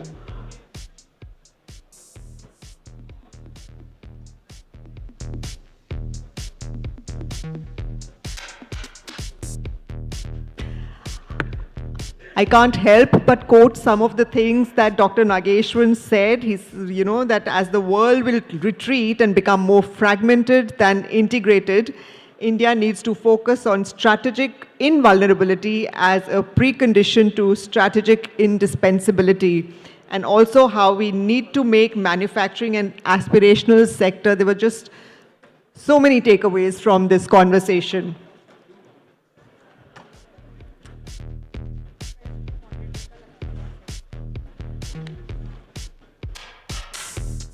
We will just be getting into our next session. We're just waiting for a panelist. They're here at the venue. I'm just waiting for them to make their way to the hall.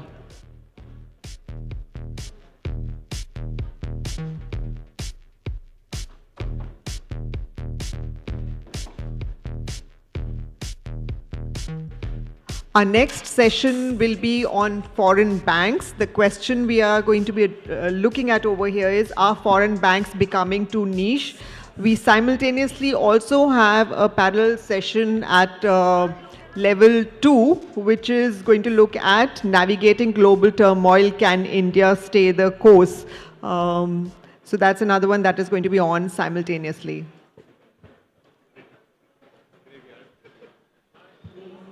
Okay, our panelists are here, and so the question is, once foreign banks that were seen as aspirational institutions offering global standards of service and sophistication, it appears, that the footprint has been shrinking over the years. Just this week, a column in Business Standard, Bankers Trust by Tamal Bandyopadhyay, spoke about how the turf on which foreign banks play is changing, as is the lens through which the banking regulator looks at them. It is in this context that we will have the next panel discussion. Is it the case that many foreign banks are serving a narrow clientele or appear to be doing so rather than the broader retail and SME segment? To take this conversation forward, may I invite on stage Business Standard Banking Editor, Mr. Manojit Saha. Manojit.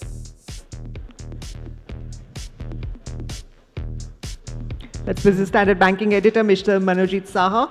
May I also invite on stage our esteemed panelist. We have with us Mr. K. Balasubramanian, CEO, Citi India. A round of applause, please.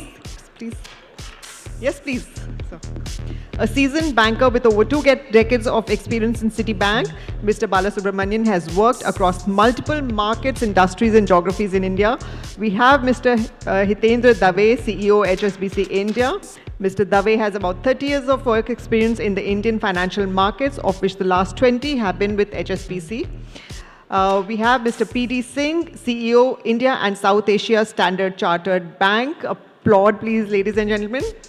Mr. Singh brings about 3 decades of banking and finance experience, spanning leadership roles across European and American banks. Over to you, Manojit. Thank you, Vinu.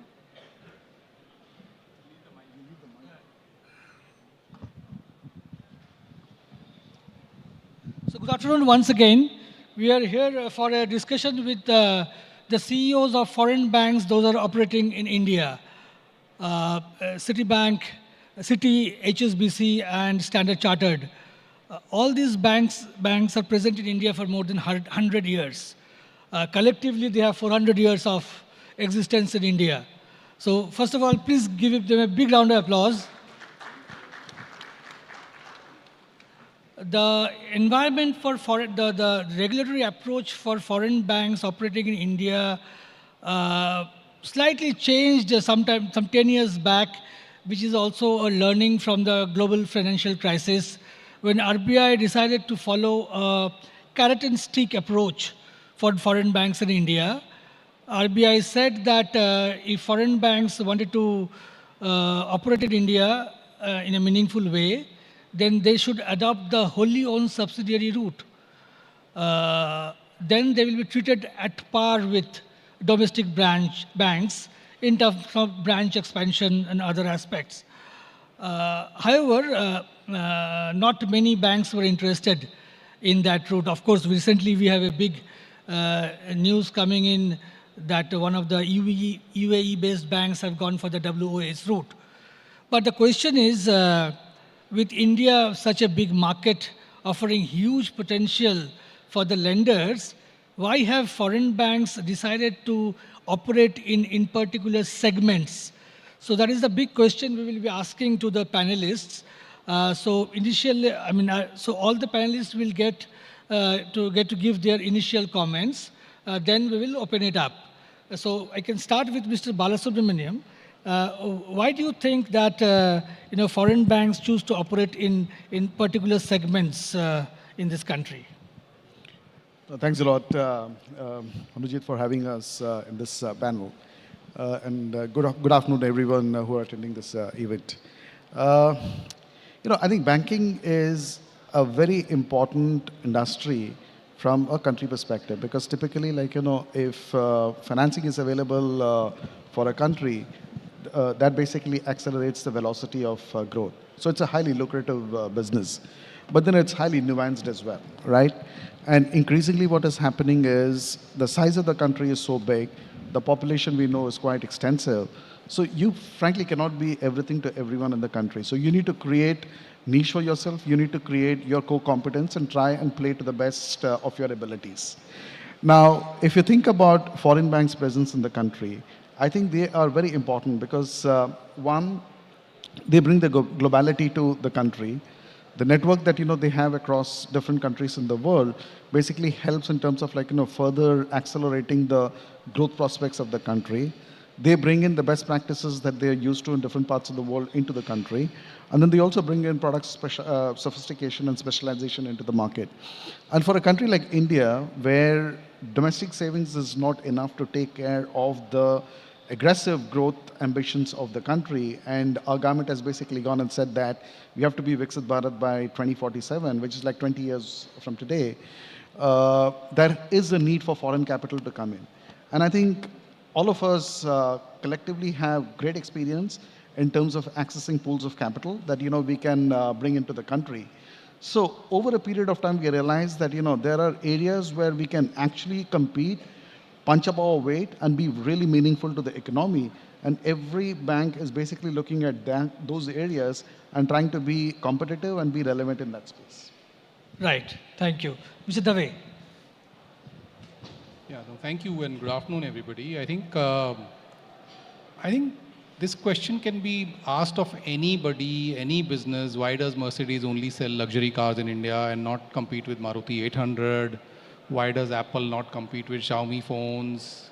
So I think any business, any brand, any franchise knows the areas where it can do justice to its customers, do provide value addition to its customers. So I don't think foreign banks as a group got together and decided we will operate in a niche or not in a niche or something. We in fact mostly end up competing with each other rather than collaborating at all. But so I think when you look at why you exist, if you're a global bank, you exist for your globality, right? Now that globality, it's not visible to many people how it helps Indian. If let's say you're a student wanting to go abroad to study, right? Global banks will be your natural default bank. If you need a credit card on arrival in UK or US, global banks are your natural default starting point. If you want to make acquisitions outside India, and I know very recently acquisition financing has been opened up, but if you ask any of the 200, 300, 400 companies that have made acquisitions, who has supported those acquisitions? You will find it is global banks. So is that a niche, or is that playing to your strengths, and is that playing to what you can do for your customers? Similarly, if you ask any company that has significant sourcing from outside India or exports to outside India, you would be surprised at how many of such customers use global banks or international banks versus their domestic peers. So like any other business, international banks or global banks or foreign banks play to what they think they are good at and leave things that they think others are better at or customers are better served at to others. And that's how over a period of time. But I would also add one more thing, that in particular in certain segments where international banks were dominant, let's say 25 years back, in credit cards, in wealth, and so on and so forth. I think credit has to be given to the domestic banks. The local private banks and some of the better run public sector banks actually brought in the level of competitive intensity to such a high level that international banks, with all the distractions that you mentioned, post-financial crisis, etc., perhaps were forced out a little bit. So some of it is to play to our strengths, some of it is other people's strengths didn't allow us to retain some businesses. That's how I would put it. Thank you. Mr. Singh. So good afternoon, good evening. Thank you for having us here.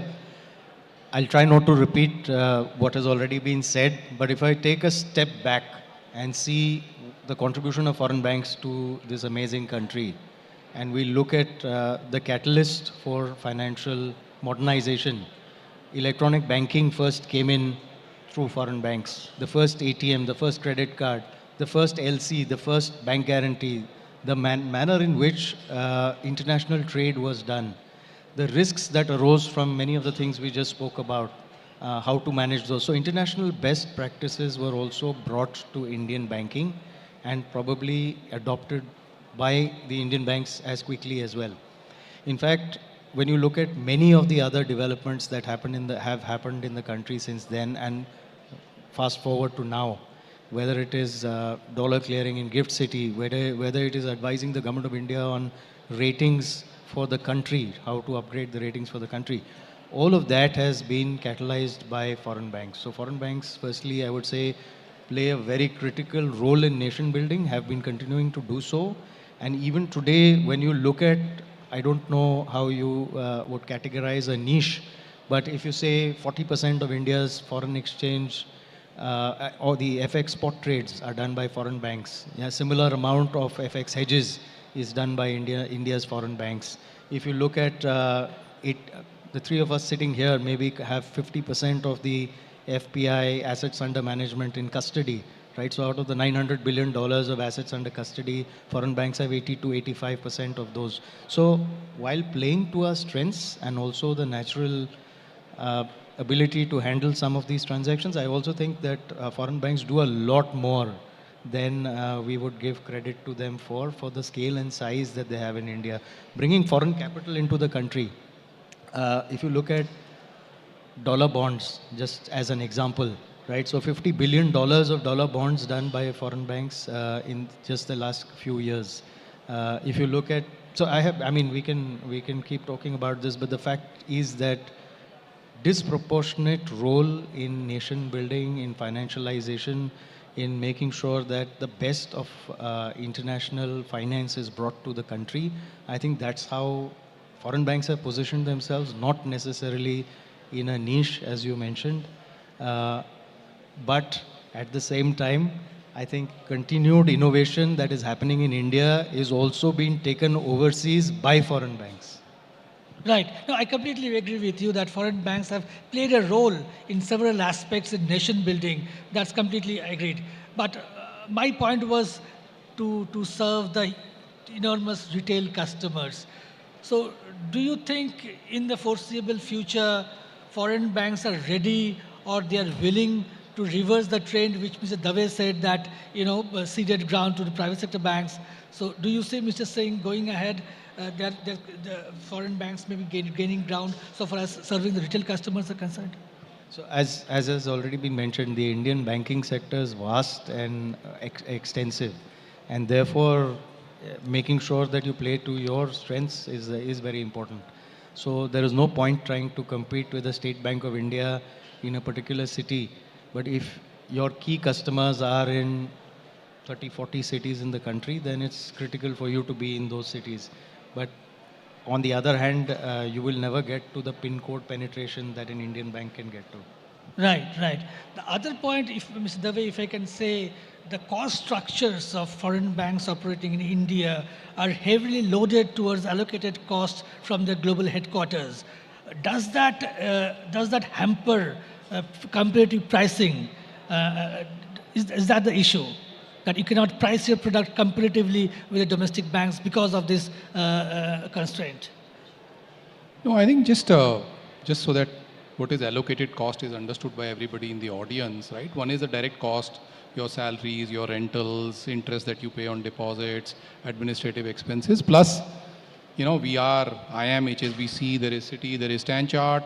The people deal with us not because of the wonderful work we do only in India, but because of the brand halo and because of the governance structures and all the goodwill that gets transferred from around the world. So there is and the technology, right? We don't build our banking systems here, right? So they're common banking systems. So allocated cost, quite honestly, my sense is if we had to do the whole thing locally, in all probability might be slightly higher, right? Because the scale might not be able to absorb the entire cost of all those systems that you have here. But to answer your question more directly, is it because my cost base is quite high that I'm not competitive in certain markets or certain products? I don't think so. I mean, I can't speak for the other two, but the cost income ratio of most of the larger international banks is plus minus 40%, okay, which is at par with that of the local banks, if not better than that of the local banks or so. But also to take on your previous question, I think it's not a question of not wanting to be in retail. In whichever segment, whether it is corporate, whether it is capital markets, whether it is wealth, now as Indians become wealthier and they choose to invest, let's say, increasingly 1%, 2%, 5%, 7% of their wealth outside India, there'll be a natural market that will emerge for banks like ours, right? But if it's purely domestic, and we know in India it's a very, very competitive market, right? I mean, and therefore, maybe that's a segment where banks like ours might say there are better players to serve the needs of the customers, right. But there are needs of the customers which we can serve better. So I don't think there's a niche as such. I think it's you play to what you can do justice to. Right. Mr. Balasubramanian, would you like to share your views on this issue? The cost structures. Well, we bring globality to India, and there is obviously cost for that globality. And as Davi mentioned, you cannot recreate everything that you have in our different markets that we operate. So therefore, there is a charge that happens. But then the right way to look at it is, with the allocated cost and the direct cost, what is our total cost structure, and are we competitive with other banks operating in the country? And if you look at that metrics, then I can tell you that foreign banks are very efficient. Even if you look at profit per employee, if you look at revenues per employee, these are other metrics that we track. I think most of the foreign banks do pretty well. So to just say that there is a lot of allocated cost is basically looking at it in a very different lens. I think we have to look at it more on a consolidated basis and not allocated cost as a expense item. Right. If you can also share with the audience, since the exit of retail business in India and wealth management business, what would be the city's main areas of operations or strategy for India? Yeah, I think that's a very emotional topic because Citi was a pioneer in several retail products in India back in 80s, and it was a global decision that our CEO took 3-4 years back, where you need to basically invest in businesses where you're able to compete and scale up. And unfortunately, the cost of governance, the cost of compliance, as well as the scalability of certain businesses were not keeping track in terms of our overall objective. So India, as part of 14 other markets, Citi exited retail, and today we are basically a retail player only in the home market and 4 global wealth hubs. Now, in India, the way we are focused is, we exited the retail bank in 2023 March. So it's been a little over 2 years that we have exited that space. And if I have to share some metrics and numbers, our top line, which is revenues, only on the institutional business, which is what we are doing today, is 30% more than what the consolidated revenue in 2023 was across the institutional and the retail business. If you look at our profitability, that again is like, in the zip code of 30% higher than what was the combined profitability for FY23. If you look at our balance sheet size, that is again grown by around on the loan sides by 36% and on the deposit sides by 40%. And these are all published numbers. So therefore, what we have done is we have doubled down on the institutional business post the retail exit. Always the institutional business was highly profitable. It was crown jewel. Retail basically gave us the visibility and the brand. But in terms of focus on the country, that pretty much remains on the institutional side of the business. Right, right. Mr. Dave, in a way, HSBC has turned the tide in India because there was a time when the regulator did not give any branch licenses to any of the foreign branches, but you have now got recently 20 branches. You have shut down 25 branches, I think 6 years back. So what's the game plan now? Is HSBC beefing up India's retail operation? No, I think, first of all, thank you for asking the question after asking him why he shut his retail business. It sets the context for everybody out here. I think the realization dawned on us 4 years back or so that the India of 10 years back or so is not the India of today. Okay, 10 years back or so, to the point PD also made, significant amount of wealth, significant amount of affluence, significant amount of NRI populations, significant amount of Indians who sent their kids abroad, significant amount of Indians who immigrated abroad. You know, all that population was largely in the top 15, 20 cities of the country. And therefore, as long as you were present in those 15, 20 cities of those countries, you could do justice to the client franchise. But in the last 5, 7, 8 years, I'm sure the whole audience can agree, there's been an explosion of affluence, wealth, aspirations, ambitions from not just tier 1, tier 2, sometimes to even tier 3 cities. And as a business, our job is just to follow where the customers are. If the customers have moved from certain, or not moved, they have added in numbers in other cities. And that is what our thought process was. We are very grateful to the regulator for giving us the opportunity to serve customers in 20 new cities. With these 20 new cities, we will be present in 34 cities overall, and hopefully will be able to, for the foreseeable future, provide services which a certain section of the population of these cities, and mind you, these cities are also very large industrial hubs, so we can also provide trade, export, import, FDI, ODI kind of services there. So that was the thought process. So is it safe to assume then you will double down, you will open more branches? Well, I think right now the approval conditions are such that we have to do it over a period of time. So it's difficult to say what we will do when we cross the 20 number or the 34 cities number or so. But it is safe to say HSBC is doubling down in the country. That there is no doubt about. So you will open these 20 branches over a few years period? That's the condition, yeah. Okay. Mr. Singh, Mr. Dave talked about how the wealth created by Indians have grown over the years. Many more cities, the affluence, the affluent people number grown. From Standard Chartered, meanwhile, Standard Chartered has the highest number of branches so far as foreign bankers, I think about 100. Would you focus on wealth management per se, or you are also interested in the lending business, growing your lending book? I'm asking this because you have sold your personal loan book, which was asset quality of which was pristine. Yeah. So you've touched upon a very important point, but let me explain it to you in this way. If I have 55,000 or 60,000 MSME customers, why would I not bank the owner of that company as well? If all of us have some leg overseas, as we were talking about, then we are all global Indians. We may not be NRIs as in the classical sense, but we are all global Indians. We want to invest money overseas. We have somebody studying there. We have a relative. We need to send or receive money, and so on and so forth. So things have changed very radically in the last few years.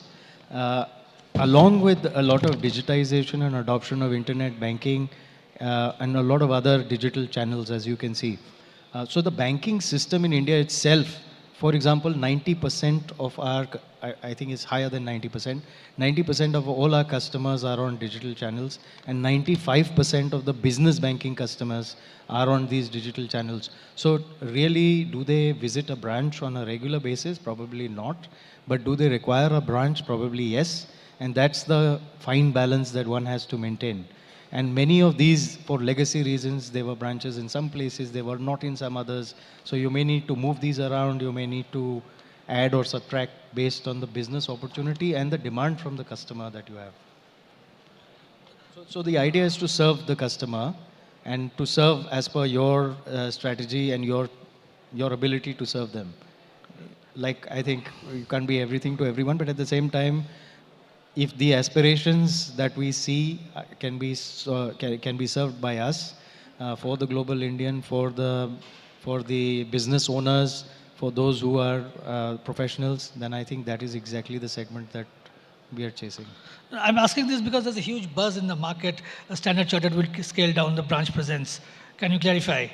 So if we have branches in close proximity to each other, like I said, then it is fair to assume that some of these will be merged. Okay. So if that is what we are talking about, then yes, maybe there may be some. We've just inaugurated our largest Eastern India branch. So that also shows you that we are growing where we need to. The formats of the branches have changed, and again, that is because of customer requirement. They want large format branches. They want secure and exclusive place for different categories of customers. Those who come from overseas require a completely different touch and feel, and therefore they require a separate place in that branch. So the branch needs to be a large format branch.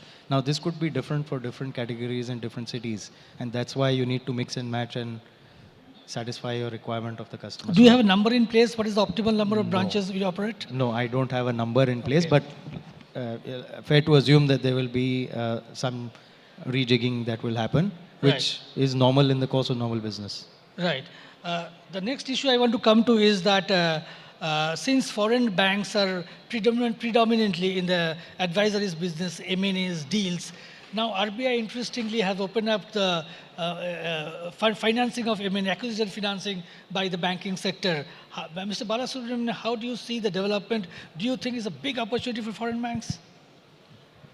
You know, as David mentioned at the start of the session, foreign banks have been doing most of the acquisition financing that was happening in the country for the last several years. And that was one area that was not available for the local banks, be it government banks or private sector banks. And earlier this month, RBI came out with the circulars opening it up for even the local banks with certain guardrails, which is a positive development because the way at least we are seeing opportunities and activity in the market, India is actually going through a big tectonic shift in terms of how the corporates are looking at it, how the promoters are looking at it, how the next generation is looking at it. There is a lot of private equity money that is waiting in the wings to try and see opportunities to invest. And if you look at India's position today in the world economy, I think despite all the negatives and headwinds that we keep talking about, but if you have to choose one place where you want to be residing and doing business, it is no doubt that India is clearly that place, which then means that there is going to be opportunity set that is actually going to open up over the next several months and years. This regulation is actually going to be very positive for the country because there are new pools of capital that will open up. Ability to access different types of financing will be better for companies which are basically looking at domestic consolidation, or if you're thinking about external parties coming in and looking at acquiring in India, you can potentially have access to large pools of rupee liquidity as well. So I think this is, which also means that, it's going to be a little bit more competition for all of us. But in a mature market, you cannot stop competition from coming in. You have to create a niche for yourself and you have to play the best game so that, you win. So we actually are quite happy that, this is eventually happening. Mr. Dave, do you think foreign banks will have an edge over domestic banks when acquisition financing? I don't think I would use the word edge. I would certainly use we have an advantage that we've been doing it for a while, right? So, I heard the senior most banker in this country also mention that expertise simply cannot be acquired simply because regulations have changed, right? You need to acquire it. I think you will see partnerships taking place because one bank might have access to the acquirer, another bank might have access to expertise in acquisition financing or understanding that, especially if it's cross-border acquisition, then what are the laws of that country, competition laws, market laws, banking laws, etc., etc. But I think I agree with Bala completely that, sometimes you don't know what comes first, chicken or egg. Just the fact that acquisition financing is available, it means acquisition financing which has largely been restricted, or acquisitions which have largely been, the domain of the top, let's call it top 500 companies, okay? because the people below that 500 just didn't know. They might have a very good idea of a Polish company available, but they had no idea who's going to give them the, let's say, the $30 million. Right? Which is what the ticket size would be there. So, in fact, the availability of capital should increase the amount of business and should increase the amount of opportunities for the country. And given all the talk that the country has about the need to excel in manufacturing, and we know that, particularly in places like Europe and parts of Asia, you have manufacturing facilities which are now available at prices which are at significant discount to what you get locally. And then you have financing available. And then you have the Indian entrepreneurs who can squeeze out even further efficiencies from that low investment capital also. So this can only be good news for the country. This can be good news for the corporates. And this can be good news for the banking industry only, overall, including foreign banks. But Mr. Singh, do you think overall the regulatory environment for banks, all kind of banks, has become more conducive now as compared to what it was earlier, or you think it has just become predictable? So firstly, I think we must acknowledge our regulator is one that has led by positive disruption. Had it not been for what the regulator has done in positive disruption, we would not have the kind of systems and payment systems and other things that we have today. So that's the perspective that we should look at it from. Second is, it's a point in time that the regulator has to respond to the market requirements, whether it is to tighten regulations or whether it is to promote business. And that's what I think we are currently in the phase of, where the ease of doing business is what the regulator is conducively looking at. Mr. Balasubramaniam, what do you think? The environment is done with conducive, ease of doing business, the banking sector I'm talking about? I think ever since financial crisis, which is like more than 10 years back, this industry came under severe regulations in India, in most other parts of the world, because of all the excesses that happened till around 2007-8. And I think it carried on for a reasonably long period of time. Now, if you think about what is happening in most markets, including in India, the government is very clear that, it is important to put the guardrails in place, but that should not obstruct the ability to do business or ease of doing business. So a lot of positive measures have opened up in the last at least 2 quarters. And there is an open discussion that is happening with the regulators across the spectrum. And there is a general sense of positivity in terms of you come and bring your problems and we will try and see whether this can be solved and in a manner which doesn't increase the risk in the system, but at the same time, ability to do business and cost of doing business becomes much better. Right. I mean, do you think that the recent 2 large transactions in the banking space which were announced, I mean, do you see this in this context?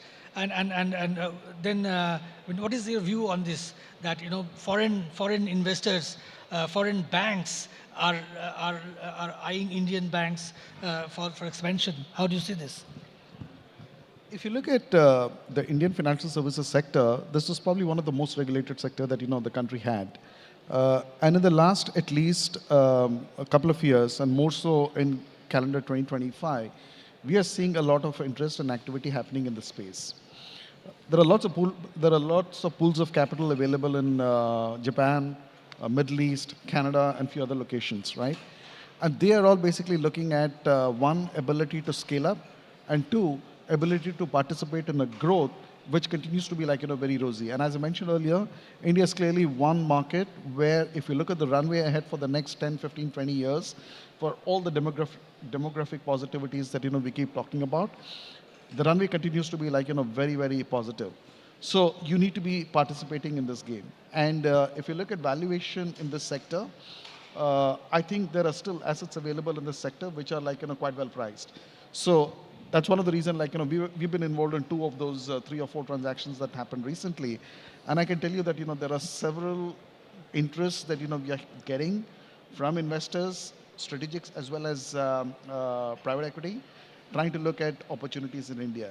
And also, if you look at the narrative that we are hearing from the regulators and the government, they're basically saying that if India has to become one of the developed countries in the next 20 years, do we have banks of size and scale which can support such large economy and such large corporations.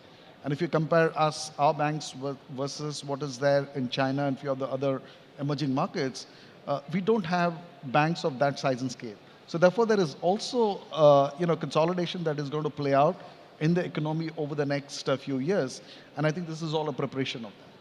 I mean, Mr. Dave, beyond the banking sector also, I mean, India remained one of the few bright spots so far as deal making is concerned.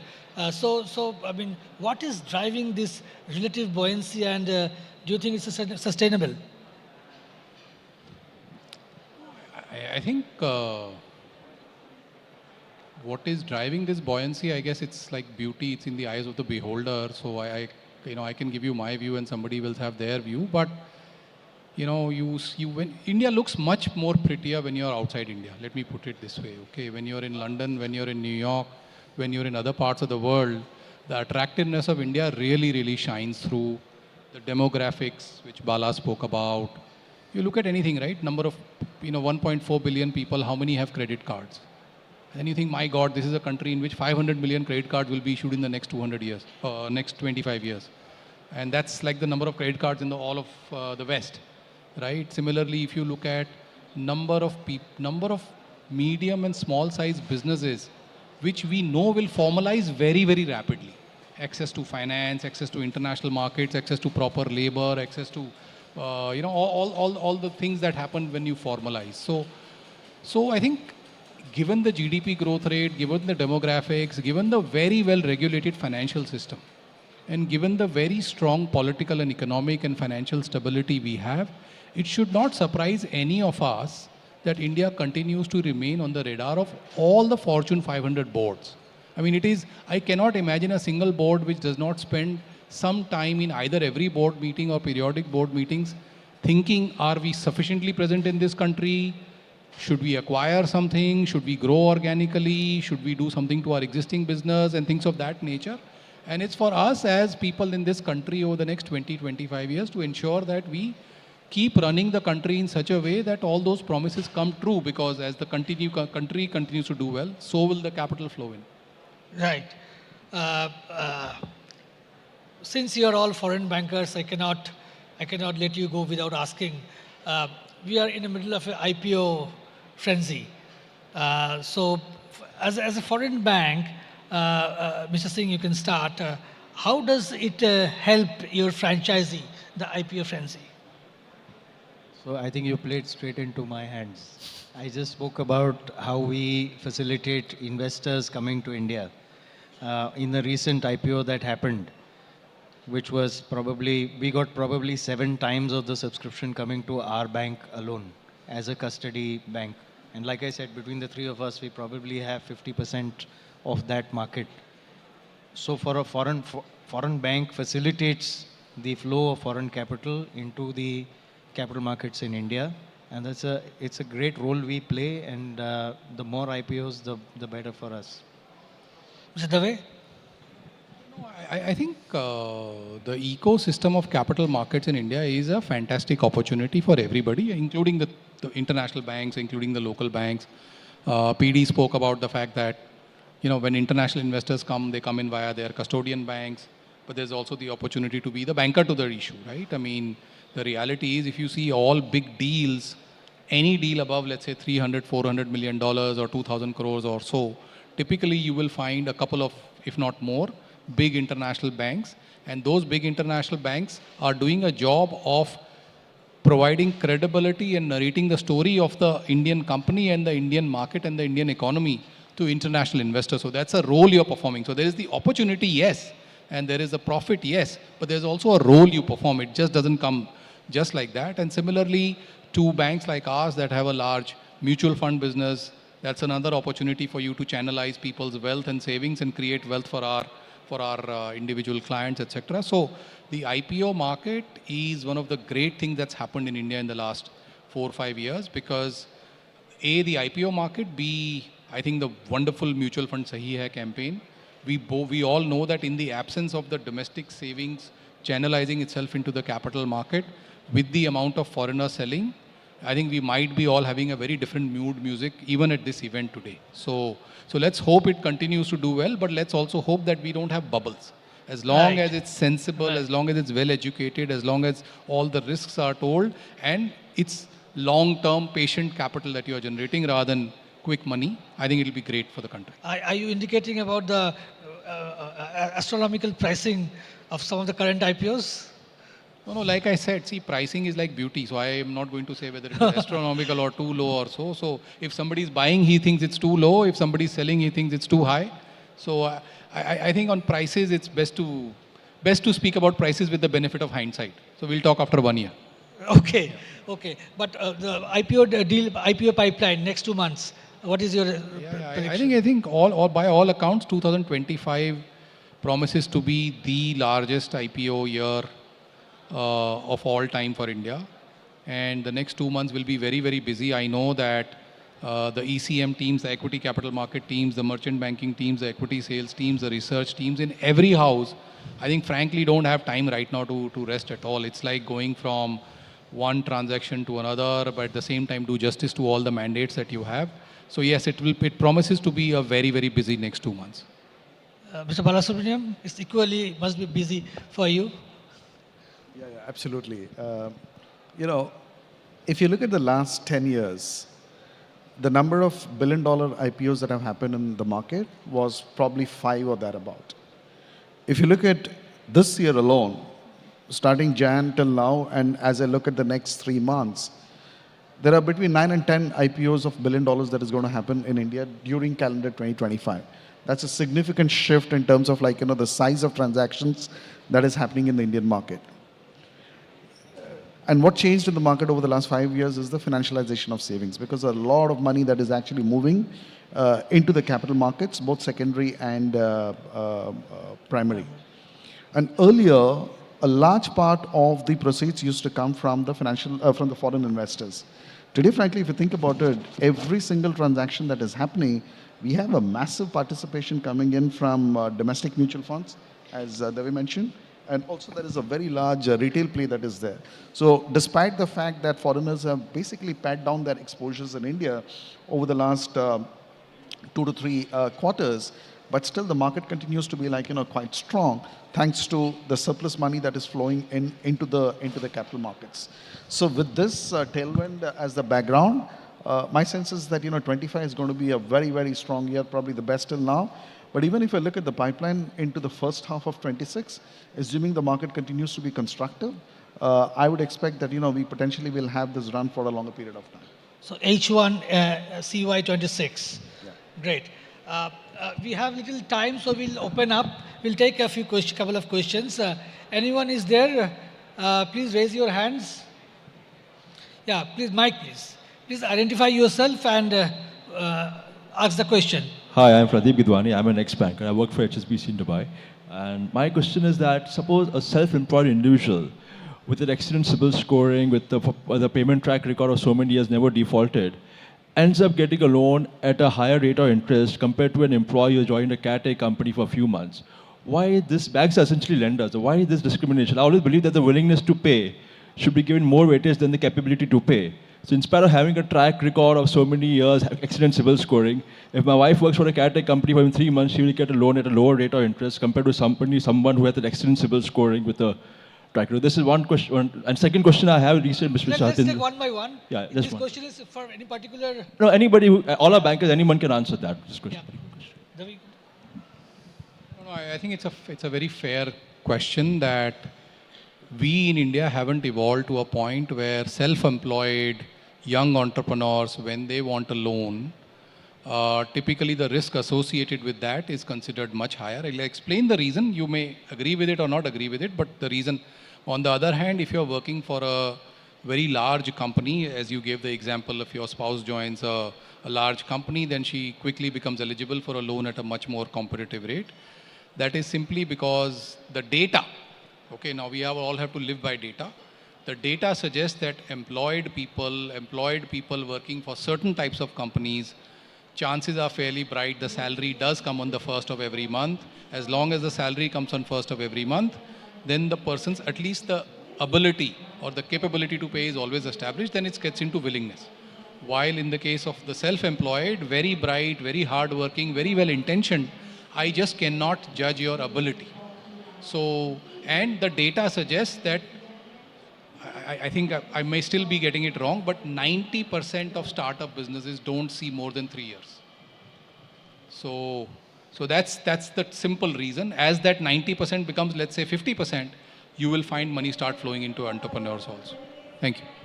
Thank you so much. Vinu is indicating me that time is up. But we had a fascinating discussion. Please, a big hand of applause for the panelists.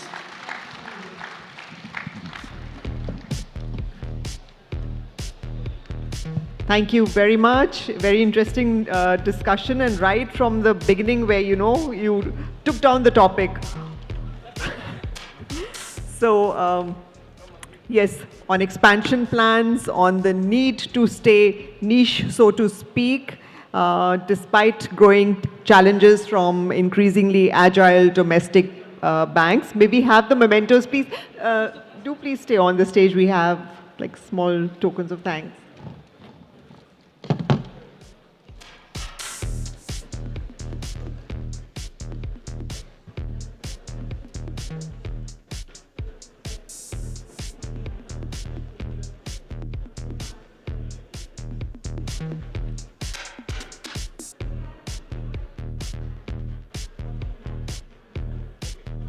Thank you very much. Do join us for high tea.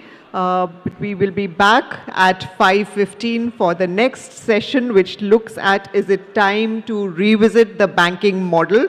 Something which we have been speaking about since the beginning of the summit. The SBI chairperson spoke about it, then Mr. Kamath spoke about it. So 5:15 we will meet again at this hall, the Chintaman Deshmukh Hall.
The session that we'll be getting into now is a relook at the banking model. Does it need to be reinvented, reimagined?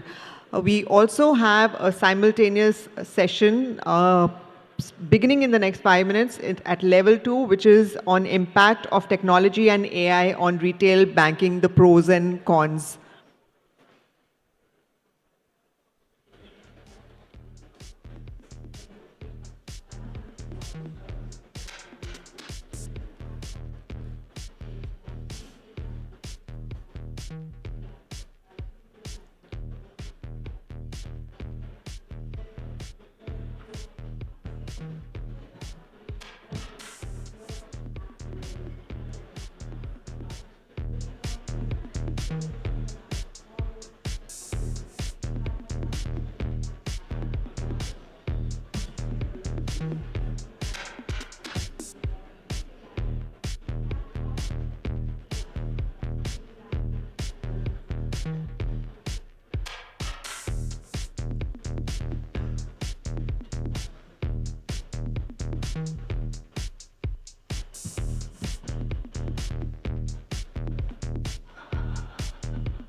Okay, ladies and gentlemen, the panelists are here.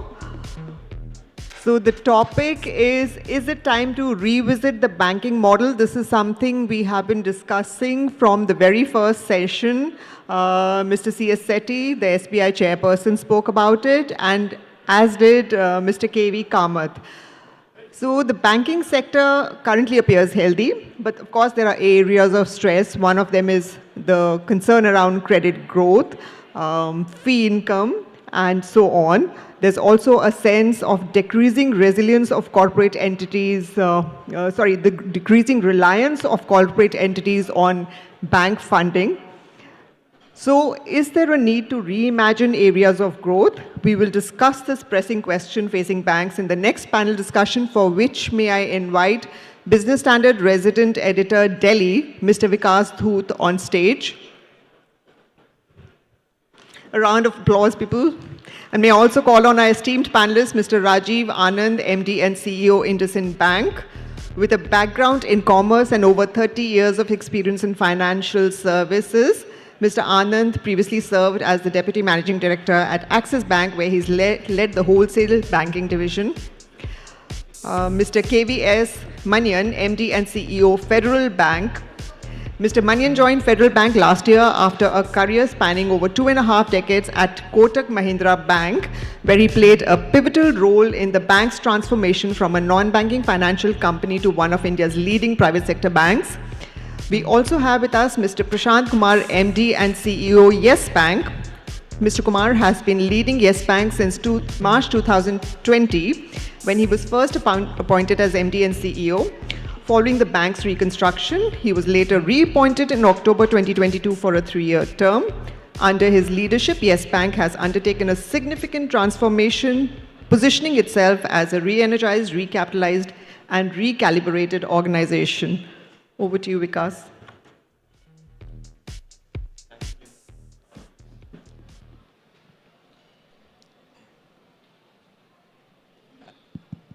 Am I audible?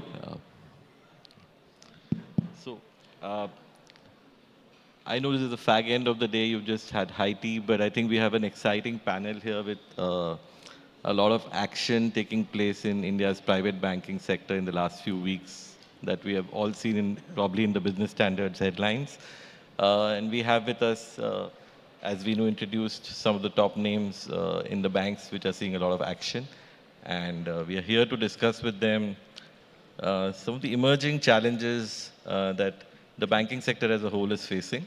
And because the private sector is slightly more nimble than the public sector, we are here to pick our panelists' brains on how to move forward in a intriguingly different landscape that we are seeing every single passing month, with technology advancing and geopolitical tumult and all sorts of factors coming into play.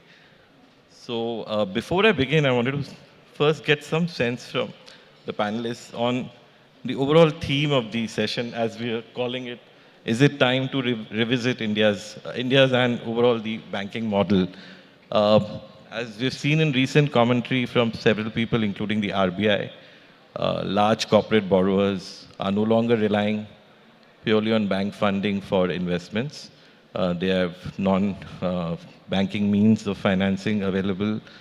There is a limit to how much we can grow on the retail loan portfolio. And so I think some of this was also alluded to today in the morning when we had Mr. K.V. Kamath here with us. And he said the challenge is that, if a corporate does not want to take a loan from you, you can't force it down his throat.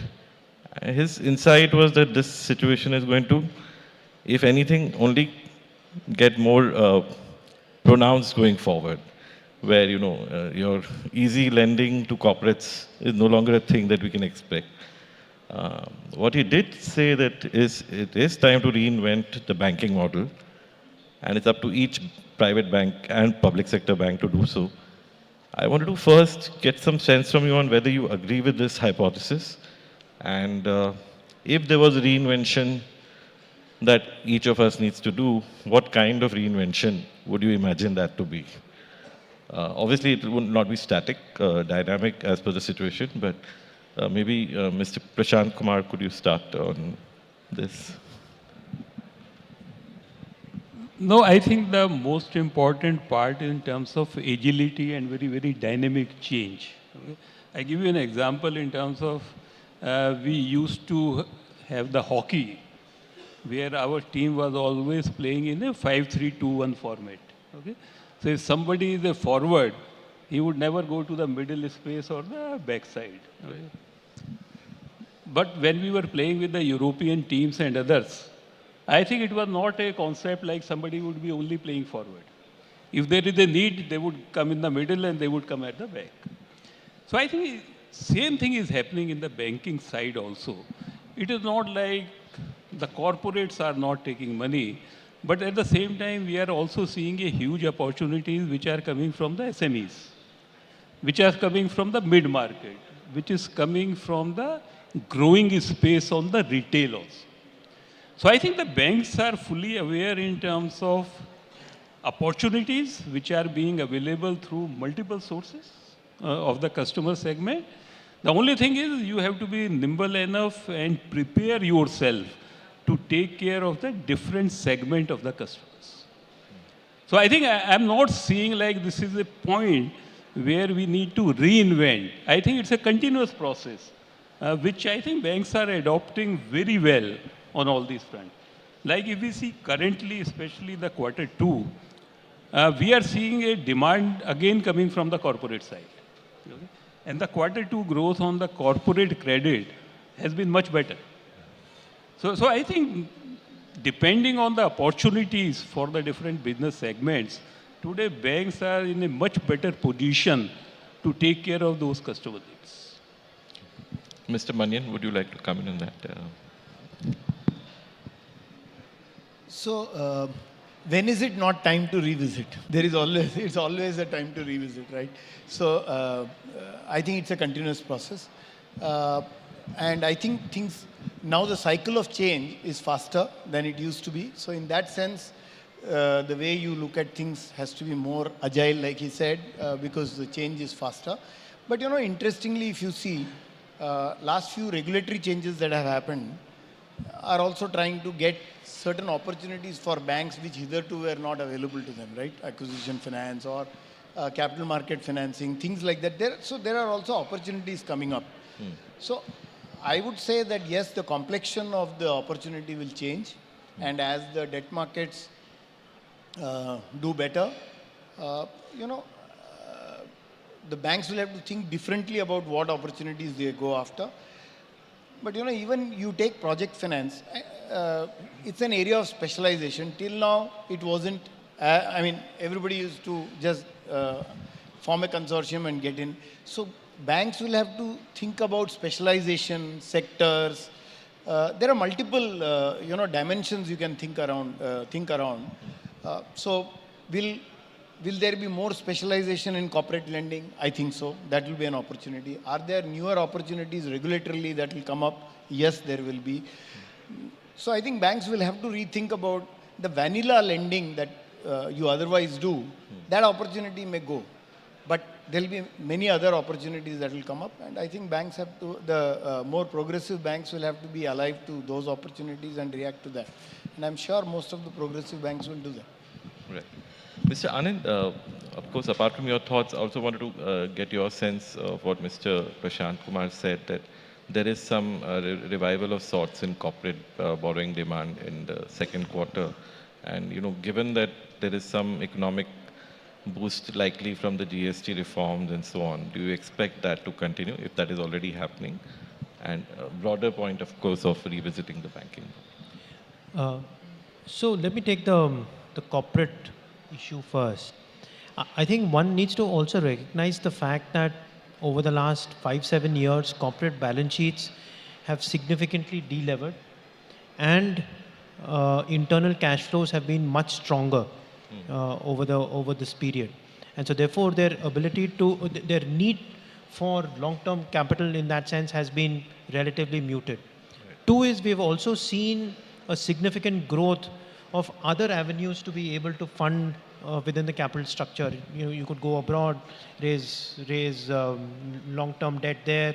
You could raise money from our local bond markets. You could raise equities.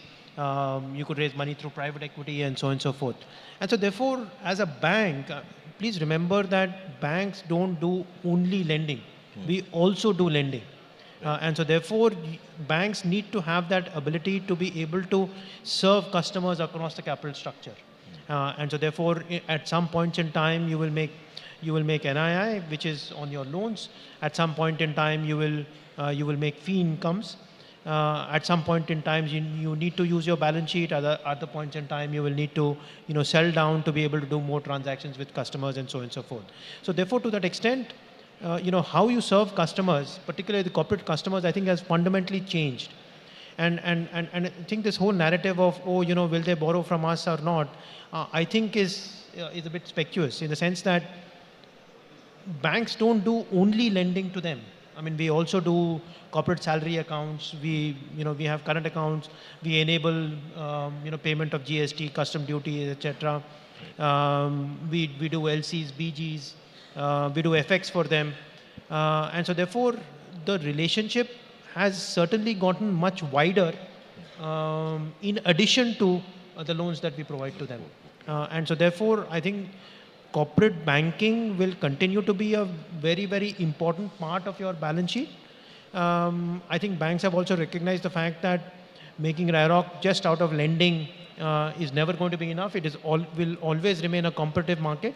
And I think banks will pick and choose various segments. And, Manian spoke about project finance, for example. Some banks will do it, some banks won't do it. But I think, as you build out your capabilities, you pick and choose your capabilities, I do believe that the corporate bank will remain a critical component of any bank balance sheet, both for NII as well as on fees. The next question that you had was, are things looking better? I think certainly things are looking much better. I think the flow-through impact of the tax cuts, the easier liquidity, the GST cuts. I mean, let's look at it slightly differently. If you look at things 2 years back, there were three things that we had, headwinds from. You had fiscal headwinds because we were seeing fiscal tightening. We were seeing monetary tightening. And we were seeing regulatory tightening. And I think, both from SEBI and RBI, I think clearly we've already seen the intent to ease business or ease doing business has been, really the intent of RBI. And we've already seen easing of the fiscal through GST, etc. We've seen monetary easing. We've moved from a tightening environment to a relatively easier environment. We've seen rate cuts. Maybe we'll see a few more rate cuts. And so therefore, those headwinds have actually turned into tailwinds. And I think we will certainly see that, helping us as we go forward. And I think ultimately banks are a representation of what happens in the underlying economy. Right. And so therefore, if the economy does well, I think it's inevitable that banks will do well as well. Right. So 2 points I would like to take away from the points that you made. One, of course, is that banks no longer are, they're looking at a larger bouquet of services that they work with for clients, whether it's corporates or, and secondly, that, while the easing cycle is expected to boost things, I think, just to one additional point there, do you sense that there's also a regulatory easing, at least when it comes to the monetary and banking side? Regulatory stance has also, apart from the monetary rates going down, there is sort of, for instance, on project finance, banks have a little more leeway. The risk factors that they were earlier to work in for some other categories of loans, they have been sort of calibrated lower. So is that also helping to? Oh, absolutely. I think I did call the previous the monetary policy statement that the RBI put out. I think is the fact that we have seen 22 regulatory changes, within one policy. I think we've probably not seen that in, 10 years. And I think, like I said, that clearly shows the intent of RBI to see how, of course, monetary and liquidity, etc., will happen, but how can we make it easier for banks to do business as well? I think is a very, very welcome step. We've seen a similar sort of activity, from SEBI as well, across multiple measures. And I think these will just add to the fact that we will hopefully see better days as we go forward.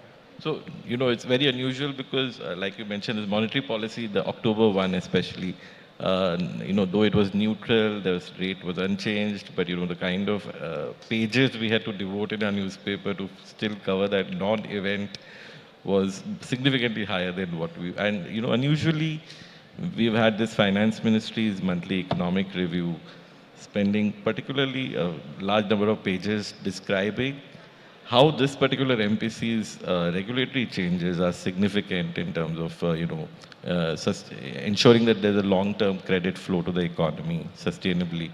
And it's not usual for the finance ministry to make such comments, especially appreciative comments about the RBI. So, but, jokes aside, I think I wanted to get your sense also, Mr. Manian and Mr. Prashant Kumar, on how the regulatory aspects going forward can also possibly be tweaked to make financing easier. I did mention it in my earlier, some of the regulatory changes you have seen are, this has been an ask from banking industry for a long time, right? To acquisition financing has been an ask for a long time. And finally that came through. So I think the way regulators are also looking at what can spur growth, and therefore I think it's a coordinated effort on driving growth. And as regulator makes some of these simpler, I think it's a great opportunity for banks. And acquisition financing is one. And like Rajiv mentioned, there were 20 other things there which were changes. So I think a combination of what the government does and what the regulators do and what the banks do, all three need to be coordinated to really drive growth. And I'm quite clear that if you want a 7-8% kind of growth, if credit doesn't grow by 13-14%, it's very difficult to get a 7-8% kind of growth in the economy. Right. And therefore, it's critical for all three to be coordinated, this banking sector, finance ministry and RBI, to be coordinated in a manner that drives growth. And I can see that happening. I think banking industry, of course, will step up to the challenge, I am very sure. Because, look at the industry position, probably one of the best in several decades in terms of asset quality, in terms of capitalization, in terms of availability of capital. All of that is, I mean, it is almost like a banking industry is almost like in a position where they are all set to fund growth, Right. just waiting for it to happen, right? Otherwise, their internal act is fully in place, whether it is to do with asset quality, capital availability, capital adequacy, all of that. So I think it is it's an opportune time to be driving this for the industry. And a few years back, and not only private sector, you look at the private sector, you look at the public sector, banks, all of them pristine asset quality, right? Just now. And all of them doing well, all of them, even the public sector banks have done extremely well in the last few years. So overall the sector health is very good, ready to go. Ready to boom. So, Mr. Prashant Kumar, do you think that, while these regulatory measures are welcome, there's also sort of better listening happening? Policymakers are listening more and, is that, across regulators like Sir said, SEBI, RBI, Finance Ministry, is there the potential and capacity to listen has improved? Is that a sign of what we're seeing it translating into more pragmatic policy making across the board? Is that your sense as well? No, absolutely. I think maybe we have not, or somebody has not said like, this is the next wave of reform. But actually, if we see the kind of measures which regulator, both RBI and SEBI are taking, this can be absolutely termed as a next wave of reforms. Okay? The second part in terms of like, this is also the right time to do this. Okay? If you see the kind of interest which the foreign capital is having now in the Indian banking space, that also shows that not only the banking sector has matured, things are better, everybody is getting a comfort, but even the international, the money is having that confidence in the Indian economy and the banking sector. So I think this is absolutely peaking at the right time. Okay, but I think this is a great opportunity where we are getting confidence both externally as well as internally. And I think with this kind of a support which is coming from the regulator and the government, I think this would be the best time for the banking. Right. Just to take that thought forward a bit, if at this point, while we have good listeners in policy making positions, if there were certain more wishes that we could convey to them, would you, each of you maybe give me 3 suggestions, that can possibly help nudge them a little more on this front?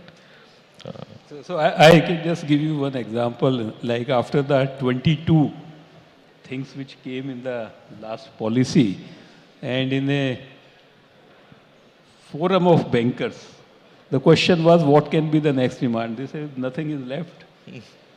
I think now the onus is on actually the banking sector to deliver on those kind of initiative and the support which has come from the regulator.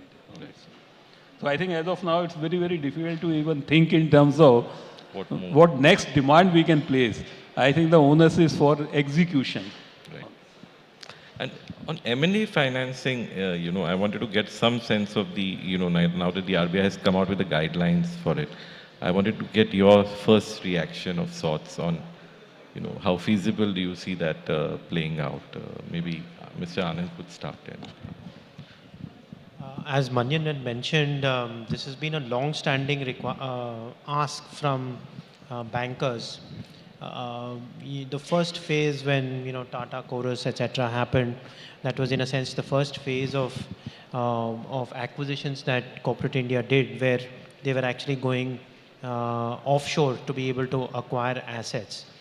But the last wave of acquisitions has really been onshore, where onshore entities were looking to buy onshore. And I think it was ironical that onshore banks were not permitted to finance those acquisitions, and therefore almost the entire financing in that sense was done by balance sheets which were offshore.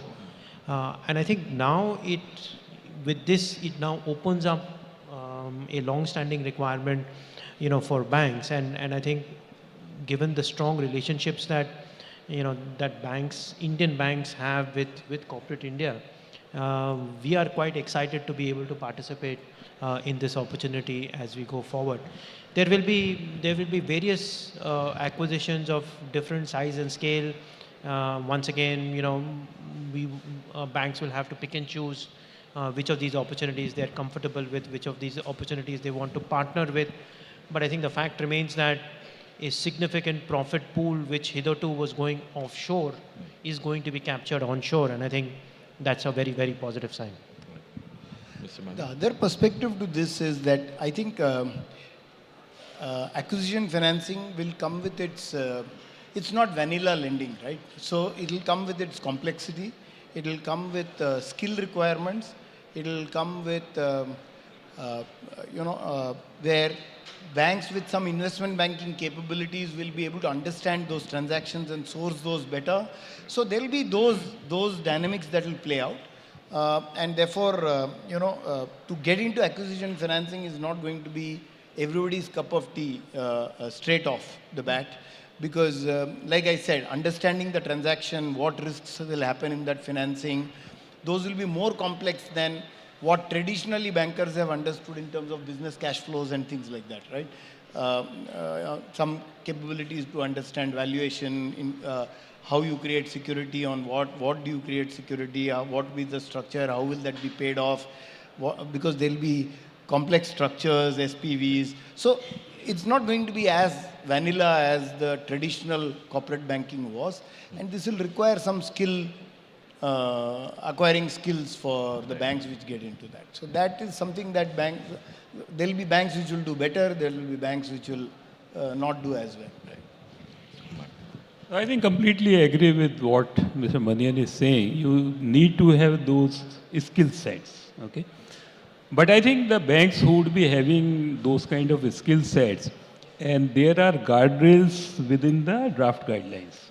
One of the very important guardrail has been it has been restricted to 10% of your net worth.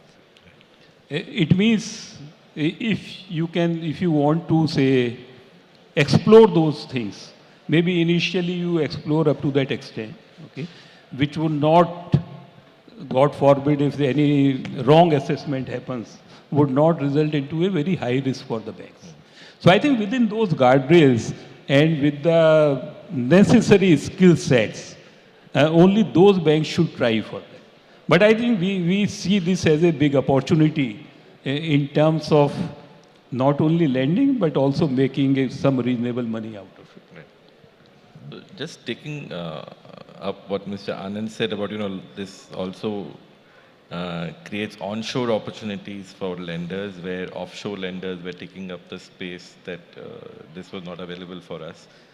We are also seeing the other aspect of this happening where a lot of foreign investors are now interested in, private banks in India. And, we have prominent deals, including 2 sitting right here.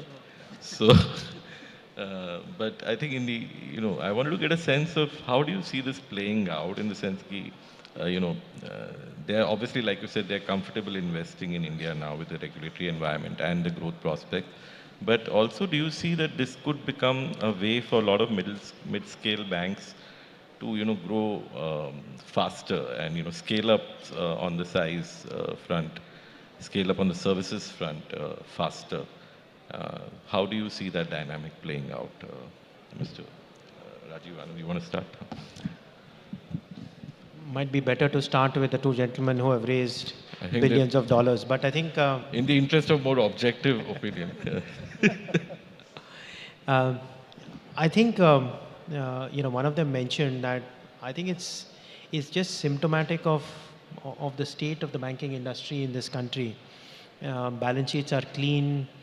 There is ample multi-decadal growth opportunities, whether it is in retail, SME, many parts of corporate, the entire wealth management space, etc., etc. I think the size of the opportunity is huge.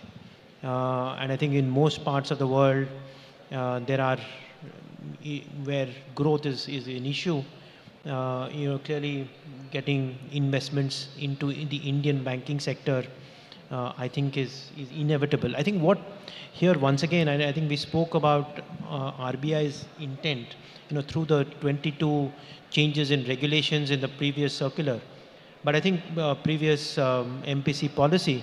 But I think the fact that many of these transactions are going through as well and quite comfortably, and it clearly looks like RBI is comfortable with foreign money and reasonably large holdings in many of these many of our banks. I think is also a change in mindset that we are seeing. So RBI is comfortable with the state of the banking industry, and so therefore it's eased policies. RBI is now comfortable to see larger holdings from credible large pools of money that are available globally, is once again a big change that we are seeing as well. And I think to me both are huge tick marks for the banking industry as we think into the future. And it could help scale up things faster. Absolutely. And I think at one level many banks will now have more capital to be able to invest in infrastructure, technology. Competition will heat up, but I think that's only good for the banking industry and most important for the customers as well. Right. Mr. Prashant Kumar. No, I think definitely bigger opportunities in the Indian financial space. That is one part. But the second part also in terms of the way the regulators are looking at these opportunities. I think that is something which is also giving a lot of comfort to those private, the foreign capital. Okay. The third part which you are talking about in terms of how it is going to help in terms of scaling up. I think we have seen a clear-cut advantage of the scale after the consolidation on the public sector side. Okay. Now on the private sector, those kind of consolidations cannot be driven either by the government or by the regulator.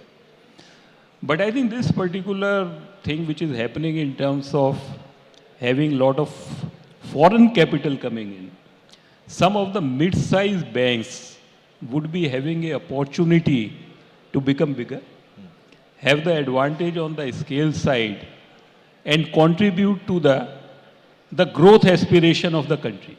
Because ultimately when we are looking in terms of Viksit Bharat by 2047, unless you have the large banks, it becomes difficult to take care of the development needs. So I think this foreign capital coming into the mid-size banks would definitely help in terms of creating large banks in the private banking space also. Mr. Manian? If you look at the direction in which the sector is headed, PSU space will probably get consolidated into 4 or whatever. That's the direction it seems to be headed, right? A country like India, large country like India, and a growing country like India, how many banks can it have? Can it have 8, 10 banks? 4 of them will be, let's say, PSU banks. Can there be 4 or 5 or 6 large private sector banks? I think there is space for that. So I think the race is for getting to, of course there will be niche banks which is a separate thing to do. But can India work with 8 to 10 large banks, 4 of them private, 4 or 5 of them private, 4 of them public? I think it's a distinct likelihood over the next decade or so. That's the opportunity, and that's where the medium-sized banks have to make that bid to get there, right? And that's what you are seeing. I mean, the opportunity is still there. I mean, there can be 5 or 6 large private sector banks, and that's the opportunity for the mid-sized banks to chase. So in that context, if we were to place the current developments of foreign investment coming in, and as these banks scale up, the private mid-sized banks scale up, do you think over time, I mean, because we're talking about 2047 horizon here, do you think over time that we might even see private banks going through the kind of inorganic consolidation, or do you expect growth to be organic going forward? one can never rule out a consolidation, but of course, over a period of time, I think, like I said, finally there'll be 8-10, and there'll be some level of consolidation to get there, right? So one can't rule out consolidation, but I would attach some value to this foreign capital. Of course, it is important, and there is about 70,000 crores that is coming into India, so it is of course valuable. But this issue around getting 5 or 6 large private sector banks is not necessarily only around Organic. Foreign capital, right? It can be foreign, domestic, whichever. I think, yeah, it is incidental. You have seen a few transactions just now on foreign capital, but I think foreign capital is incidental to this. Whether with or without foreign capital, I think will 5-6 large private sector banks happen? It will happen. I completely agree. And I think to the question that you're asking, private sector consolidation, it's not new. I mean, we've seen, Times Bank consolidate with HDFC Bank, Centurion Bank, consolidating, Bank of Rajasthan, etc., etc. I mean, over the years, we have seen, consolidation within even the private sector space, and I think it is inevitable that over the next, 3, 5, 10 years, will we see meaningful consolidation within the private sector space? Absolutely. Prashant, you were smiling a little bit. No, I think a slightly different viewpoint. I always believe that for consolidation, you require a central driving force. In case of public sector space, the driving force is the government of India. Okay.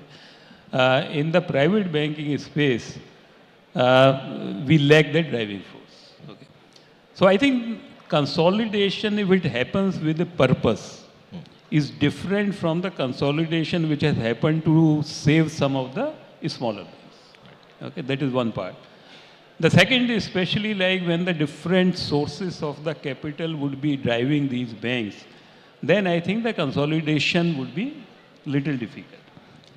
The third part is that consolidation always comes with some pain points. It's not easy. Okay? So it means that central owner need to have that patience for some time. If you see the consolidation happening for 2-3 years, you are not able to drive. But when there is a capital and when there is an expectation on the return on the capital, whether the people have that kind of patience to undergo that pain. Okay? So I think in terms of getting bigger organically, maybe we are going to see. But I think only time would tell. Right. So just a couple of quick questions, and before I allow the audience, also has a lot of questions for you, I'm sure. Just wanted one sense from, Mr. Manian could probably tell us, where do you see retail lending? I know it's in terms of scale, it is quite huge, but is there some sort of an inflection point we've reached, given that recent growth has been muted? And I'm talking before the GST cuts and all, but is there a sense you have on retail lending and its prospects going forward? I think retail will continue to power growth for a long time to come. I think it will go through some cycles like we have seen in the recent past on unsecured and things like that. But I think those are cycles that are natural to happen. It goes through that cycle of excessive borrowings and then correct and then move on. So I think those things can happen. But I think in the near future, I think retail will continue to power balance sheet growths of banks. While, of course, we discussed newer opportunities on the corporate side, I think retail, even now, if you look at the mix of overall credit growth, of course, corporate is just now weak, but large part of the credit growth in the last decade actually has come from retail, right? And I don't see that changing significantly going forward. Yes, the methods of doing that, the way we evaluate, the way the processes are, the way analytics will play, the way AI will play a role in all that is going to change. The way we do it may change dramatically. Over the next decade, I think it will change significantly. I think the information asymmetry will completely vanish. So therefore, and even lot of regulatory intervention, which is going to make it far more transparent, far more level playing and all. So I think the way we do it will change, but I think retail will remain very, very powerful. Sort of engine for you know, banks. introduce the topic of my next question, which I want to ask Mr. Prashant Kumar on, how do you see the AI and, fintech space sort of affecting banking as we knew it? And, how are we skilling our workforce to cope with the new things that they need to do? I think definitely the AI is a new technology, okay? And you can't say like, I'm not going to do it. But you need to identify the right use cases, because ultimately AI would also depend on the kind of data which you have and the manner in which data can be used for decision making. Okay. So I think if we see in terms of most of the banks, there is an evolution where we have to move from the manual processes to the automated process first. And in that process also structure our data in a manner where data can be used seamlessly for decision-taking capability. Some of the use cases which may not be so much dependent on the data, but also in terms of engagement and servicing the customer. But we need to be very, very cognizant about the data privacy whenever we use the AI.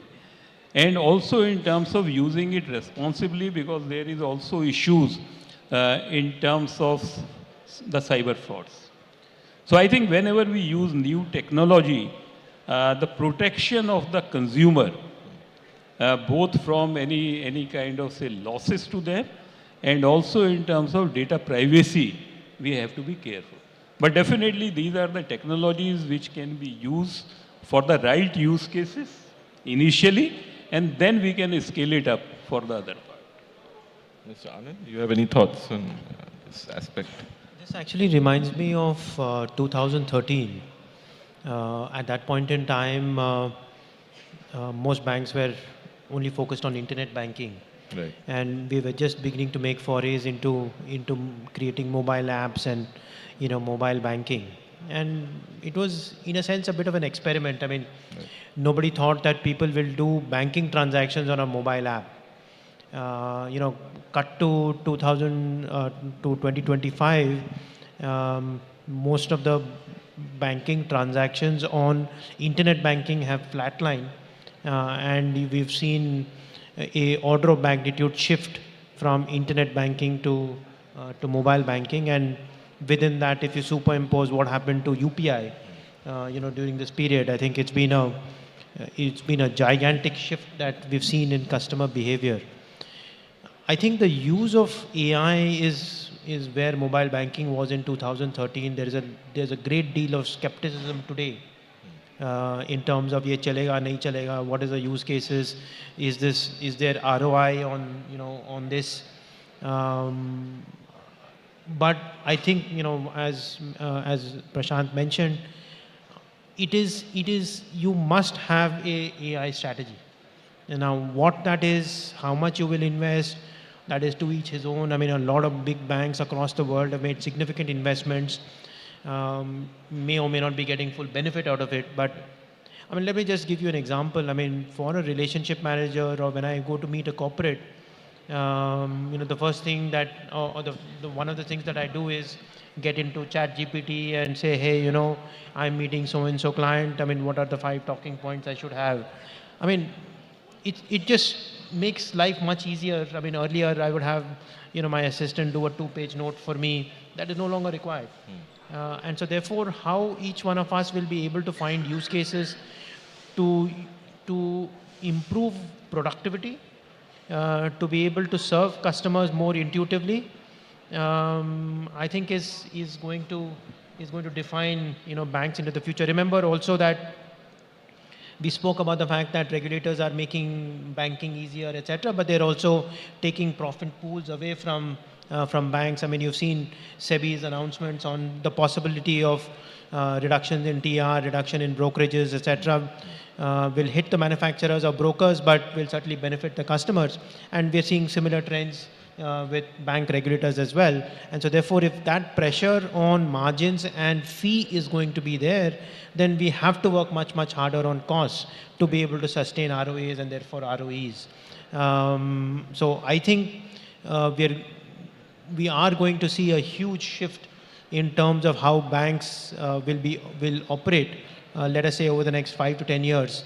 My worry actually is that many of us are thinking of this as incremental, meaning this is a customer journey. How do I throw AI at the problem? But what if the way that we do business today itself doesn't exist because of AI? 5 years from today, are we prepared for such a future? Is a question that every banker or every CEO should certainly be worried about. That's very succinctly put, and I do hope to have you back with us in the coming years to discuss some of these things as they play out. And I'm sure the audience has already gleaned a lot of insights from our panelists, and I'm sure, but they're also teeming with questions. So perhaps we could have one question, given the paucity of time, from the audience. Anyone? Maybe the gentleman at the back, yeah.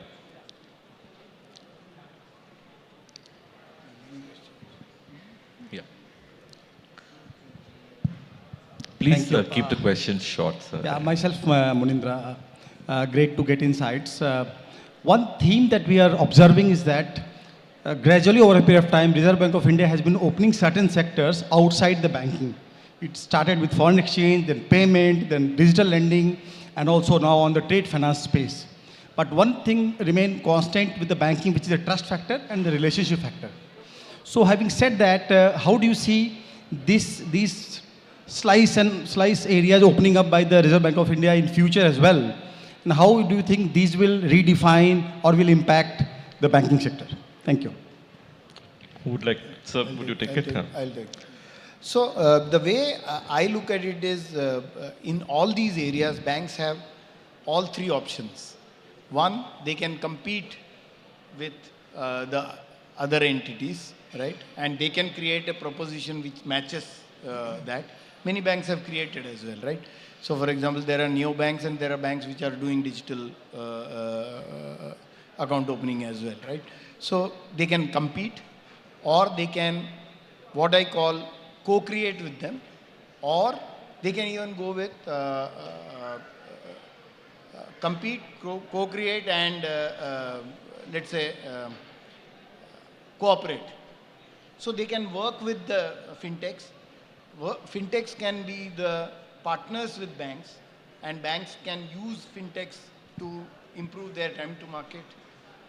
They can improve their propositions working with fintechs, or they can, as I said, co-create. I mean, they can imagine newer options, but work with teams which are more agile, because they can effectively outsource agility, right?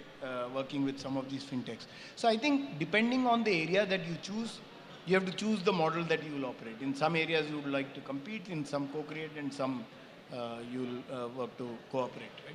So I think it has to be a mixed model. There is no fixed answer to how you will do it in every case. And each bank may choose different areas to do one of these three options. Mr. Prashant Kumar or Mr. Anand, you want to add anything to that? No, nothing different from what he was saying. Fundamentally, it would be driven from the behavior of the human beings.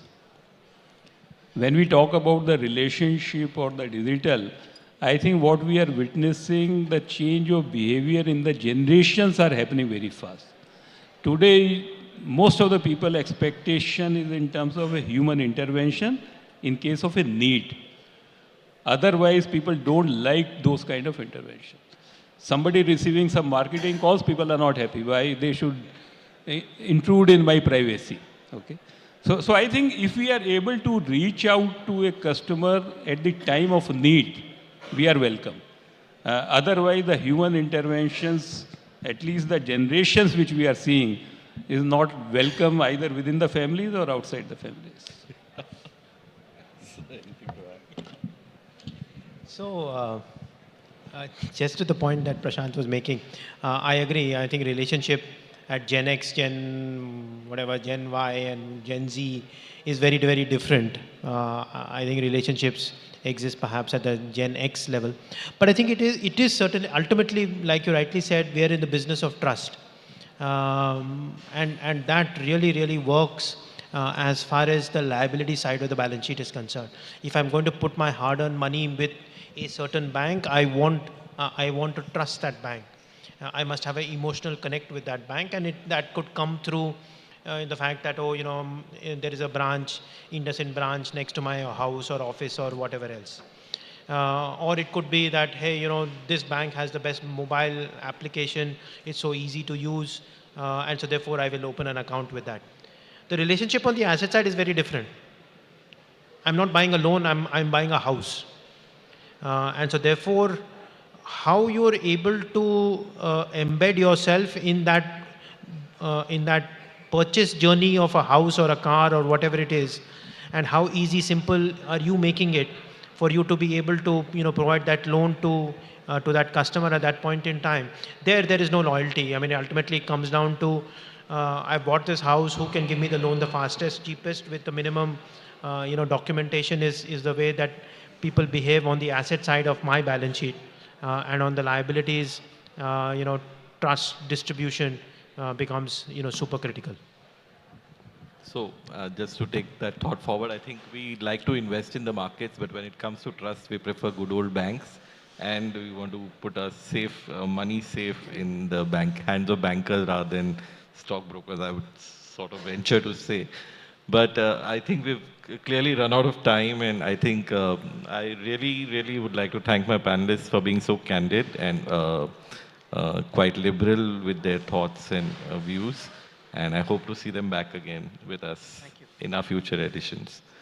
Thank you very much. Those of you who have been with us since morning would know that, this has been the recurring thought since morning, the need to reassess the banking model. And it was wonderful to hear from the panelists themselves and the opportunities that lie for the lenders. In fact, they said that ample multi-decadal growth opportunities are ahead, and getting investments into Indian banking sector are inevitable. May I please request for the mementos? And the view is also that with the regulator easing policies, that could help scale things up and bring in more capital for banks. Also, an interesting question on the consolidation in the private banking landscape. That is not ruled out. It could be a possibility in the future. And an important question again on artificial intelligence, something we just can no longer ignore, the need to have an AI strategy for banks as well. We will just begin our next panel discussion in a minute.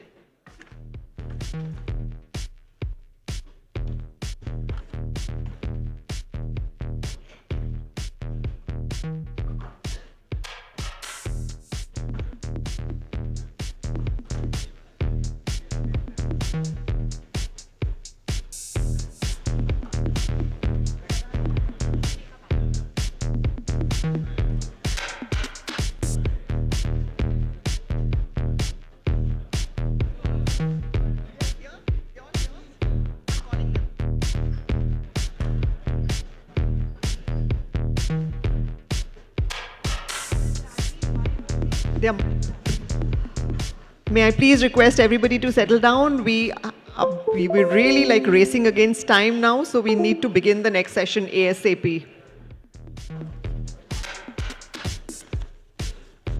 And also, while we have the next session, which looks at the NBFC universe, looking at a question, does a bank license really matter? Simultaneously, at the Narayan Bagul Hall at level 2, we have a session on the deepening India's equity capital markets.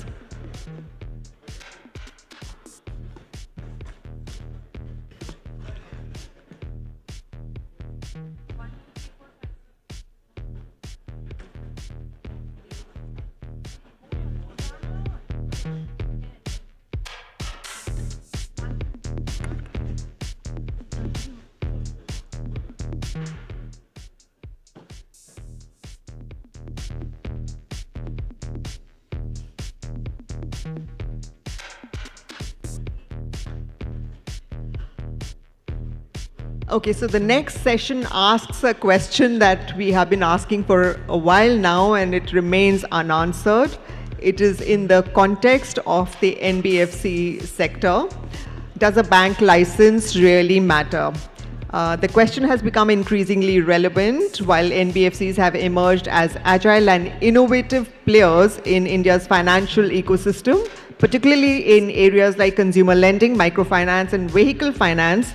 The absence of a banking license does limit their ability to accept demand deposits and access low-cost funds. That said, the lines between banks and large NBFCs appear to be blurring to an extent. So while a bank license remains a gateway to stability and greater trust in cheap funding, are the advantages of this license shrinking?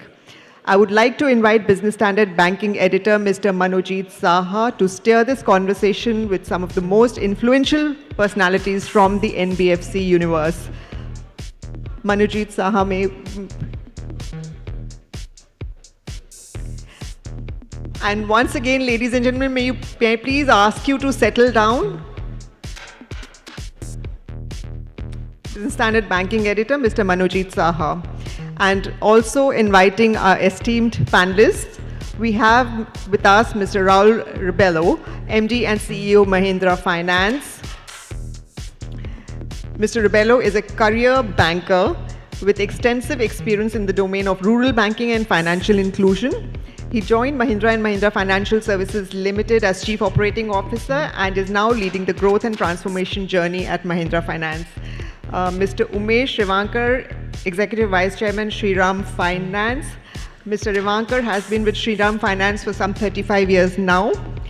And I went through his LinkedIn post and where he had recently written that if you would have asked early in my career, a young ambitious branch manager of the Hyderabad branch, whether I'd spent over 35 years at the same company, I might have laughed. But here I am. In an interview earlier with Manojit Saha here, he had spoken about why the company is content to remain an NBFC. Now let's find out if that view has changed. We have Mr. Sudipto Roy, MD and CEO L&T Finance. Mr. Roy is a consumer banking and payments professional with over 24 years of financial services experience. He has worked extensively in India, China, and Canada in the consumer lending and payments business, having built greenfield lending and cards businesses in all 3 countries. We also have Mr. Rajiv Sabharwal, MD and CEO Tata Capital.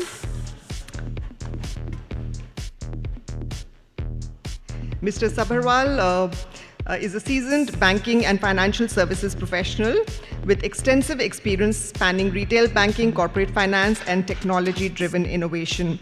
May I also invite on stage Mr. Jairam Sridharan, MD and CEO Piramal Finance. Mr. Sridharan has over 2 decades of experience and specializes in setting up and scaling new business. He has also held leadership roles in retail lending and payments business, cards business, and agriculture and rural lending business. It's quite a robust panel. Over to you, Manojit.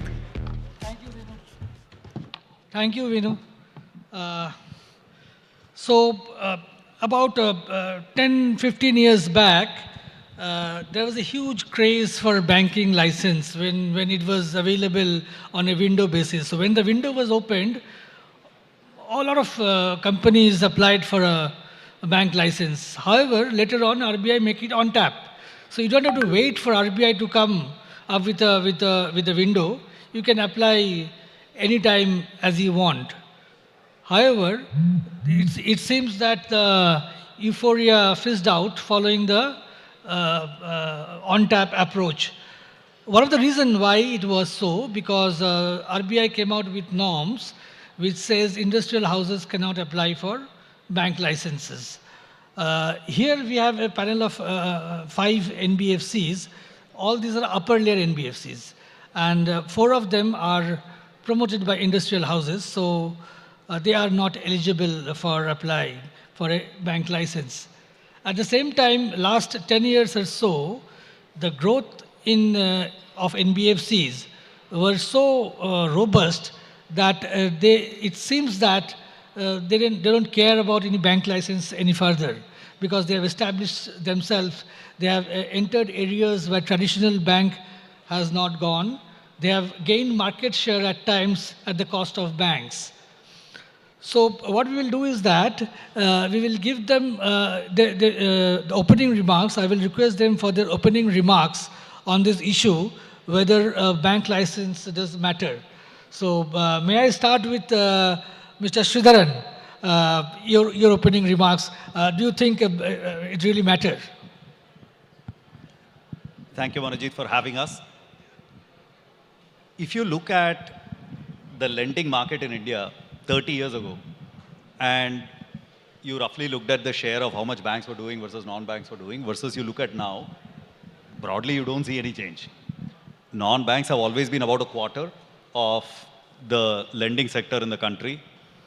It has gone up and down like in some 5-year cycles. So sometimes it looks like non-banks are gaining share, sometimes it looks like banks are gaining share, etc. But broadly, over a 20-year period, 25-year period, nothing much has changed. It has, non-banks have always been a very significant, though not a dominant player in the lending market. 25% of lending is done by non-banks, 75% of it is done by banks. Is there any particular reason for this to exist? Not really. Like there is, if you think about the sectors, non-bank lending sectors globally, there are always non-bank lending sectors. Lending by banks has always been in that 50 to 70% range in practically every market in the world. The structure of non-banks has been different. India is unique in that we have the structure of NBFCs, which are levered, publicly owned, listed institutions, right, balance sheet institutions. This structure is somewhat unique to India. But this structure has persisted for a very long period of time. I don't see any particular reason why this structure creates any new or special risks to the country. So I think the structure of NBFCs will continue to be there in the future as well. And like in a jungle, the big cats have a particular role to play, the smaller cats have a slightly different role to play, and then there are kind of the insects and rodents who have their own role to play. All animals have a role to play in the jungle. NBFCs have a particular role to play. You are the last mile connector, and you've been able to do it a lot more efficiently than banks have been able to do it, and hence you have been able to build very profitable businesses. It has to be noted that NBFC profitability has consistently been higher than bank profitability. Profitability ratios, point. Right? So over a long period of time, it has always been the case. If those facts are to be taken at face value, and then you look at examples of NBFCs that have tried to convert to banks and the pain that they have gone through for multiple years to make that conversion happen, the panelists here would have to have a really strong reason to convert, to take all that pain for that extended period of time. So that reason could be the liability side, and I'm sure the others will have a lot to talk about potential kind of liability stability, which is the one strong reason for wanting to do banks. But otherwise, purely from a profitability, growth, role in the economy perspective, everything is all set. Why change? So basically you are saying customer deposit is still the differentiating factor. Apart from that, there is not much of an incentive for an NBFC to become a bank, given the pain one has to take over a shorter or medium term. Yes. Okay. Mrs. Sabharwal, your initial thoughts. No, I think both the models are strong. Both the models have delivered. It finally boils down to governance in every institution. And if that is strong, then the entities thrive. If you look at the India opportunity, the opportunity is humongous. There's space for banks to grow. There is space for NBFCs to grow. I don't want to speculate on this because, as you mentioned, there are certain regulations and we work within those regulations. As far as being competitive in the market is, vis-a-vis banks, I think we have the same opportunity of expanding and going to new geographies. We have the same opportunity in creating digital products, investing in technologies. We have the same opportunity in, servicing customers in a similar manner. The norms for large banks as well as upper layer NBFCs in terms of governance are similar. In fact, On risk provisioning, probably India is better than Iraq in terms of provisioning. So their balance sheets are equally stronger. So there is nothing today which we feel which NBFCs can't do, or the opportunity is lesser. The opportunity is equally there. So at this point of time, I don't think so. There is any reason to debate on this. Thank you. Mr. See, when I'm asked this question, I'm reminded of the old proverb, Dilli ka laddu. Jo khaya wo bhi pachta hai, jo nahi khaya wo bhi pachta hai. Right? So, if you look at specifically the NBFC model, because NBFCs generally, there were some deposit-taking NBFCs that exist, but generally since NBFCs had to raise their money from the markets, obviously the money was available at a much, much higher cost of funds. And obviously that led to a stratification of the segments that NBFCs lend to vis-a-vis the banks lend to. The banks lend to a far more safer set of, quote-unquote, safer set of customers, while NBFCs moved into areas that typically, banks would probably stay away from. So that was the stratification which existed maybe, 3, 4, 5 years back. But what has happened is that with increased digitization in the marketplace, right, and especially with the digital ecosystem developing, first and foremost thing, you have the access to the same credit history of the customer. Through account aggregator, you have access to the same liabilities trade profiles of the customer, which was actually previously a holy grail. Only banks had access to it. And in my experience, that led to 150 to 200 basis points risk cost arbitrage for the banks compared to the NBFCs. Now that also advantage actually also has gone away. And last but not the least, because as Rajiv said, because of the accounting norms of NBFCs, especially, has moved to a far stringent, in their standards. The financial disclosure of the NBFCs are also far more probably, tougher, and the provision requirements are far more tougher. So I would say that if I look at the current status today, NBFCs probably are as equally well governed and well run as banks are.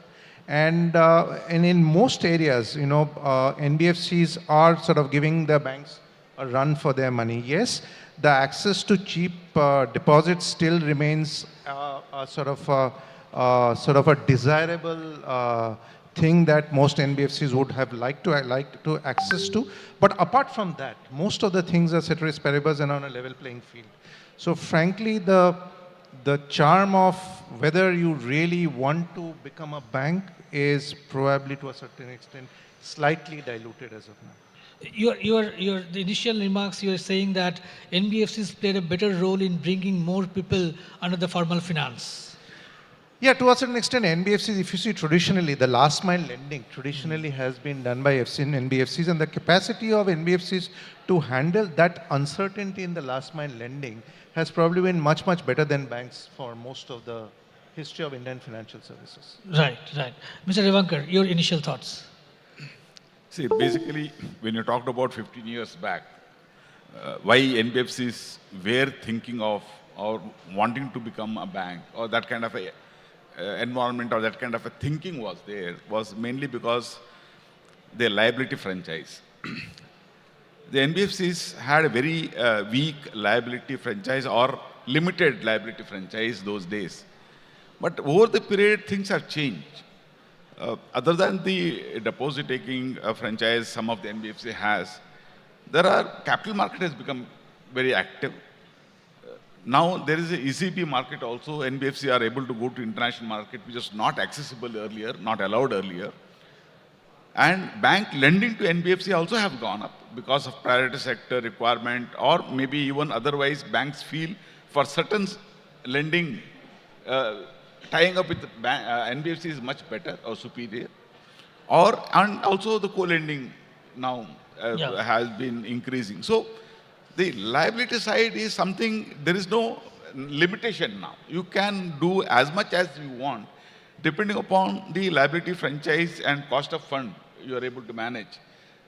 When it comes to asset side, NBFCs have been focusing on unbanked and underbanked. See, here I feel underbanked is the most important. The banks have not been able to service certain segment, certain customers certain services due to the constraint what they have as a bank. Maybe they're not as nimble-footed, or they're not going to the customer. They can't customize the product the way NBFC does. So NBFC has a lot of advantages in this regard. Ability to tailor it to suit to the customer, and knowing the customer personally. Many of the NBFCs, if you see, their model is going to the customer. Bank typically is expecting customer to come to the bank. Correct. And NBFC typically want to go to the customer. So there's a two different approach. And that makes NBFC to service the customer who are either underbanked or unbanked. So I think if you look at globally, as some of the panelists were talking about, even in the US, I was told around 20% of the customers are either unbanked or underbanked. When they have nearly 6,000 banks and so many other institutions, there's still a gap. In India, the gap is huge. Yeah. And that will take maybe few decades to be met by the banks. So I think NBFC will continue to have a big role to play. And as of now, we are growing much faster. In the credit disbursement, if you see, NBFCs are growing more than 20%, where banks are growing at around 10 to 12%. So definitely, and in one of the comment, Finance Minister also talked about that NBFC can reach up to 50% of the credit disbursement. Right. So that is the expectation because of the inherent the nature of the banking system, which cannot reach to certain segments. So I think that will continue to remain. I think you have said a very important point at the beginning, that raising resources, the options have now broadened up. I will come back to that point a little later, but first initial thoughts from Mr. Rabelo. Hi, thank you very much, Manojit, and great to be here. We're talking about NBFCs converting to banks, but on a lighter note, there are 4 bankers here who have jumped ship and joined an NBFC. Umesh is the only OG NBFC stalwart here. I won't repeat any points, but I do draw from what the other panelists said, that while there were very specific playbooks for banks and NBFCs, I think that's in some ways now, that arbitrage is not so large anymore. In fact, banks have picked up from NBFC's playbooks. I mean, NBFCs really started vehicle lending. If you look at microfinance lending, if you look at gold lending, I mean, these were all very strong properties of NBFCs, and banks have actually, picked up some good practices of NBFCs. At the same time, while Umesh says NBFCs go to customers and, banks expect customers to come to them, I think banks are equally hunting now. Right, so we have to be ready that in a country which is largely unserved, there are about 30 crore active or credit served customers in a country where ideally there are 80 crore who need. So the headroom for penetration is large, but both can really penetrate the markets. And also with co-lending coming into being, I think distribution of NBFCs, balance sheet of banks, even that model can help both suppliers really meet the real demand of the unpenetrated credit which is there. So you're saying that NBFCs are now setting the rules which banks are following, kind of? In certain categories. There are categories like, as I mentioned, in vehicle lending, CV lending, microfinance lending, gold lending. These were never, I think, really pushed. The frontiers of these were pushed by NBFCs. Banks have followed. Right.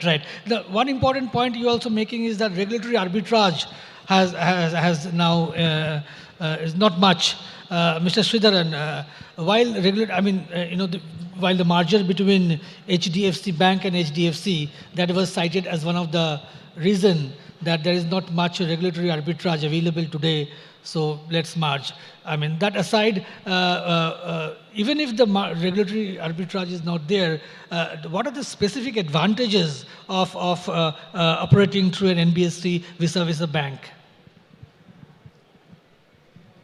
See, the banks have, regulatorily, we know the main deltas. Like banks have to keep CRR, banks have to keep SLR.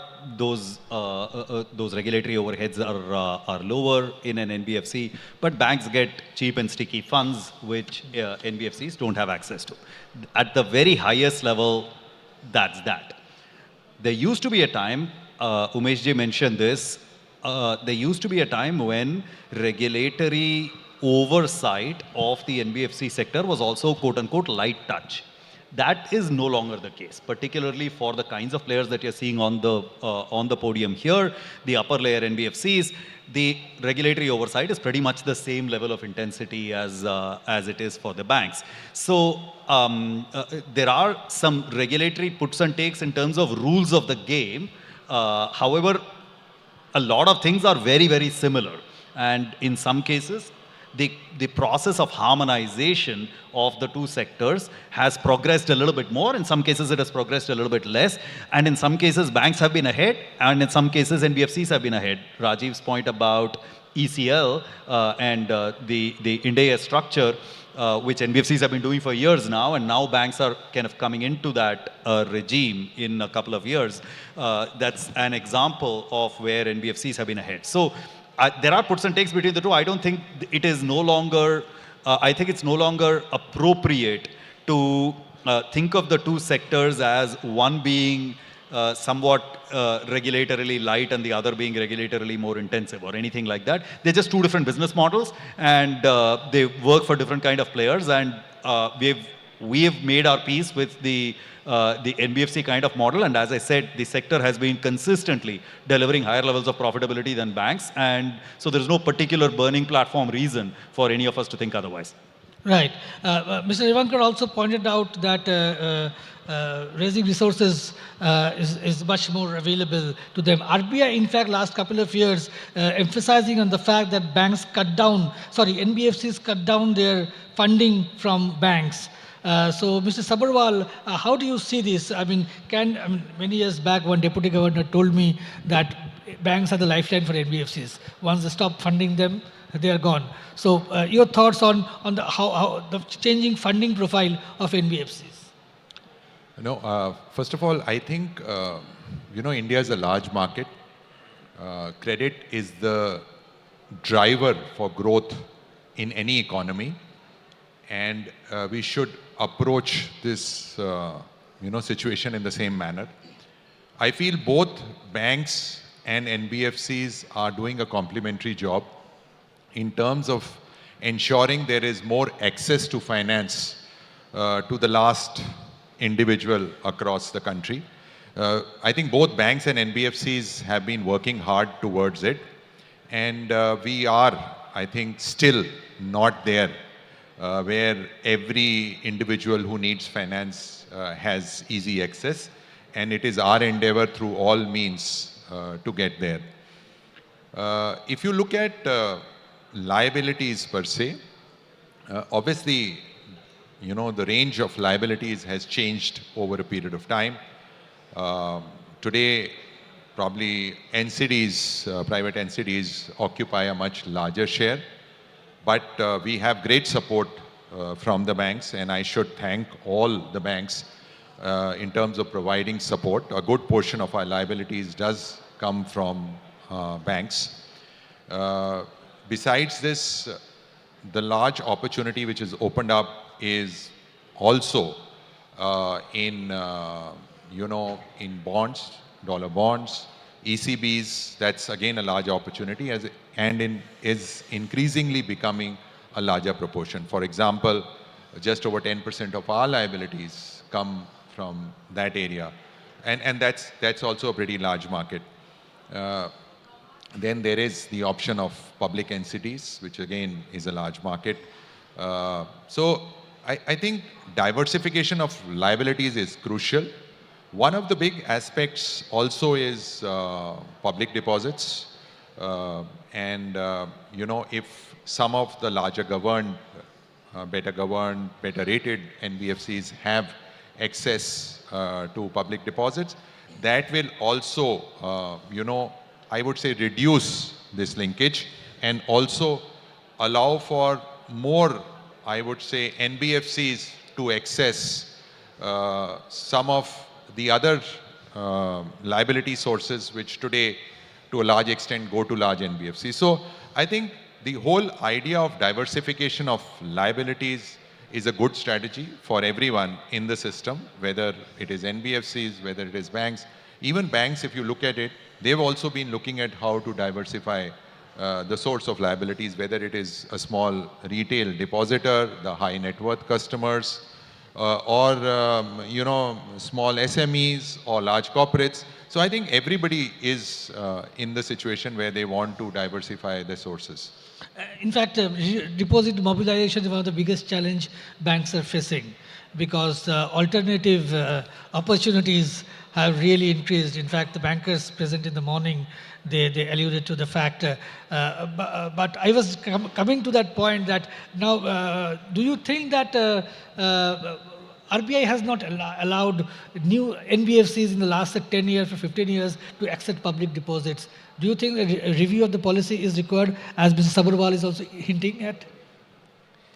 Yeah, I think access to public deposits obviously will be a welcome thing for NBFCs, but as you said, RBI in the recent past has not given any fresh deposit taking license to any NBFCs. Those that had almost 15, 20 years back continue with that. Now, obviously, but again, we obviously, I cannot comment on what are the thought processes in RBI's mind.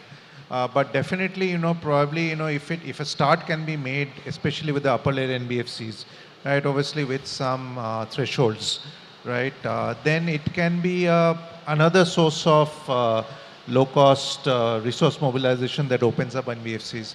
And, given the fact that the credit demand in the country and the credit push that, again, between the government and the RBI, that we are all getting signals of, that will get amplified because, as Rajiv said, a large proportion of our lending still comes from the banks. For example, Right. for our organization, 50% of our, sort of resource mobilization, deposit mobilization, liabilities mobilization still comes from banks, right? And, about a couple of years back, when the risk weights were raised for the banks on lending to NBFCs, all of us felt the squeeze, right? So, obviously, access to public deposits will give us another low-cost deposit source, liability source, and obviously it will be very, very welcome if RBI could reconsider that, especially for the upper layer NBFCs. There is an If I may add one point, yeah. sorry, if I may jump in, there is one. We keep having this conversation about deposits, right? And it has been what, 12 years since RBI last gave a deposit. All of us as 97, Rajiv tells me. So it's like 27 years, whatever it is. Some ridiculously long period of time since they have not given us. But we keep talking about deposits and deposit licenses and so on. All of us as CEOs of our companies have all got a limited time span in life. And we have to make choices and decisions within that. I'm reminded of an old famous शेर कि उम्रे दराज मांग कर लाए थे 4 दिन, 2 आरजू में cut गए, 2 इंतजार में. अब कितना इंतजार करेंगे भाई, हो गया, अब आगे का सोचो. There is an SRO now, RBI recognized SRO. So do you think you can revive that? Mr. Umeshji is here. Yes, But before yes. you come in, I just noticed, I don't know whether this happened by design, the 2 deposit-taking NBFCs are sitting here. So, Mr. Ivankar, will you take it up, the SRO will take it up with RBI once again, given that the regulatory environment has turned a bit conducive. Don't you think so? You see, whenever we discuss with regulator this as a point, regulator normally, they deflect on this and they try to avoid that discussion.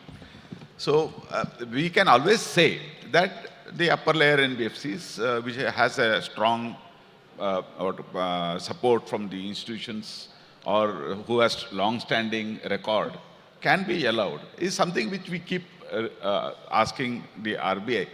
Alternatively, we should also I feel aggressively go into the capital market where the bond market is very shallow in India. So many of the well-educated or who understands the financial instruments, they would prefer to invest in corporate bonds. So I think we should do both together. Right. We should also try to see how to deepen the capital market, retail, so that many of the investors, retail investors, can participate in the bond. So I think we need to do both. We can't be just depending upon one. So this is something which, as a SRO or as the industry body, I did also met the SEBI chairman and spoke about it. so that there is some kind of awareness getting created that investing in the corporate bond market is as good as investing in a deposit or in mutual fund. Because the way mutual fund industry have grown in the last 10 years or 5 years, I think similarly some effort can be done in building that corporate bond market. So out of the 15 upper layer NBFCs, how many at present has access to public deposits? If I remember, 4. Yeah, Bajaj, V2, and one more upper layer is Sundaram. Oh, only 4. Okay, now I will come to the difficult part, asset quality issues that some of the NBFCs are facing, particularly unsecured lending. So, Mr. Rebello, if you can throw some light on how are NBFCs tackling the stress in unsecured lending? Maybe not the right question for me because under 3% of my portfolio is in unsecured. But I think, see, as NBFCs, we, because of our cost of funds and, versus the banks, so we will always be in businesses where, we price higher and hence we do factor that into our business model, the credit risk and the credit cost will be higher. I think the way to look at it is, we can't look at 1 year's credit cost or we have to look at cross-cycle ROAs. Right? And many of the businesses that we NBFCs are in are going to be more cyclical than where banks play a large role, right? So as long as you know that you can create buffers in between, you can, when the times are good, you kind of adequately, create those buffers so that across cycle you're able to, keep the profitability in a range-bound manner. I think that's the way in which we should look at it. But again, I'm not really, as I said, we are under 3% of unsecured. I know there is certain stress in some segments, but I'm sure like everything will pass, this will also pass. Right. Mr. Roy, you have a significant portfolio of microfinance. How are you handling the stress there? See, microfinance, again, microfinance is really the most riskiest unsecured lending that you can do. And obviously the industry went through an asset quality crisis last year. Fortunately for us, probably, especially I can speak of L&T Finance, we have been the least impacted in it. Our risk costs and credit losses were the lowest among all the microfinance heavy lenders. And I can safely say now that the industry is probably in the last stretches of the asset quality issue that it saw that lingering in for the last 15 months or so. I do believe that another 2 to 3 months would be the long tail of this, and Q4 of this financial will be the period of normalization when normal sort of metrics will set in. Obviously, as during this process, as it happens, what happened is that the industry grew too fast. Post-COVID, between 22 to 23, the disbursements to the microfinance industry, by the microfinance industry to the target segment went up by 40 to 45%. Now, that was the growth rates, average growth rate.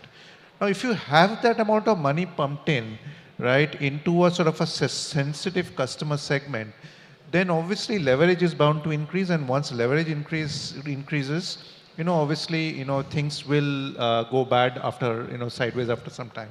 And that's exactly what happened. Organizations that kept the leverage in mind, organizations that were more prudent in lending and maintained their association norms, right, and the lending norms judiciously were the least impacted out of it. But yes, the industry deleveraged quite a bit from about peak of 4,20,000 crores of book size. We are now almost lost about 1 lakh crore of book size in the last 15 months. So I would say it has been a painful deleveraging for the industry, but I would also sort of give compliments to the industry that MFIN did a fabulous job in sort of setting the guardrails and actually proves that an SRO can step in time of crisis and probably regulate the industry quite well. So MFIN has done that job very well, and I do believe that sooner or later the industry, maybe within the next 3 or 6 months, the industry will resume its growth path. Right. So Q4, you see when it's bottom out. Right. Mr. Sabharwal, apart from MFI, are you worried about the stress in other unsecured loans? So actually, I'll talk about what I felt happened in the industry and then, what we have experienced. I think what happened is, and this is what typically happens, Leave aside 10% of the people who may be a little more aggressive, but 90% of the lenders always are prudent while they give out money. But what happened in the unsecured market is when they gave out money, they felt they have evaluated the leverage and it is okay.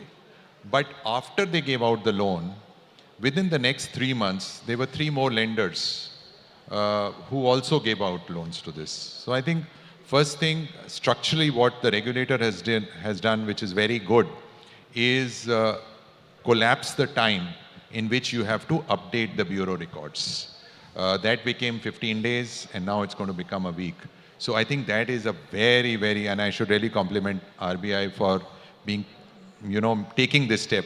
It means that a lot of systems will change, but I think in the long run, this will be very, very significantly useful. As far as we at Tata Capital are concerned, I think we have seen the worst of credit costs. Our Q2 credit costs were 30 basis points lower than Q1 credit costs. So we started taking, action on whenever we see any stress in any segment, whether it is, whether we see it or not, if the market is seeing it, we do believe that it can come to us. So it is better to become conservative at that point of time. And we became conservative about 15 to 18 months back. And what we have seen in Q2 is credit costs significantly coming down compared to Q1 in all segments, whether it is unsecured or MFI or anything. So you're saying worst is over for you.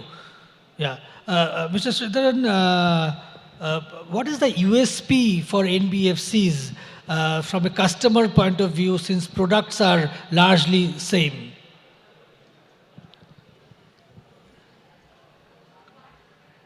The retail segment in India forever has been in a state where you can say that demand for credit has been higher than supply. That has generally been the case. The question is, how do you reach the demand? How do you assess credit quality of that, and how do you price? That has not been possible for large banking institutions.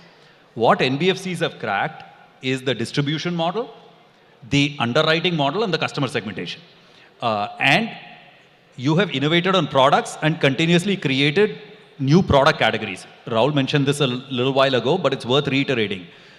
Most of the product innovation in India in lending over the last 40 years has happened from NBFCs. It has eventually become banking product. Home loans was originally an NBFC product, became a banking product. Auto loans was originally an NBFC product, eventually became a banking product. Same with MFI, same with gold. Every product category, NBFCs have innovated, and banks have come in when it has reached a particular scale and business model has stabilized. And banks have taken it to the next level, right? It's not that like banks have not added value, they've taken it to the next level. NBFC's role remains the same, which is continue to innovate, try and come up with new product categories, and some of them might not work. BNPL, NBFCs innovated, did not work, right? So you will innovate, some things might just not work.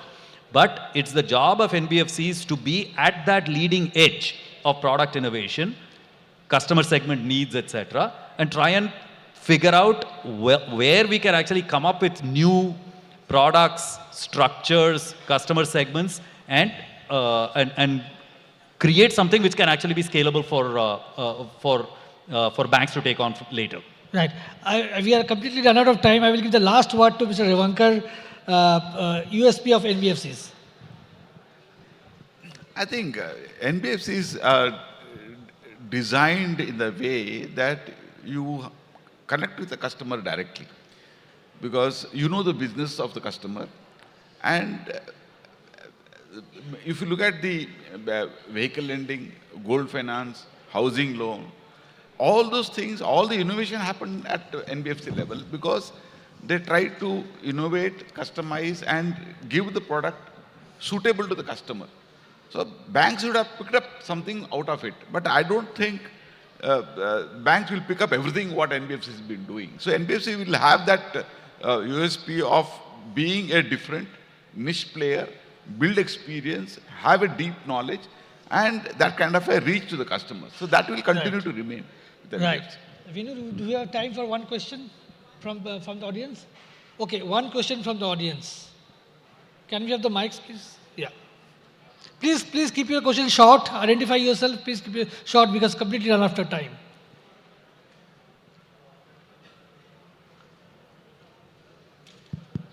Yeah, hello. Yeah, hi, I'm Vamsi here and from Strategies Tech Solutions. My question here is like, what I see is wealth-linked lending products will cushion the risk mitigation for lending. So is my thought, what is your point on that thing? I didn't hear properly. Say that again? I didn't. No. We So- couldn't hear your question properly. Say that again. So what I'm saying is wealth-linked lending product is very much important. in Wealth-linked? India. Well, yes. Okay. In India. So that's what I think, like, what is your points on that? Like, what is your I don't agree, honestly. I don't think it is. I don't think there is any sort of strong causal relationship between wealth and probability of default. I think what India needs more is finding ways to underwrite, predict probability of default and predict income levels for the bottom and middle of the pyramid, which is where wealth is not a relevant criterion. And their cash flow matters. So cash flow backed lending or cash flow based lending, I think is a much bigger deal than wealth based lending. Thank you so much. I think we have a great discussion. They have explained why NBFCs don't need to become banks and they can survive of their own and thrive of their own. Thank you so much. Please, a big round of applause for all the panelists here. Thank you very much. And so many points where that point was made on why NBFCs do not need a banking license and the same opportunities they have as those that exist for banks. And there's nothing that NBFCs cannot do and how critical they are to the financial inclusion journey. Could we have the mementos, please? And that point was also very interesting that NBFCs go to customers, those who are underbanked and unbanked, and that's something that banks also have now started doing given the pressures for credit. And it was also nice to hear a couplet from Sameeb Akbarabadi.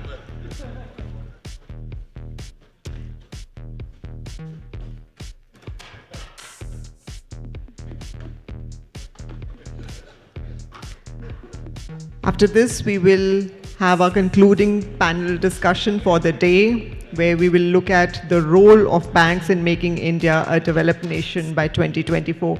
So I would request everybody to please stay seated.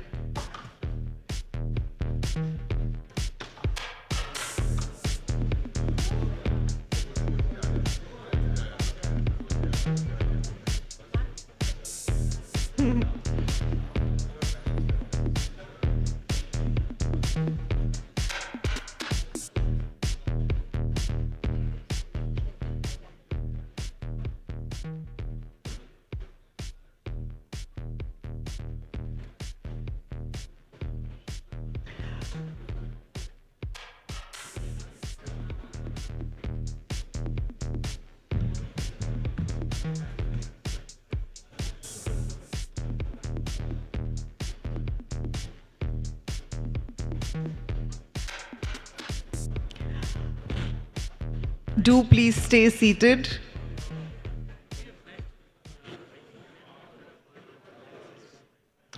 Ladies and gentlemen, our panelists are here and I would request you to please stay seated.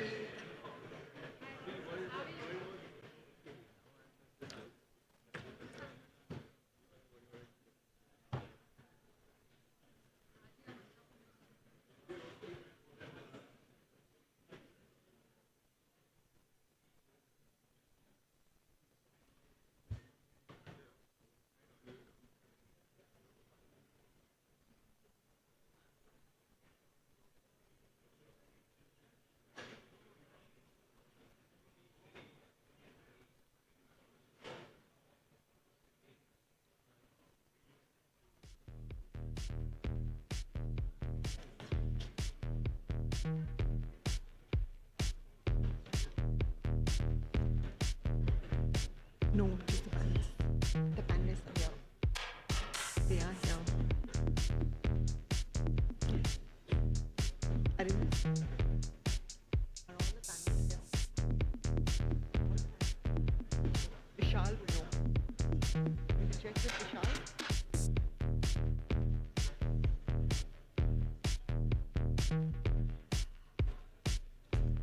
Vishal?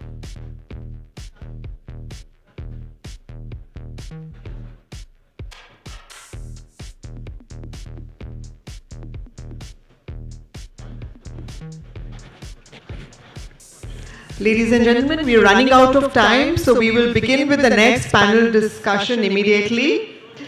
And this is the last one for the day, but we have 2 more days ahead of us. We have some of India's leading economists who will discuss the role of banks in making India a developed country by 2027.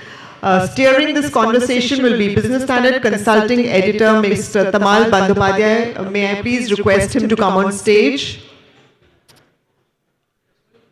Mr. Bandyopadhyay?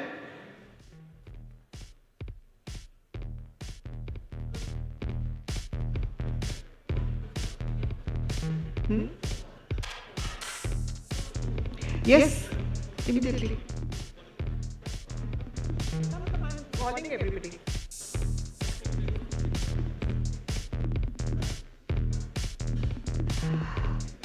Alongside Mr. Bandyopadhyay, may I please invite Ms. Sonal Verma, Chief Economist, India and Asia ex-Japan Nomura.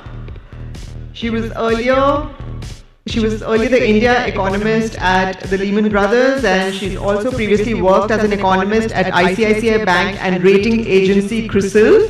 She was a member of the Indian government's working group to construct the Index of Industrial Production. We also have Dr. Samiran Chakrabarty, Managing Director, Chief Economist, India City.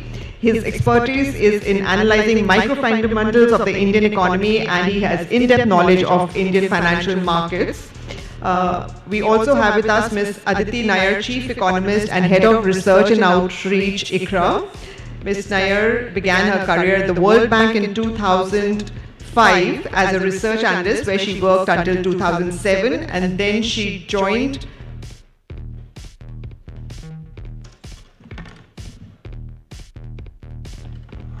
And then she joined ICRA as principal economist and is now its chief economist and head of research and outreach. They will be discussing taking India to a higher growth trajectory amid global headwinds.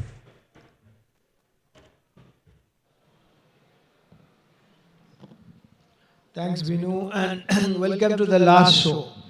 So as we can see in the morning, everything was full, people were standing. Now very few of you still around, so thank you for that. And at least one of them came all the way from Singapore. Okay, yeah, that's it. And this is probably the only panel you see the gender inequality in a reverse way. 2 women, 1 man. So give them a big hand and just listen to them, because the subject is, as you have seen, that taking India to a higher growth trajectory amid global headwinds. We're not talking about Trump and all, but you know, underlying meaning is what's happening there. So we will brainstorm in the next 40 minutes or 35 minutes. What do they say? They represent, I'm not again repeating them. Who are they? Vinu already discussed and all. So next 35 minutes we'll discuss that. We'll take a few questions also. First thing, Aditi, you will say again the same thing. Alphabetically, you come first. A. You know, suddenly we have found that new RBI governor has coined a term called aspirational growth. Till now, RBI terminology never spoke about aspirational growth. We know about real growth, we know about nominal growth, but now aspirational growth. So as an economist, and all three of you, can you just tell us what is this aspirational growth?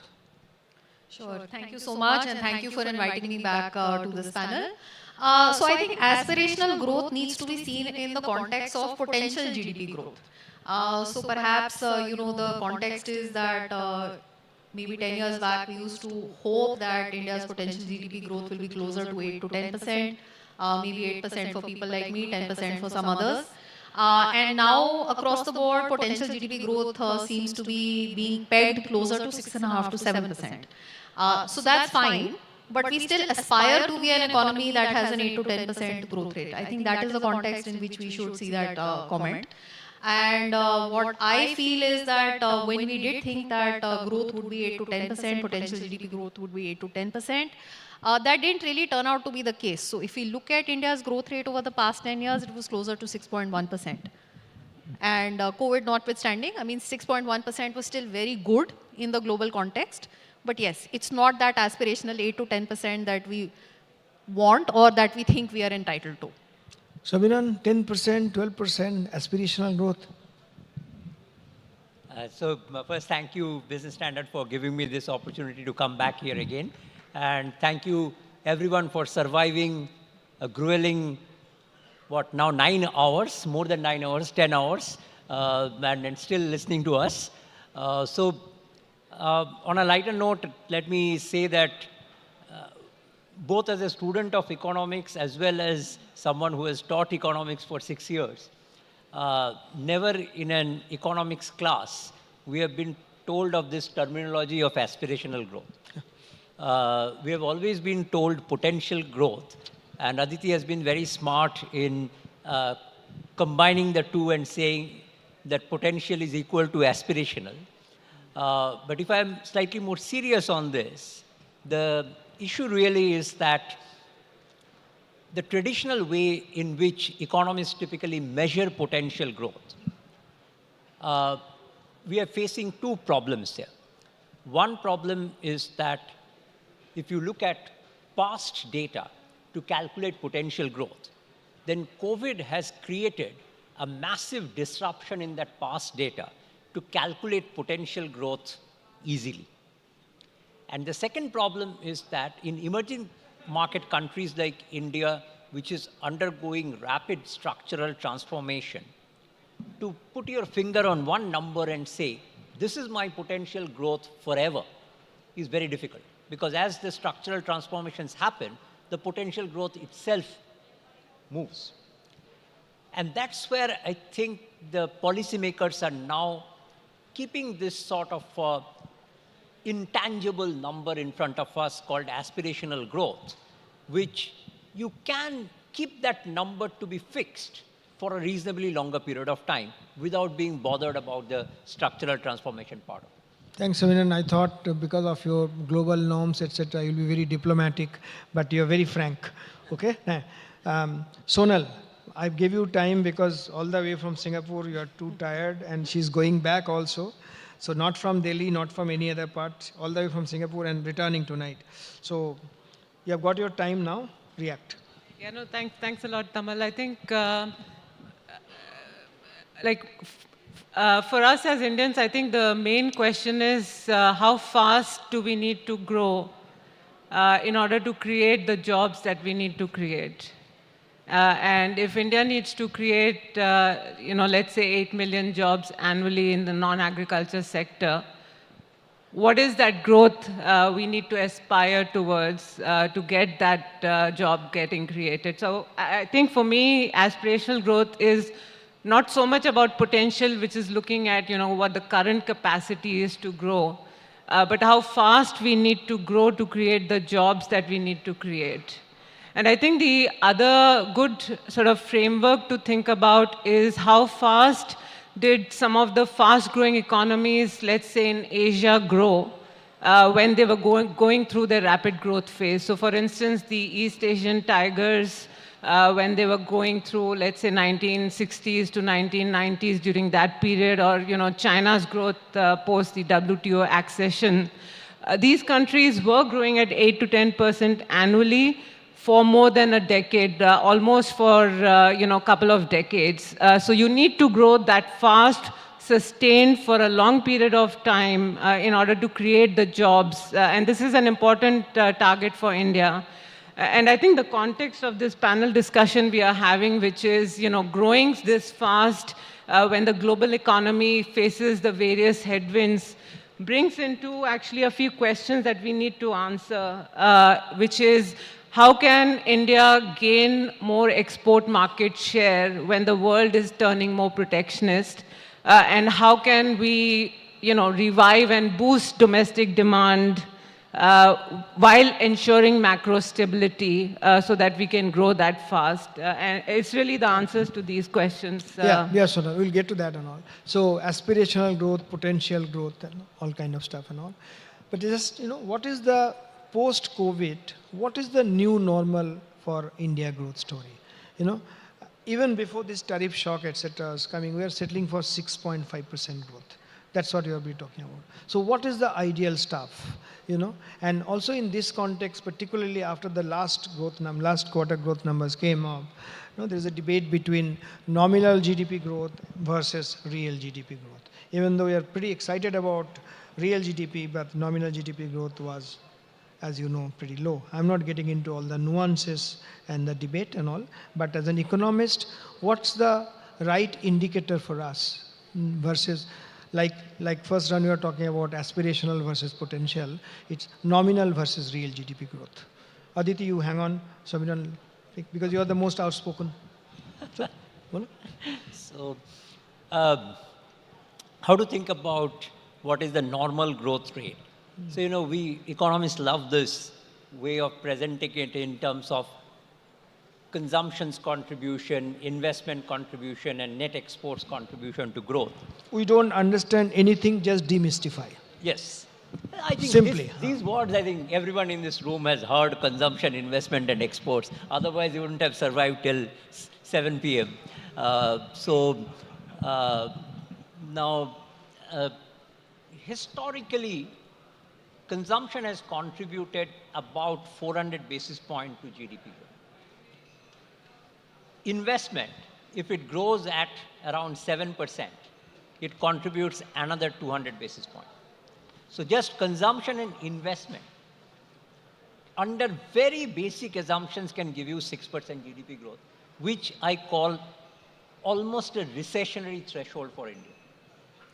If growth rate, real GDP growth rate falls below 6% in India, something is wrong. We feel like something is wrong. And then, if we are lucky, then investment grows a little more, not 7, but maybe 10 in certain years. If it grows at 10, you get another 100 basis points from there. And if you are even more lucky, then net exports contributes some 50, 100 basis points. In an environment where external is a tailwind rather than a headwind, then you can potentially go at above 7, maybe closer to 8%. That's the way I would like to think of normally growth. And very quickly on your second part of the question, nominal versus real, look, we can't keep on changing our goalpost depending upon what suits our narrative. If for so many years we have been tracking real GDP growth and saying that should be the lodestar for policy making, suddenly because nominal GDP growth has fallen, we change it and say it's fitting our narrative better. Why I'm particularly making this point is that who knows next year, because of this extremely low base of inflation numbers might be 5% also. And that time, nominal GDP growth might be super high. Would we be saying this is overheated economy? Because nominal GDP growth has gone so much. So I'm a bit hesitant. I understand all that tax collection, credit growth, debt to GDP, everything is based on nominal GDP growth. I get it. But the fact is that as long as we are not calling this inflation period to be a structurally low inflation, if someone is willing to raise his hand and say that I'm convinced this is a structurally low inflation period, and that's why nominal GDP is low, then I'm willing to debate that. But if someone says, no, this is the kind of temporary transient phase of inflation being low, and that's why nominal GDP is low, we have to ignore that period. Fair enough. So, Sonal, anything to add? No, I think nominal GDP is equally important. Obviously, we don't need to change the goalpost.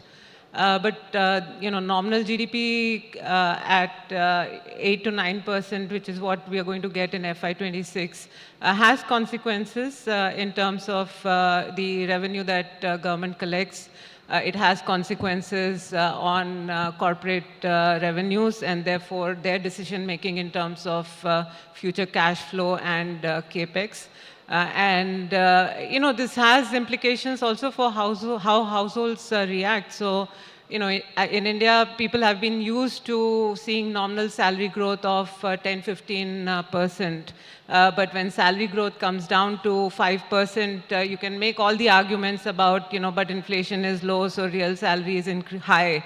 But how you behave as a consumer is on those nominal variables. So I think both nominal and real are important, and the divergence we are getting right now between nominal and real is sort of creating this disconnect and this debate about how resilient or not is the underlying growth, which is why you have people either painting it as glass half full or half empty.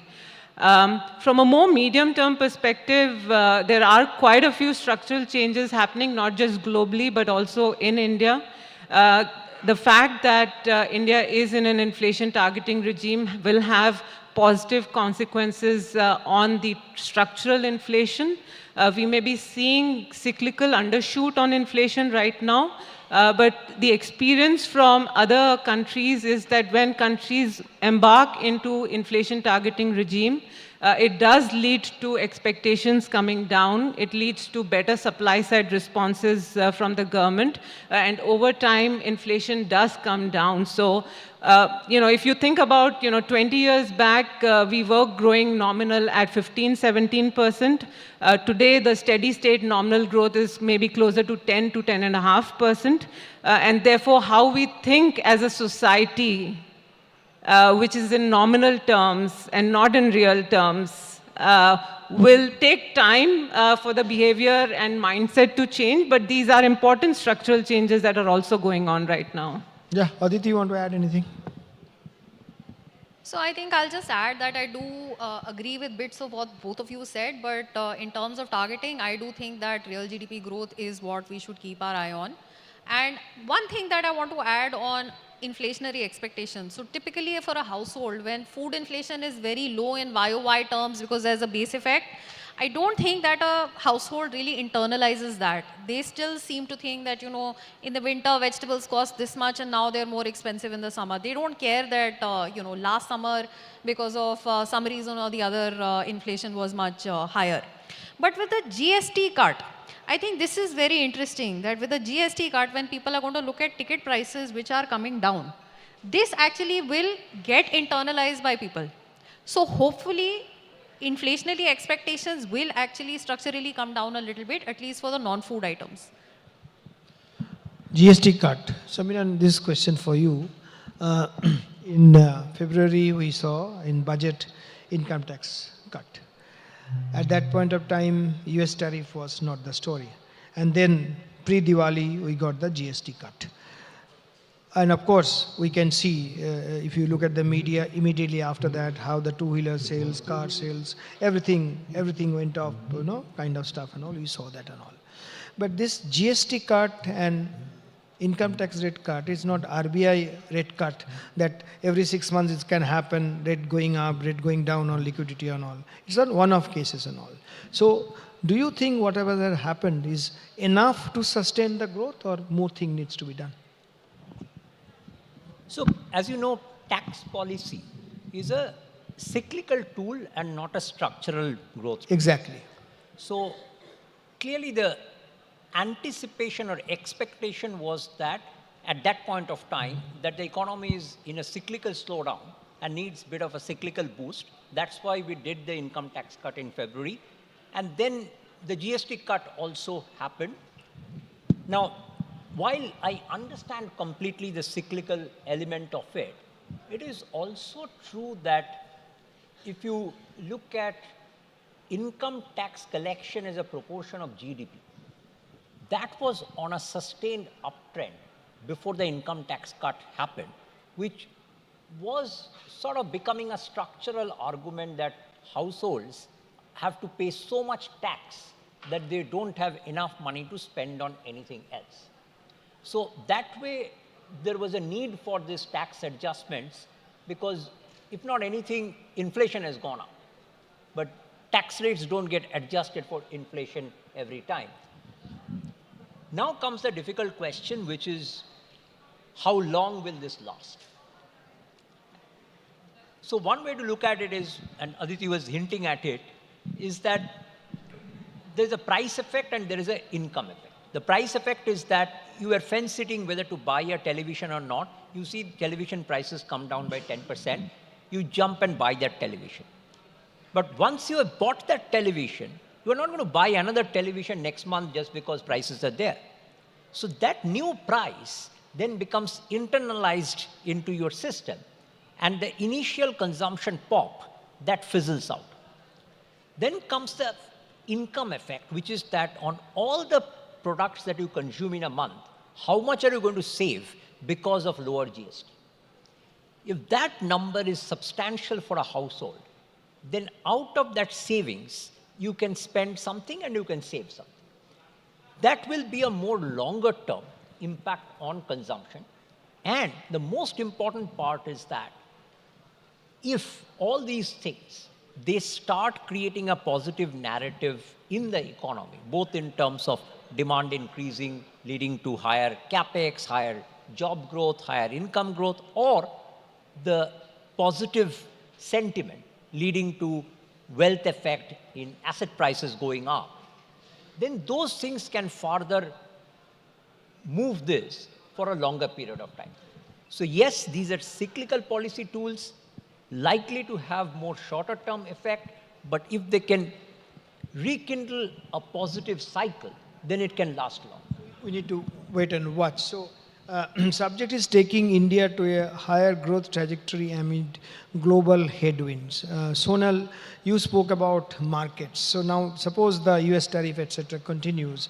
So then, what's the choice before India? Looking for new markets, or we have been talking about this, consumption, local consumption, creating the local demand and all. And if you remember many years back when government was, doing that Make in India sort of movement, Raghuram Rajan, by the time I think he stepped down already RBI, as an RBI governor, he said that it's not Make in India, we should make it Make for India. Now, we have gone back to that acceptance. Probably we need to go Make for India, which is mean local consumption. So is this the answer to US tariff or what? I mean, I think all of the above.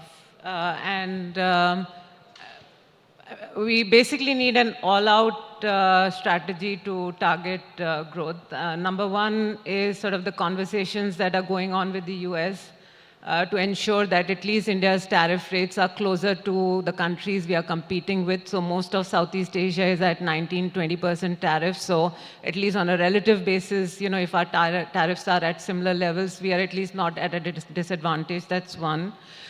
Second, the diversification of exports to other markets. So all the free trade agreements that India is looking to sign with EU, in countries in Asia or countries in Latin America is an important strategy. But one thing I would point out is that the entire world is looking to diversify and hedge from the US. So the competition that India is going to face outside the US markets is not going to be any less. And therefore, the things and the strategies that exporters need to do to compete and survive and get the market share in US, the same strategies will apply as we look to diversify. So the focus on having the right products and being competitive in certain niche products or producing, let's say, low-cost products but high quality. So those strategies will need to continue when we are diversifying. The second element to this is maybe the idea of indigenization and reversing the import substitution. This, to an extent, is tied to the strategy of building more resilient supply chains. what we are seeing right now from China in terms of export controls on rare earth increases the importance of, over time, it's going to take time, but increasing the ability to have our own mining, processing on the critical minerals supply chain, more indigenization on defense production. So we can identify a list of sectors where we need to have more resilient supply chains. So that's going to be a second part of the strategy. And the third part of the strategy is what you said, Tamal, which is boosting domestic demand. And there are different pillars within this. We can look at the entire huge opportunity that is there in the food processing sector, for instance, in India, manufacturing linking to global value chains. India is still seeing a big increase in export market share in US on the smartphone side.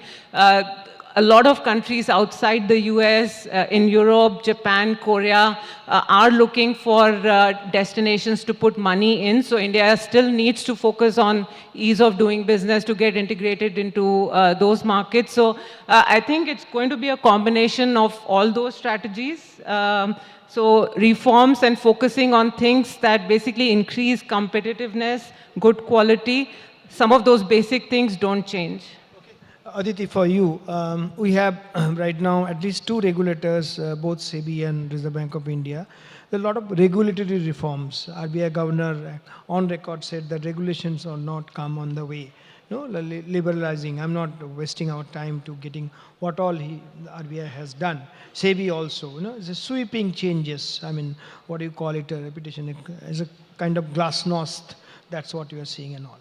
Now, do you think a similar kind of reforms we need to also have in other areas, judicial reforms, labor reforms, reforms on bureaucracy, so many other things. It's just the regulatory reforms is only the beginning. If we want to really push growth, we need reforms in other areas also. And if it is, then which are the other areas? See, I think you're quite right. We do need reforms in other areas as well. But I think we need to also focus on one more aspect. When we're talking about taking India's growth to a higher trajectory by 2047, let's not just focus on the macro India concept. We're not talking about 2047. That's not in the subject. It's just growth, higher trajectory. Higher growth. Forget about the particular date. So higher growth by whenever, maybe 2027.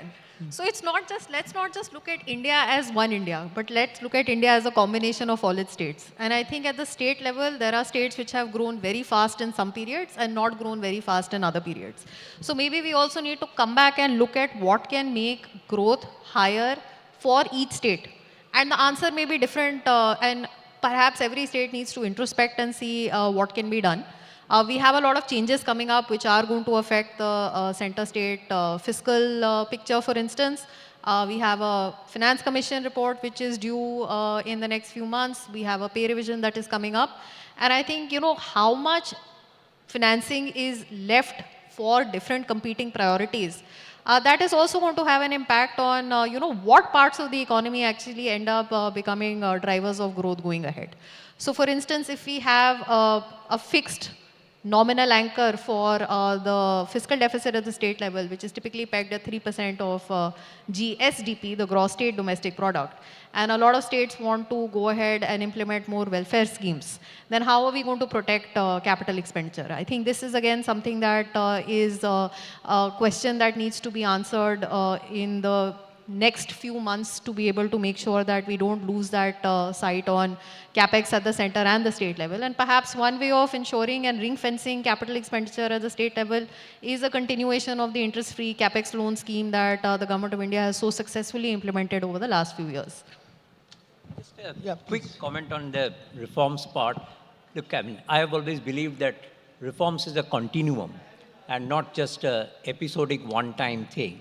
Especially for a country at $3,000 per capita, we can't just sit back and relax and say that whatever reforms have to be done, we have done everything. So there will always be a requirement for reforms and we'll keep on doing it. At this point of time, I feel a particular type of change is required, which is that, as you rightly mentioned, that different regulators, different bodies are coming out with their own reforms. These are like beautiful flowers, each one of them. Someone needs to tie these flowers into a bouquet and present it as a narrative to investors, to businesses. That will change this sort of negative headline that is there that, oh, India is suffering from global headwinds, this and that. That narrative can be changed, especially because we have not caught up to the AI narrative. So we need an alternative narrative.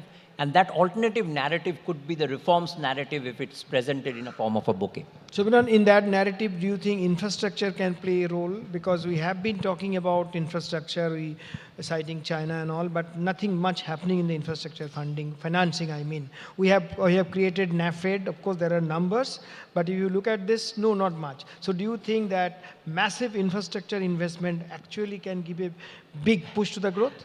Again, I'm saying that the narrative is important. If you recall when this National Infrastructure Investment Plan came, it was grasped so quickly by markets, that 1 trillion number. We need NIIP 2 now. There's a need for the next 5 years infrastructure plan. So this at $3,000 per capita, we just can't say that whatever our infrastructure requirement is, that's already done. For many years, we are now at about 6% of GDP of infrastructure spend. We need to take it up to about 8 to 9% of GDP. So there's still a lot of room to grow. Both Aditi and Sonal, both of you is, of late we are seeing that, again, a part of this liberal approach by Reserve Bank of India, as well as the government. In financial sector, we are allowing foreign entities, FDI, having a bulk stake in banks, private banks. We are now considering also raising the FDI, foreign investor stake in public sector banks. It's nothing confidential. DFS secretary gone on record and all. So do you think along with that, this is also time to look at privatization in certain sectors? Again, to give a big push and creating a narrative? Yes, I think. And if it is yes, then what are the areas we should look into? So I think the target is efficiency and productivity, and privatization is basically a vehicle to implement that. So it could be sectors, it could be consolidation of public sector banks. The increase in foreign stake, of course, will enable them to raise more capital, increase more competition, focus even more in those specific areas. It could be, for instance, in the energy space. There are a whole host of companies in metal and mining sector where there could be more privatization. So yes, privatization, but privatization is happening with the objective of not like raising money, but with the objective of increasing productivity and efficiency in those specific sectors. And I do think, India is in a good place in that there's just so much to do on infrastructure to boost growth, because infrastructure spending both creates supply long-term and creates demand for different sectors in the short term. So given global capital is looking for long-term growth stories, if we can actually create a structure where a lot more of foreign financing on the infrastructure side can also come in, it can actually be a win-win solution for India and global investors. Yeah, Aditi, no, you don't have to repeat the same thing, but you touched upon something about the state's fiscal health. So do you think that the entire growth challenge, where does the state fit in? Like we had our central fiscal deficit, we had a roadway and all, which of course we had to deviate because of COVID, etc. But do you think the time has come now, we should have, for the states also, there's a clear-cut road path about capping the fiscal deficit, to what extent they can go? Quickly, where we have about 4 minutes, and then we have a couple of questions left, and then, tell me. Sure. So, for the states, their fiscal deficit is typically capped by the amount that they are allowed to borrow. Correct. And their borrowing is controlled by the government of India. So you cannot deviate too much on the fiscal deficit itself. And as a group, in most years, the states have been below 3% of GDP as far as their collective fiscal deficits are concerned, particularly because a few large states tend to underspend on capex relative to the golden rule of 3% of GSDP, Yes. and that pulls down the overall number. The problem at the state level is that their debt to GDP ratio is hugely variable. So we have some states where the debt to GDP can be 15% or below, and other states which can be 40% and above. So the path that we need is a realistic path to bring the highly indebted states to a lower debt to GDP ratio. And debt is a very narrow concept when we talk about states. Some of them give massive guarantees, so we need to think about that as well. And of course, now we have the off-budget debt, which the center has tried to bring on budget by making it part of the borrowing ceiling. So ideally, we need to look at all three: debt plus guarantees plus off-budget, D plus G plus O as we call it, and have some sort of a state-wise trajectory to bring it down to a more manageable level. I wish Somakanti Ghosh was here. You are supposed to join. We could have asked him because he was a part of the Finance Commission. Report is getting ready. Unfortunately, he couldn't attend. We have about 2.5 minutes left. I have a couple of quick questions, but before that, any question from the audience, from anybody? Yeah, this gentleman, please. Quick, just introduce yourself. No comment, have just question. After that, we'll have a quick one round. Yeah. Hello, my name is Shirish Bapna. So my question is, traditionally, why have Indian brands struggled to go global? I mean, what are the major challenges and how do you see it panning out in the, let's say, next decade? Thank you. Anybody else? Indian brand going? Yeah. Quick answer. Quality Thank you. and cost.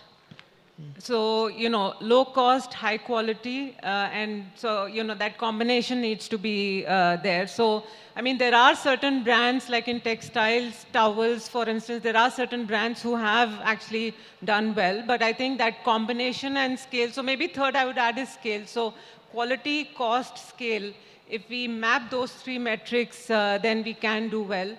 Now, going forward, in terms of prospects, I think so despite the US tariff on India, I think the quantum of manufacturing in China in a lot of sectors, things like toys, textiles, is tremendous, and that is looking to alternate destinations.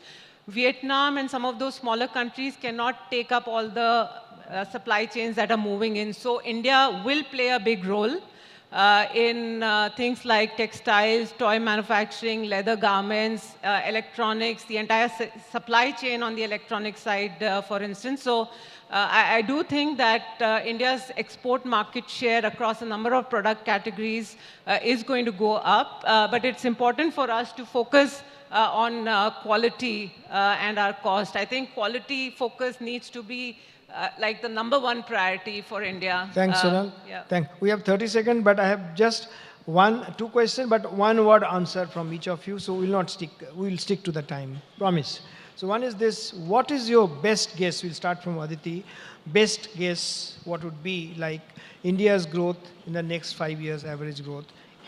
Two scenarios: if US tariff revert back to 15 to 20% range, or get stuck to 25 to 50% range. What would be the best case scenario, next 5 years, India's growth story?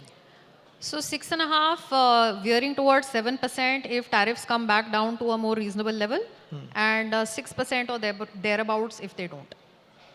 Sonal? Yeah, no, I agree. I think 6.5 to 7%. Don't agree, just disagree. Just say something. No, 6.5 to 7%, and I think, exporters will find a way. 6.5 to 7% in which scenario? Both scenarios, because I think exporters will find a way to diversify, and I don't think US tariffs are going to be a permanent damage. Okay, so there is no difference whether US tariff comes down or not? The same range growth. gives enough flexibility, Samiran? yes. Are you asking aspirational, potential, real, nominal? Your take. Huh? Your take. What's your idea? Not aspiration. Certainly not aspirational. Potential in two scenarios. Like Sonal said, irrespective of the scenario, this is the growth. Yeah, because your two scenarios over a 5-year horizon are definitely not going to play out. Okay. Like the more than 25% tariff for 5 years is just an impossible scenario to imagine.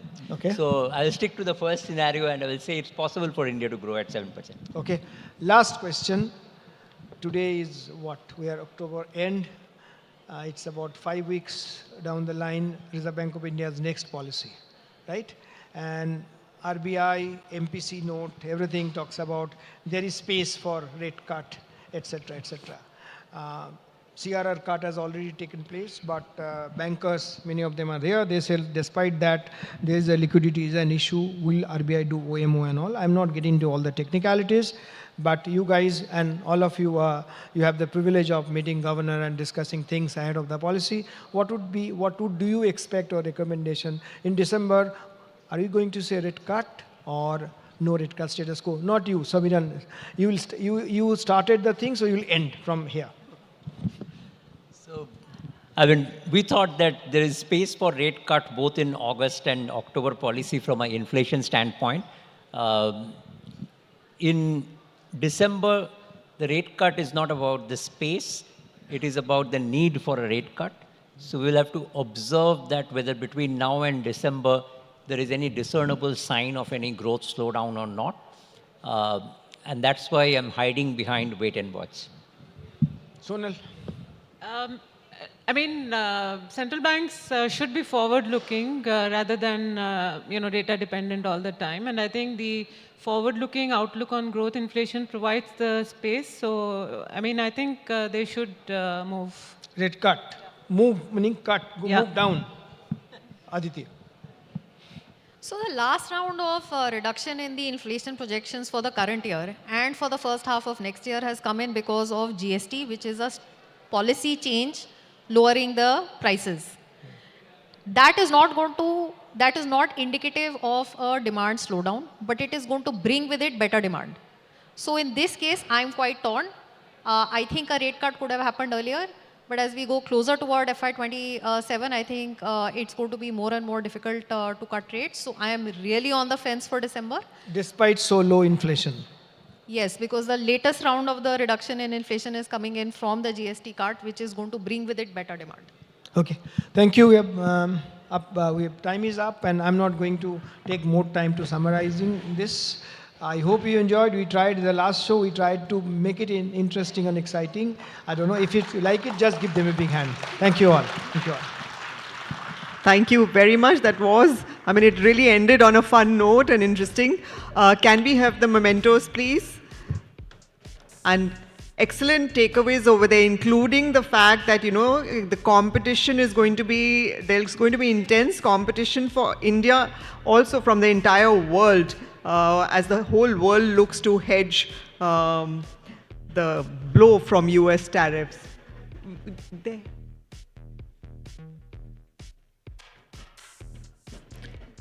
The need for diversification, the need to build more resilient supply chains, and more indigenization of sectors plus boosting domestic demand.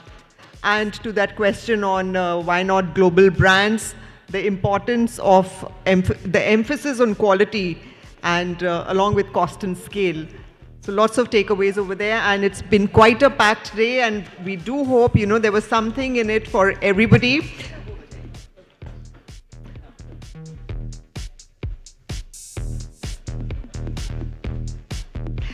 So ladies and gentlemen, with that, we've come to the end of day one, but tomorrow is another day, as Scarlett O'Hara said.